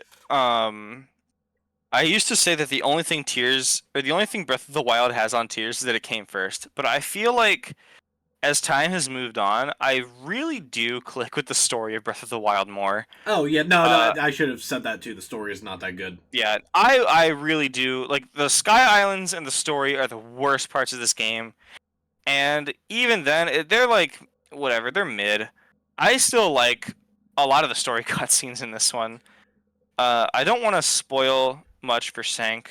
But like, dude, the fucking temples, the last temple that you're supposed to get is so cool. It is. Especially like I don't know, the twist at the end with the story is just like no one expects that. I did it out of order, so I fucked it up for myself, but it was still cool. Yeah. Yeah, no, it was really cool. The entire end of the game is like one big set piece. It's so fucking cool. I think my Discord status is still the power of a sage cannot reach you. Yeah. That shit is so cool. Like, and a Zelda game has not been that eerie since like Majora's or Twilight Princess. Yeah. And it's like, I don't know, like going down, like you've already been conditioned through the entire game to like go down into the depths or whatever, but then you go down this chasm that is like significantly longer than all the rest. You hit the bottom, a little pop-up comes up, the power of a sage cannot reach you. Like, oh fuck. Like, I'm gonna shit myself reading that. Like, God, this game, like, it's so confusing because it'll have the most dog shit story of all time and all the cutscenes will suck, and then they still like master tone and like emotion. Like, they'll still completely master tone, so that you get to the beginning, you haven't even fought anything yet, and you'll see that, and like you get chills. Like, it's so cool. For sure. But yeah, it does so much to help Breath of the Wild. I still think some of the criticisms are there. Fuse does a lot for the biggest problem of Breath of the Wild, which is like the weapons breaking. Yeah. Fuse pretty much fixes it just like that. Yeah. It's pretty nuts. Food is still broken, but only because it's like, you know, like that. But I do like that monster, like, fighting enemies is actually like a thing you can do now instead of just running past them. Like, a big problem in Breath of the Wild was like, because your weapons break, it made fights that weren't bosses feel trivial. Like, why would I engage in a fight here when I'm going to lose more than I'm going to make back? But that also is alleviated because of Fuse. Like, people are like, the enemies are dropping like bokoblin horns, and it's like, oh, that's a stronger Fuse item than this boulder. So like, you know, you grab it. Yeah. Yeah, it's like literally the story. If the story was better, like if they put effort into the cutscenes and like actually made you play through a story that was happening present day instead of in the distant past, genuinely that could have beat Baldur's Gate for a Game of the Year last year. But, you know, I would have loved to see that. Yeah, it's a fantastic game. This is genuinely probably my pick for like the best Switch game, even if the story's a little bit lacking. But again, story picks up when it needs to anyway. Yeah, I think my top 3 right now is Smash, Zelda, Tears of the Kingdom, and then 3D World Bowser's Fury. My top 3 are like Tears. I need to think about this, honestly. Well, I know Tears is up there. Do you guys either play Pikmin 1 and 2? I think Wonder might be one of my top 3. I haven't. Okay, cool. Everybody, 1, 2, Switch. I'm putting it in here on principle of why did we get a sequel to this game? Yeah, true. I mean, hey, at least it was cheaper. 1, 2, Switch True. Resort? True. Like, way cheaper. Good point. Yeah. Alright, it'll go in here. I didn't actually play this game. Pikmin 4. I didn't play it. Nothing? Nope. No. I didn't play it either. Alright, goes in there. I need to play this at some point. F-099 is great. It's a great game. I really enjoy my time with it. It's not as addicting as Tetris 99, but it is a very fun experience. I really like having that many cars on screen at once. It is very funny. Wait, this reminds me. Did we talk about Pac-Man 99? It's not on here. Oh, weird. Yeah, I was looking for it earlier. I didn't see it. It's disappointing to me. So just pretend Pac-Man 99 is over here. Did anyone play Detective Pikachu Returns? No? Alright, we'll put it in here. I wish I did. Wonder! Mario This game Wonder. is peak Summit. Yeah, I'd put it in here. As much as Summit as game. much as I have like my opinions on Wonder and how I don't think it's as good as everyone says it is, I still think it's really good. No, it's that good. I think it's that good. I was looking at all the games in the tier below it, and I'm like, It's just better than all of those. Yeah. Maybe Tropical Freeze can be bumped up a tier. But that's I don't my want to opinion. give. Dude, Wonder is so fucking good.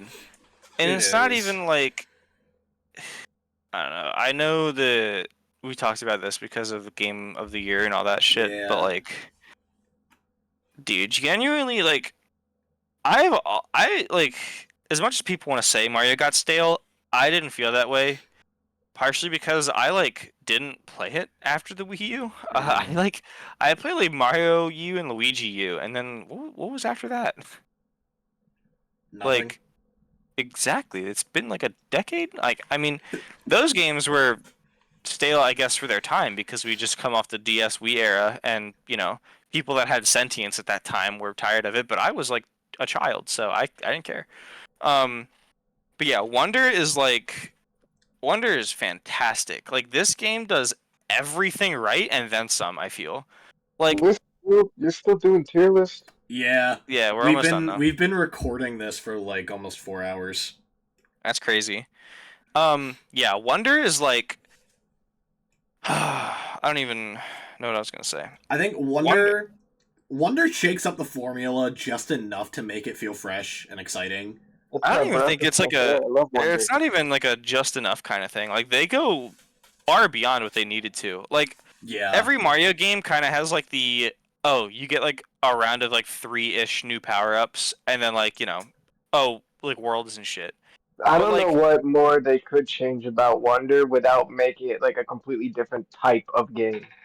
Yeah, like the Wonder Flowers like is the big elephant in the room, right? Like these things can like reverse gravity, change your point of view, make enemies different, make you different. Like there's literally no limit as to what Wonder Flowers can do.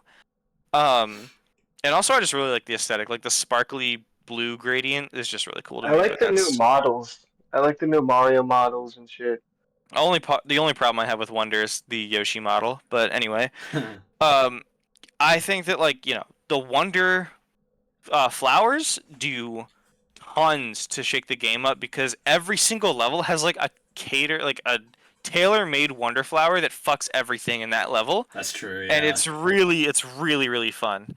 The other thing is like the power-ups. The new power-ups are really fun. I love the bubble because that shit is just really like I don't know. Everything boils down to just it's really fun, including the new power-ups. The badges is like what I am saying when it comes to like they didn't really need to do that.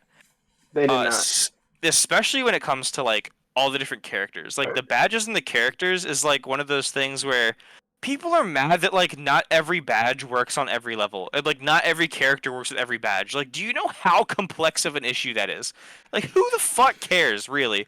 Like it's such a non-issue. I didn't even notice that.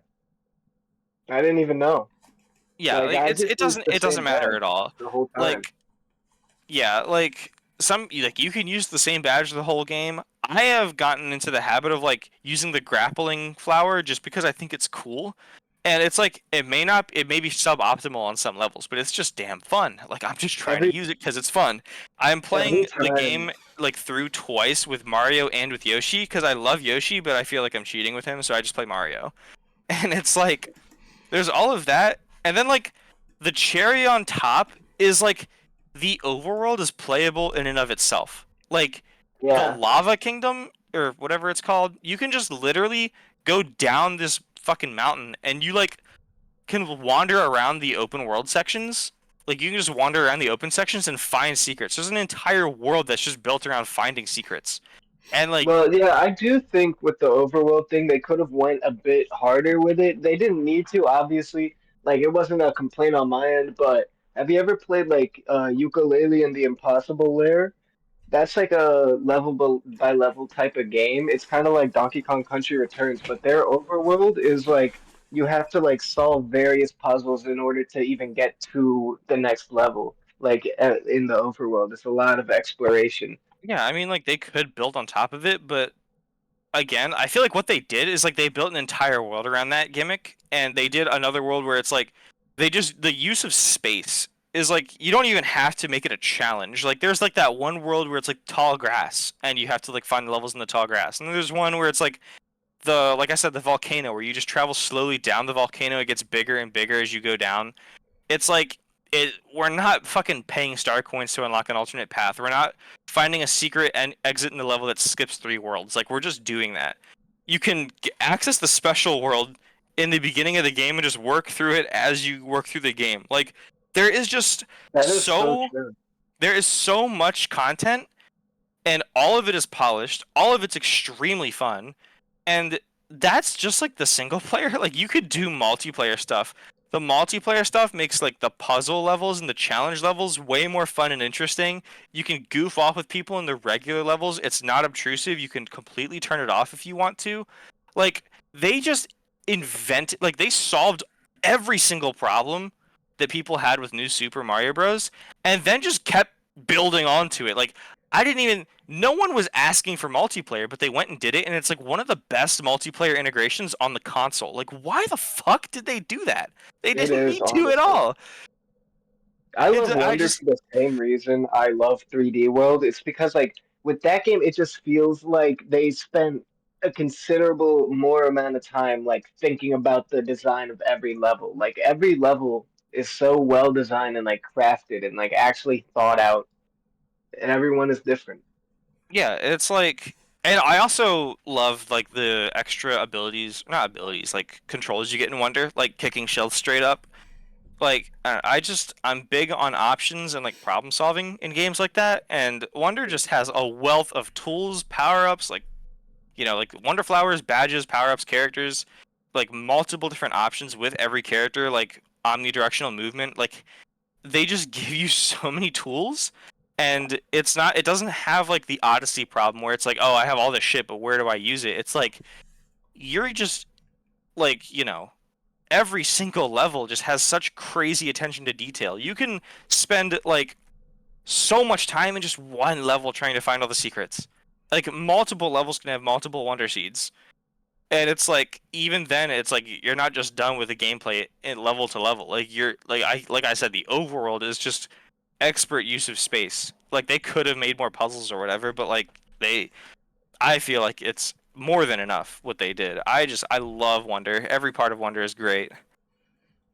I love Wonder. I think I just need to replay it. I Probably just coming off the highest Spider-Man 2 last year, I might have just kind of not. It's I like highly recommend yeah, I playing, feel like a lot of Wonder will pass you by if you're just like not paying attention and going through it like a regular Mario game. Like if you're just going level to level Yes, and just playing it, yes. it'll still be really fun. Like you'll still get all the It's Wonder still a seeds and solid power ups and Mario. shit. But you gotta fuck with the badges. You gotta fuck with the characters. You gotta look for secrets. You gotta do the challenges, the special world, all of that Yeah. shit. You have to dive into that shit, and you will love it. I promise. It's so much fun. For sure. I love Wonder. I gotta replay Anyways, it. I'm gonna go watch Oni plays. Good night. Night.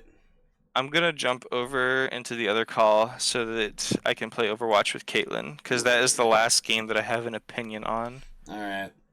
Bye, But Kevin. I would appreciate if you uploaded this so I can listen to all of you guys talk about everything else. Yeah, I got you. Yippee! Thank you, Play No Wonder. problem. All right, you ready, Sank? I'm ready. Mario RPG. Eek. Yeah. Yeah, this game does something that a lot of RPGs can't do, and that's not make you want to put the controller down after the first world. Because, like, like I don't know, we just went through all of these RPGs like Xenoblade and Fire Emblem, and they all have the same fucking problem Yeah. where they're just so much, and like either it's boring or it's just like too much reading or what have you. And Mario RPGs just like don't have that problem, or like this one in particular. I think it's the most digestible. Solid, yeah. I haven't played it yet, but I agree. I believe it. Yeah. Was that all you had? Yeah.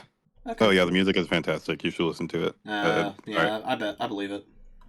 Yeah, we can move on now. Mario vs. Donkey Kong is okay. It's a GBA remake. I'm not expecting anything from it, but it's also not anything like crazy.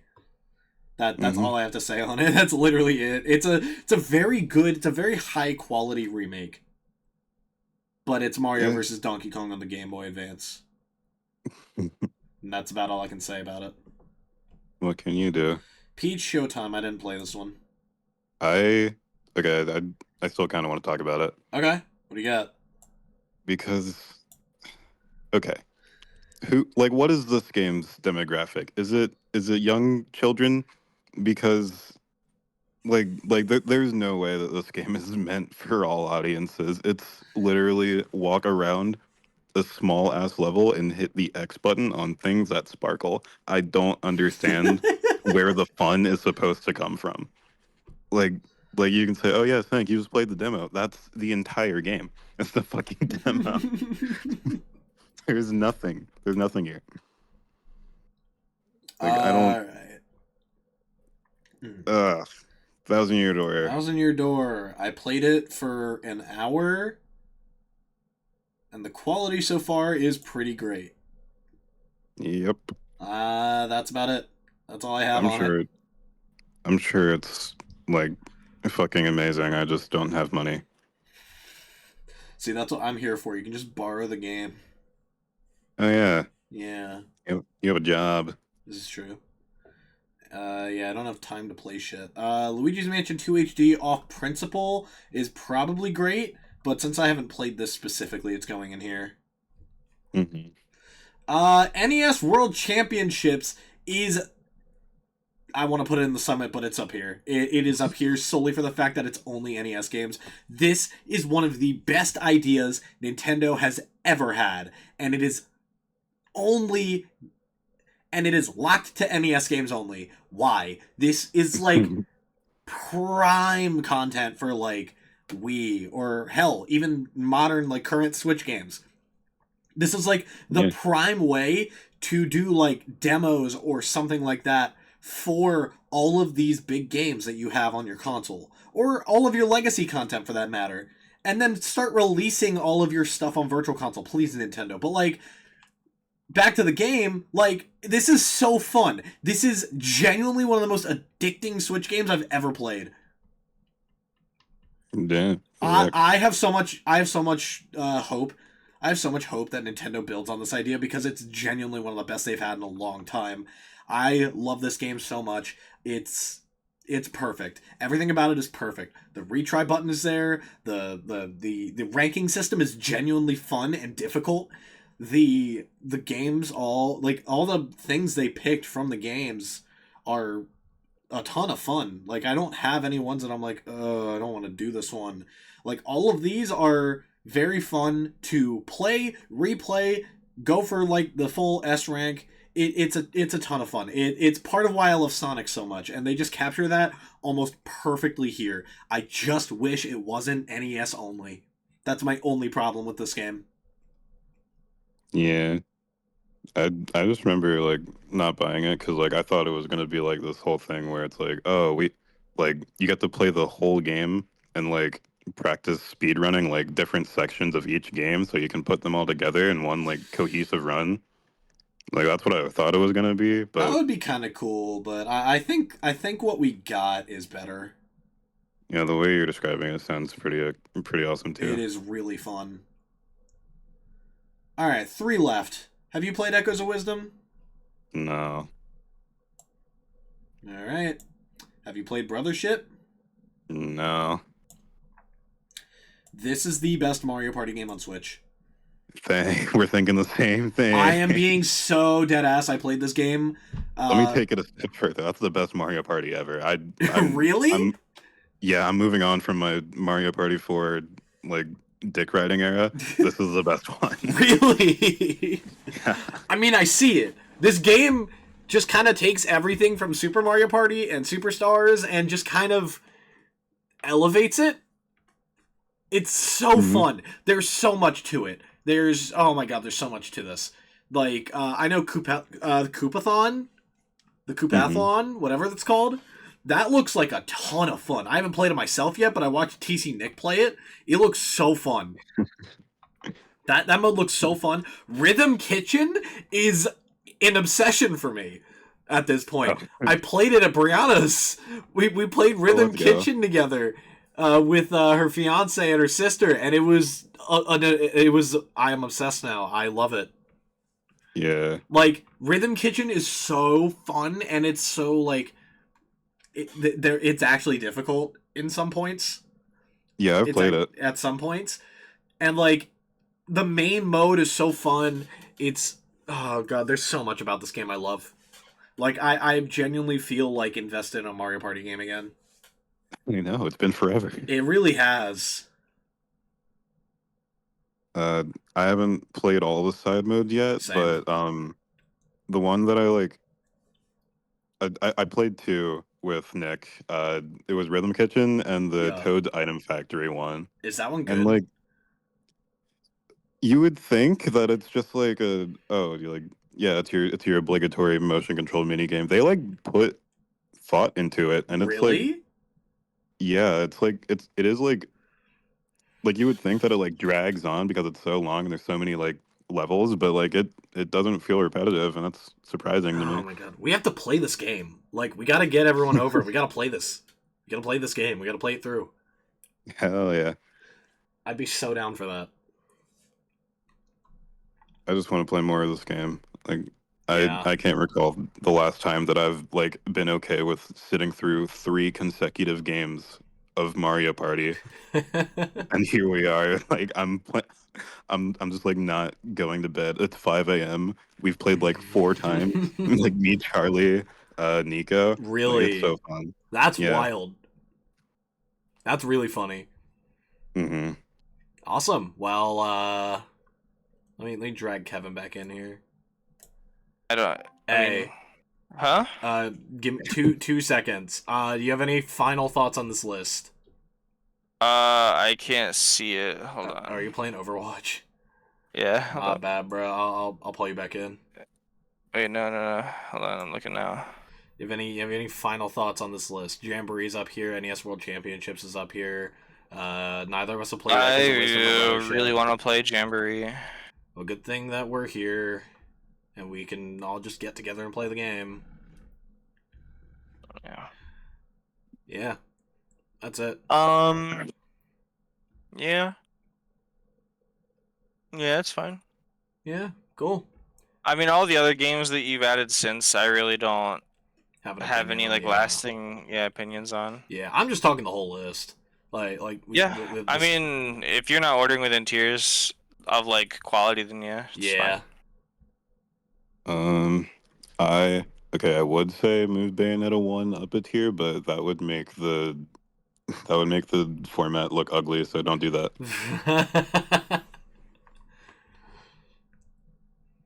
Alright, that's it. I'm gonna drag you in. What? Where's Bayonetta 1? Bayonetta 1's great. Oh. I will upload this whole video in its entirety to Schmendy Plus for you, Kevin. Wonderful. Awesome. Yippee. Alright, I'm gonna drag you back now. Okay. Alright. Tell me when we can play. I really want to. Dude, I'm so down. It's gotta be this weekend. I gotta do this. I gotta do this now. I need footage of it. I need it.